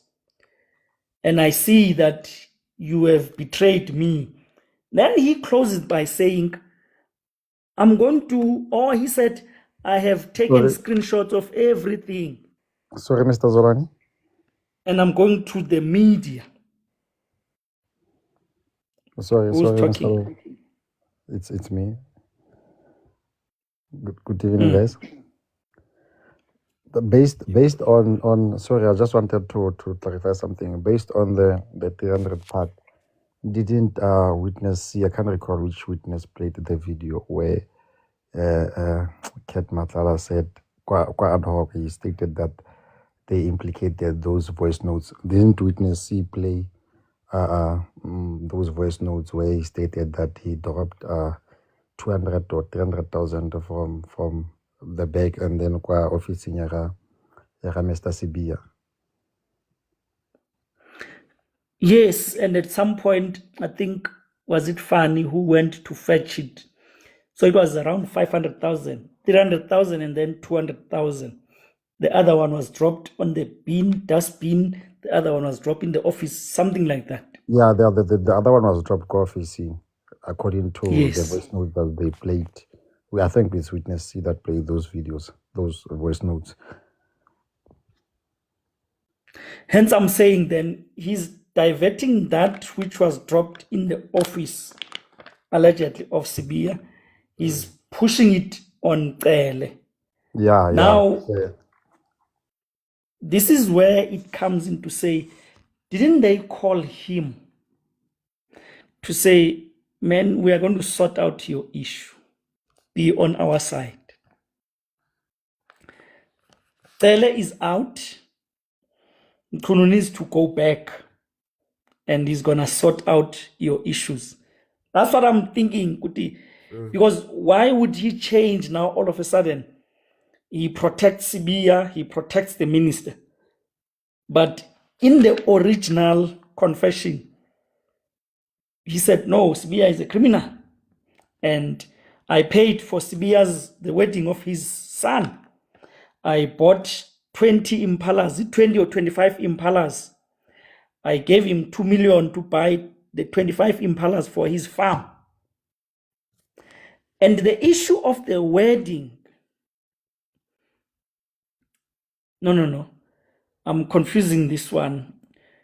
Shibiri was invited to Sibiya's farm, right? Shibiri. Was it a wedding or it was just a function? No, that's the one that he said he couldn't attend because he was ill. He had to go through surgery, blah blah blah. No, he The was not wedding, ill. the wedding He was one, I not think, ill, actually. is the one they were demanding a house in the name of the son, something like that, if I'm not mistaken. No, Shibiri was not sick, but he said he pretended to be sick because he knew they were going to ask him about the dockets. So he decided to pretend that he's sick. Because the meeting at Sibiya was all about the feedback, and he didn't have anything from witness A and B, and therefore he couldn't go to Sibiya's house or farm. That all connects to say, oh, Sibiya has a farm, okay? And the issue of the 25 impalas is part of that. Unless Shibiri can turn back and also deny everything, which is it's a possibility because there are no recordings. Question for you, Zolani. Out of all these criminals, who do you think is potentially to sing?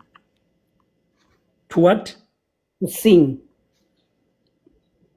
Sin or sink? Sing. Just Oh, to tell us. sing. Yes, To sing. yes. But it's obvious. Matlala. I don't think so. Matlala is a likely one. But he failed to do it at that point. No, but I don't take ad hoc serious. But I think Mazio is fair on that statement. With regards to that, I don't think Cat is likely to say. And I'll tell you why I think Cat is not like sing anymore. Hey, that noise. What's the noise? From the host. Oh, okay. So I don't think that Cat would sing because that if he sings, he puts his family in jeopardy. Because if his family is out, the family is out there, so they may have that as a collateral. You keep Oh, quiet. in that sense, I hear you. I hear you. Yes, Based on the he's family, not. I hear you. Yeah, because of his family, he won't. I think I'll put my bet on who's this liar who went to Ado, the chief of staff. Cedric Nkabinde. Cedric Kamine is likely to sing. Shibiri is likely to sing. Those are my instincts. Those are my two instincts. Yeah, I think you are right because Kabinde before he was with Tim Mkunu, and as Nkwanas warned him, he's trying to change the direction from A to B now. I think you are right there. And Yeah, he's gonna since they, shift. since they sent Ket Matlala to Kokstad, I think he will feel the pain and saying what they want him to say. He No, will be loudly. Cat is not gonna sing. His story goes way too deep. He's not gonna sing. He can't sing. He won't sing because he made a mistake and in the ad hoc committee and mentioned Maumela. And then he mentioned Pechane Chauke. Those two names you don't mention. The minute you mention those two names, Same as the 1.9 billion tender. He messed up things on he that messed too. up. But especially Bejani Chauke, you don't mention those names. If you can remember, I don't know how vested are you guys in these parliament things.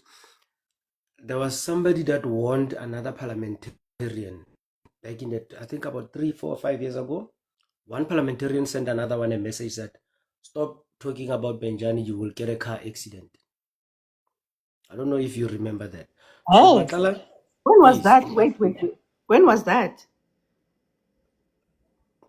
I don't remember the exact date. But there was In an the, issue with Benjani Chauki. I think it was towards the elections because he was running for something within the ANC. And then another, who's that guy that Mama Bulo? Mama Bulo sent a message to another politician, a text message to another politician and said, stop talking about Chauki, otherwise you will get a car accident. Now Chauki, we all know he's very big. He's very big. He's very close to the number one.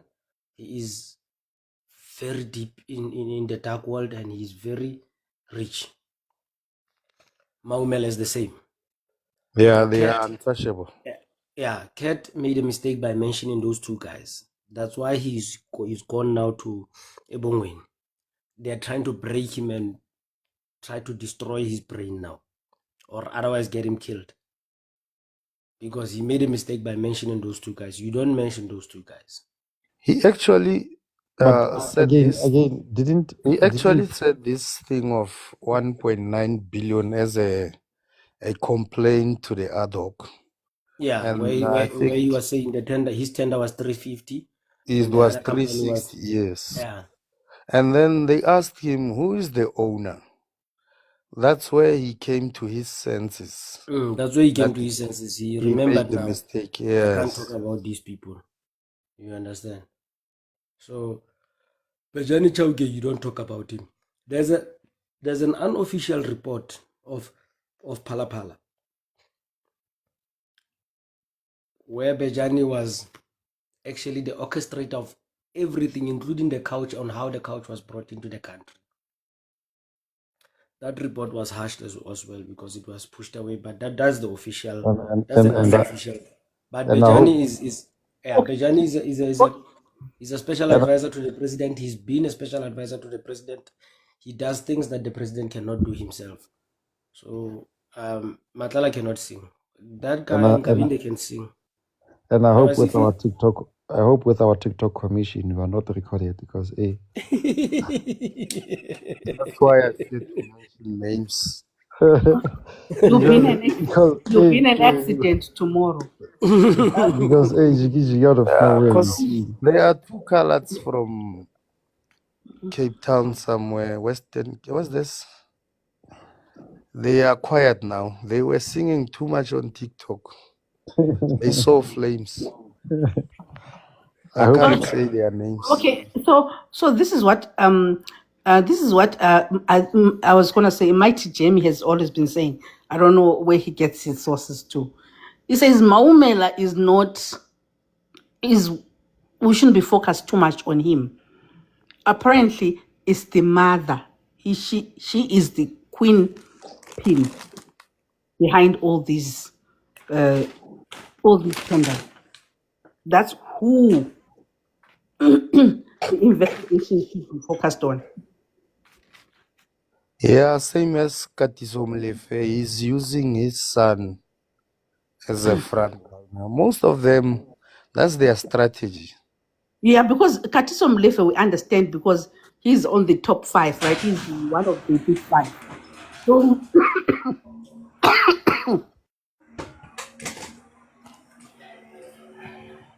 And all Kat- these big fishes, Mm, they have their own departments. Some is drugs, some is tenders, exactly, some is exactly, wara wara. So everyone exactly. is on his path. Yes, And everybody that's has got a function. They form, yes. which forms a syndicate. So there's syndicates for tenders, there's syndicates for kidnappings, there's syndicates for drugs, but they're all within this big 5. Based on that, our source, which is General Mukwanazi, last time he went to ad hoc, I can't recall whether it's ad hoc or Matlanga. He stated that I think Malema asked him question like, have they tabled something, an offer or something with regards to contract extension? And he said they only have like options to offer such things 4 months prior before the contract ends. And then last time I checked, I was on Twitter and I said we left with 3 months before contract Akamukwana expire. My question is, do you think he might get? Do you guys think he'll get the contract extension or position that is way maybe higher than what he has right now? It depends on what he wants to do. He might be It all depends on what he wants to do. to who's this guy? General Sibia's position as the way he's so close to Masemola. That's my opinion. But Masemola, I think within 6 months, Masemola contract is ending, right? It's after the Mkwana's one. That's what I'm saying. Within 6 months, it's expiring. I think by March, Mukwana's contract expiring, March or April, and then by June, our national commissioner and I contract expire. So I don't think. And then CBS suspended, right? Yes. So yeah. That's. He might be acting maybe somewhere somehow, as I read the dots, according to my opinion, I don't know what to say actually. But don't sleep on General Zentumul as well. That lady that went to Matlanga. Do you recall her? Yes. Yeah, don't sleep on her as well. Since I said these things, there's team A, there's team B. So it will depend on who's in powers by then. Because same as Kunu did about the PKTT, it's an offense. Disbanding immediately not yes. He doesn't have that powers to do that. So that's why I'm saying, since Masemola is in charge, things might be otherwise. Yeah, I get your point, fair. Because I saw last year, somewhere around November, even the premier of KZN was campaigning from Kwanazi. He said something like he must be given a contract extension before his contract expires. Yes, and our parliament but he was advocating for the same position. Our parliament members are with Mkonas too. I think it all depends on what he wants to do. And I don't think that has been, he has probably articulated that. So it depends on what he wants to do. Does he want to go back to HQ or not? But you can't start a fight and let it go. He needs to continue where he's at. And I think that right now is the right time for subs to come out in terms of subs. We know subs has been captured for the longest time.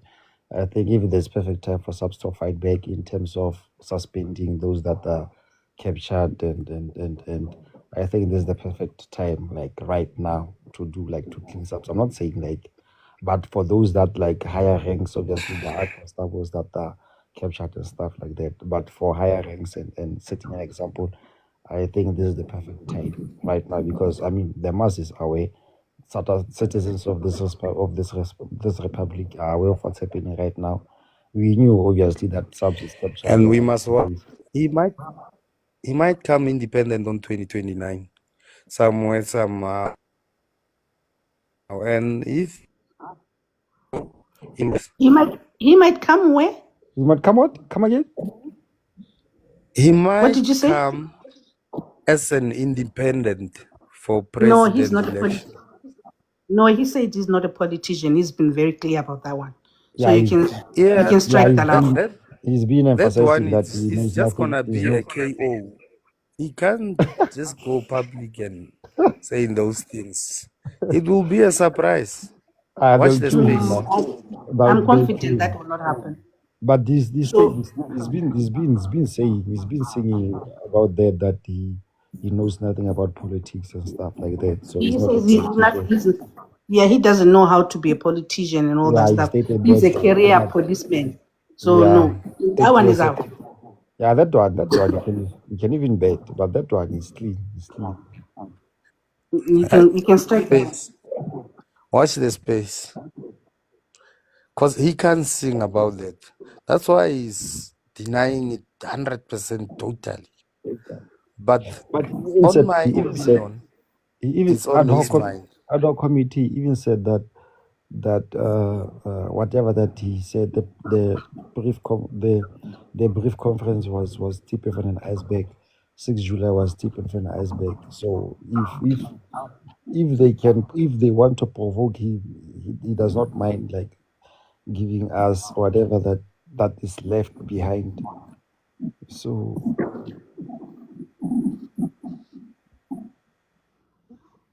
yeah, and if I may ask, when like Atlanga Commission resume 17 January, ne? No, we don't know. Do you know for sure? Yeah, it's I think second week, 17 somewhere there. They Because estimated it on the second week, yeah, of which somewhere is there because 17 is the, on a Saturday. the So second week is the one we're starting it tomorrow. They yeah, but estimated it there. somewhere there, maybe 12, 13, 14, somewhere there. yeah, I think, I'm thinking maybe next week Monday. yeah, I think it says on Chune, last part. It says on I would, Chune. I think Senzo Mkono may be coming in to be the first one to Yeah, finish up. Senzom To Chune finish is up. coming, and then it's supposed to be Senzom Chune, General Senona, and then Sibia, and then Brown Mokgotsi. Senona is already scheduled for Senona is scheduled for January 27. Yeah. He's been there. Huh? Mokgotsi has been there. Yeah, he has to come again. They're not done. I don't know. Because according to the president, he needed the report within 3 months, and then they submitted that on the 17th. And Yeah, 17th December they the submitted. parliamentary ones, they start to lament on the funds of paying the Madlanga Commission because it's a heavy amount. Yeah, but they can't So they do. said they must try to cut it short as much as they can. And since, well, it continues, there are new names and important ones coming in. Yeah, So I don't think that guy will be back, as he doesn't know his story. Like a primary kid can answer those questions, but that guy, I was But so obviously he was disappointed. protecting his team. He was Which protecting his guy are team. you referring to? Talking about Brown Brown Mokgotsi. Mokgotsi. Obviously, he was protecting his teammates. Obviously, the likes of Muchunu, Vusiket, and yeah. No, That's those obvious. guys, they are programmed. So they just saying whatever they want to say. When they are asked, they coming with non-stories like, "Yeah, I wasn't like at that age. Wara, wara, wara. No, I wasn't in Kondo. I Immediately does was not mean in now. SDU." Do you hear that? He doesn't have facts, and trying to blame But the PKD. I'm looking forward for General Sibia's one because I saw him go ad hoc and he was so out of place. So I know Madlang obviously they're gonna grill him there. So I want him there. And obviously Madlanga we deal with proof, we deal with tangible things. So I want him there. I know he will panic and but obviously I'm not gonna sing. But obviously He has been Zolani, cooked by an ad hoc. At the commission, it's gonna be worse. guys, before you go very far, that criminal that Spear brought to the ad hoc committee, what's his name? The colored guy from pardon? Richards Bay. That criminal that Spear brought to Parliament, the colored guy. Oh, the one Oh is rendering his baki. Who's yeah, his Yeah. name? I forgot his name. The one Zolani, do you think that guy is going to come to the commission? What to do what? Might be. Because Is not seems like important. To do what?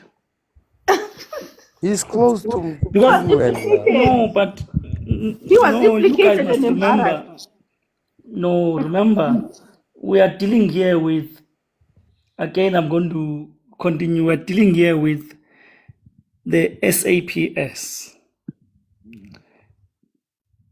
Interfered. As for, no, he didn't.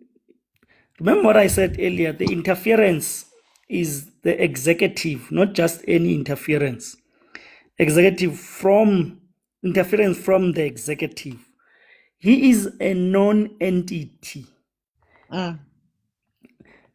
What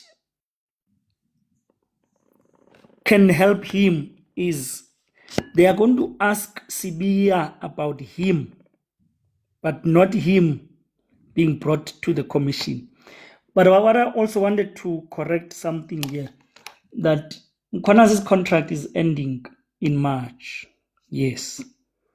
But Masemula was appointed in April 2022. And his contract is supposed to end in 2027, not June this year.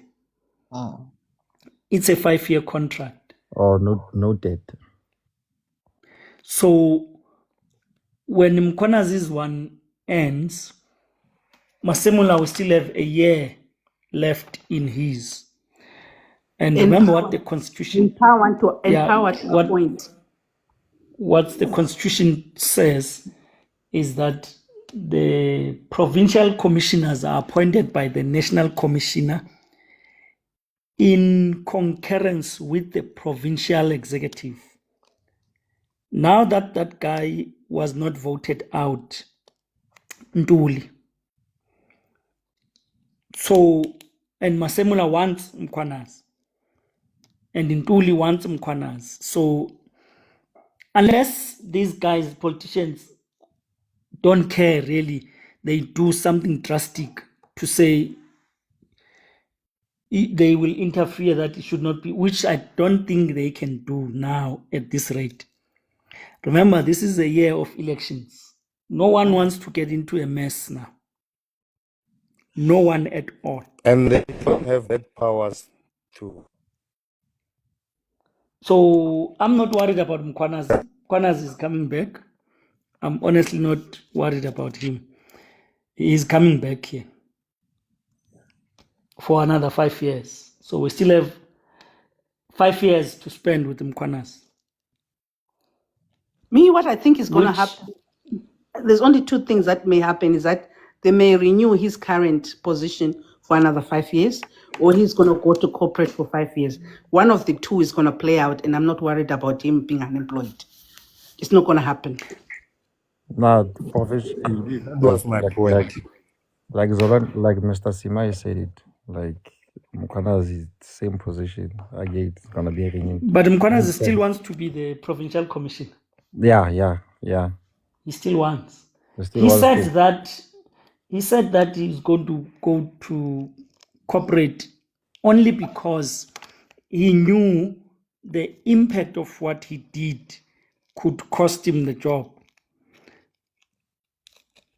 But now that things are turning out this way, instead of Masemula falling, it's now the minister who seems to be falling.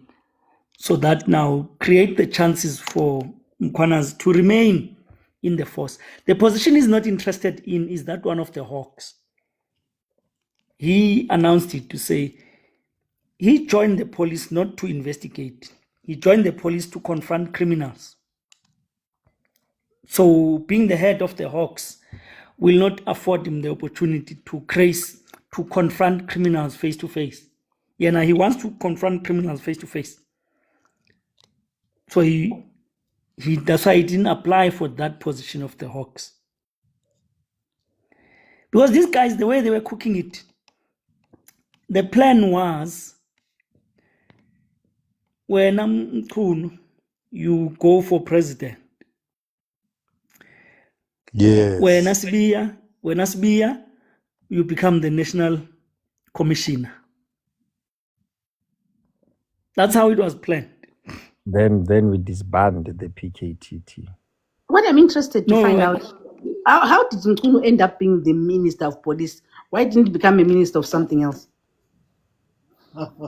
But he was No, minister of let's water. confess. He Let's was confess. minister of Tunu water is and good. sanitation. You know, ESC with the recycling positions was. He was minister of Tunu water is and good. sanitation. I think that he was minister of something The before. problem, his coming problem here. is when he came to police. When he came to police, obviously that's a very difficult position of police because you have too Sensitive. many parties, sensitive. You have too many parties interested in that position. And if you are not street smart, like Begitel, then you are going to be in trouble. You need a certain Begitel in that position. Because Begitel will tell you no. Isn't somewhere somehow placed to cover some mess somewhere within the circle? Which circle? But now that from what we know now, because this commission has educated us a lot. That's what I'm saying. Minister's Extremely a lot. position, Extremely. minister's position has no power to cover things. Yes. From what we But have learned, Tele told us. Remember, Tele was on both sides. He was a national commissioner. Yeah. in the minister. And the minister. And he became the minister. So he knows both sides. So he said, actually, I envied to be the national commissioner because that's the most powerful position, not the minister. The minister is not powerful. He did say that. Yes. As you can Because read that's it because from the start, he was once a see, police commissioner.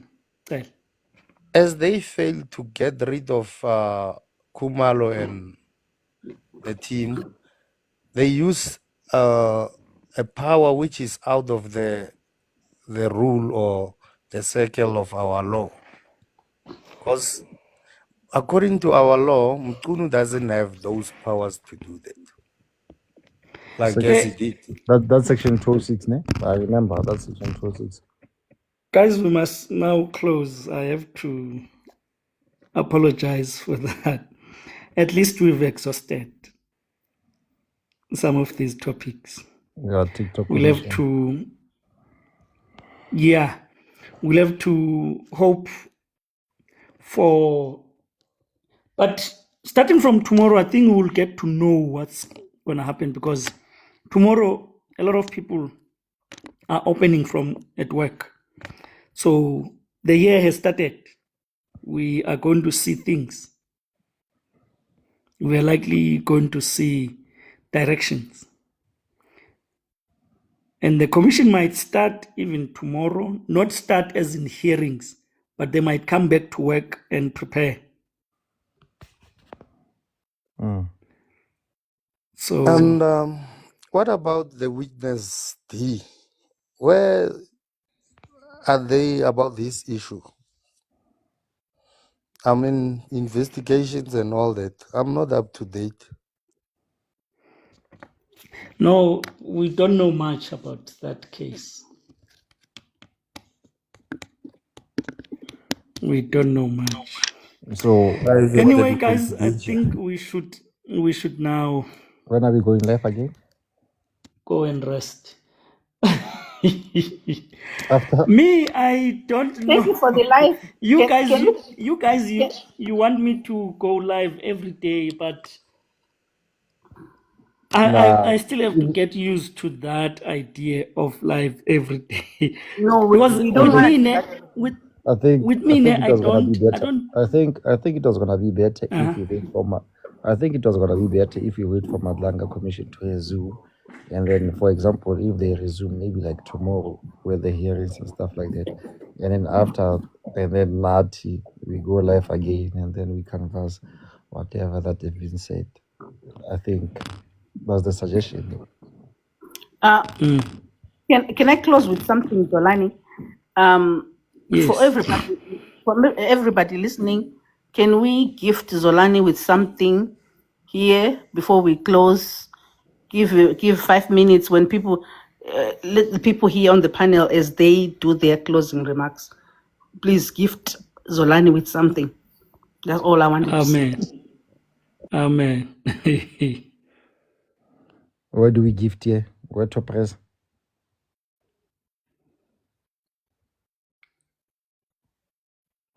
I 5 think minutes. General was on you, my host. Before we leave, maybe you can Amen. cut on Eh? on General T. Who? Yes, 5 seconds. General Dots. Yes. He No, say he this says. No, he says Mkunu is not clean. Gunu has a lot of KZN skeletons Skeletons. to cover. Yeah. Yeah, Oh. he says he's not clean. Well, when that was said to him, he said that he was being threatened. He took that as a threat. He I was said, listening to that I don't today. understand his disagree.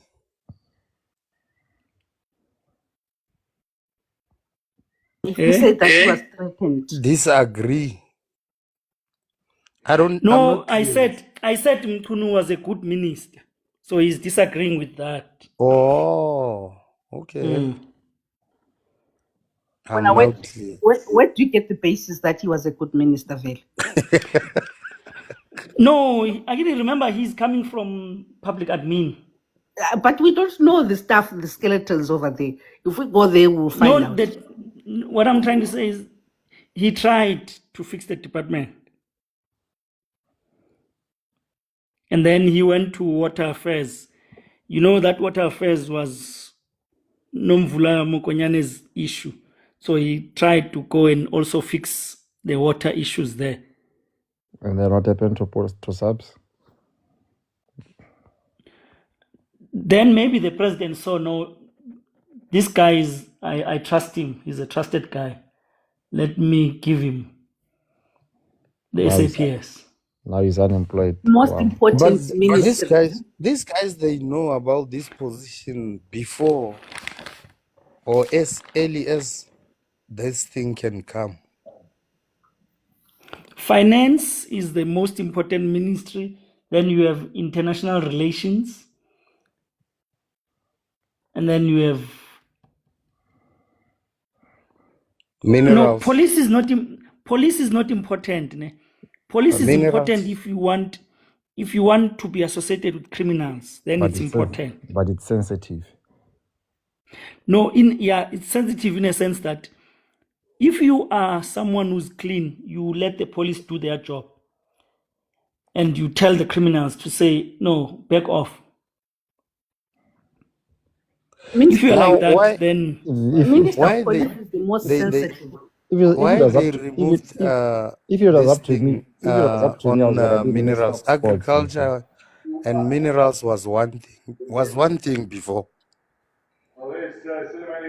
no, was it not electricity and energy? No, that was energy. That it falls under energy, because before agriculture and minerals was a one package. Docas. Now, I don't know. since it was what do you call this? Government of what? They removed the minerals on that, and then they gave them only the agriculture.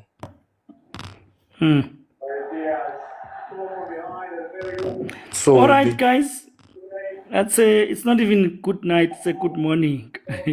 yeah. Happy New Year. Thanks.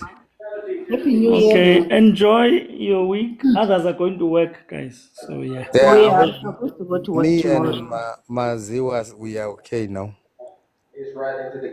Me, No, I'm I fine. could see. Yeah. Me, I'm I fine could with see. Pastor. I'm I'm fine sorry with Pastor. if you felt offended. I'm sorry then. No, I'm fine. I'm Yeah. fine. All right. I've No, got a thick skin. I'm please. not that easy We offended. engage issues.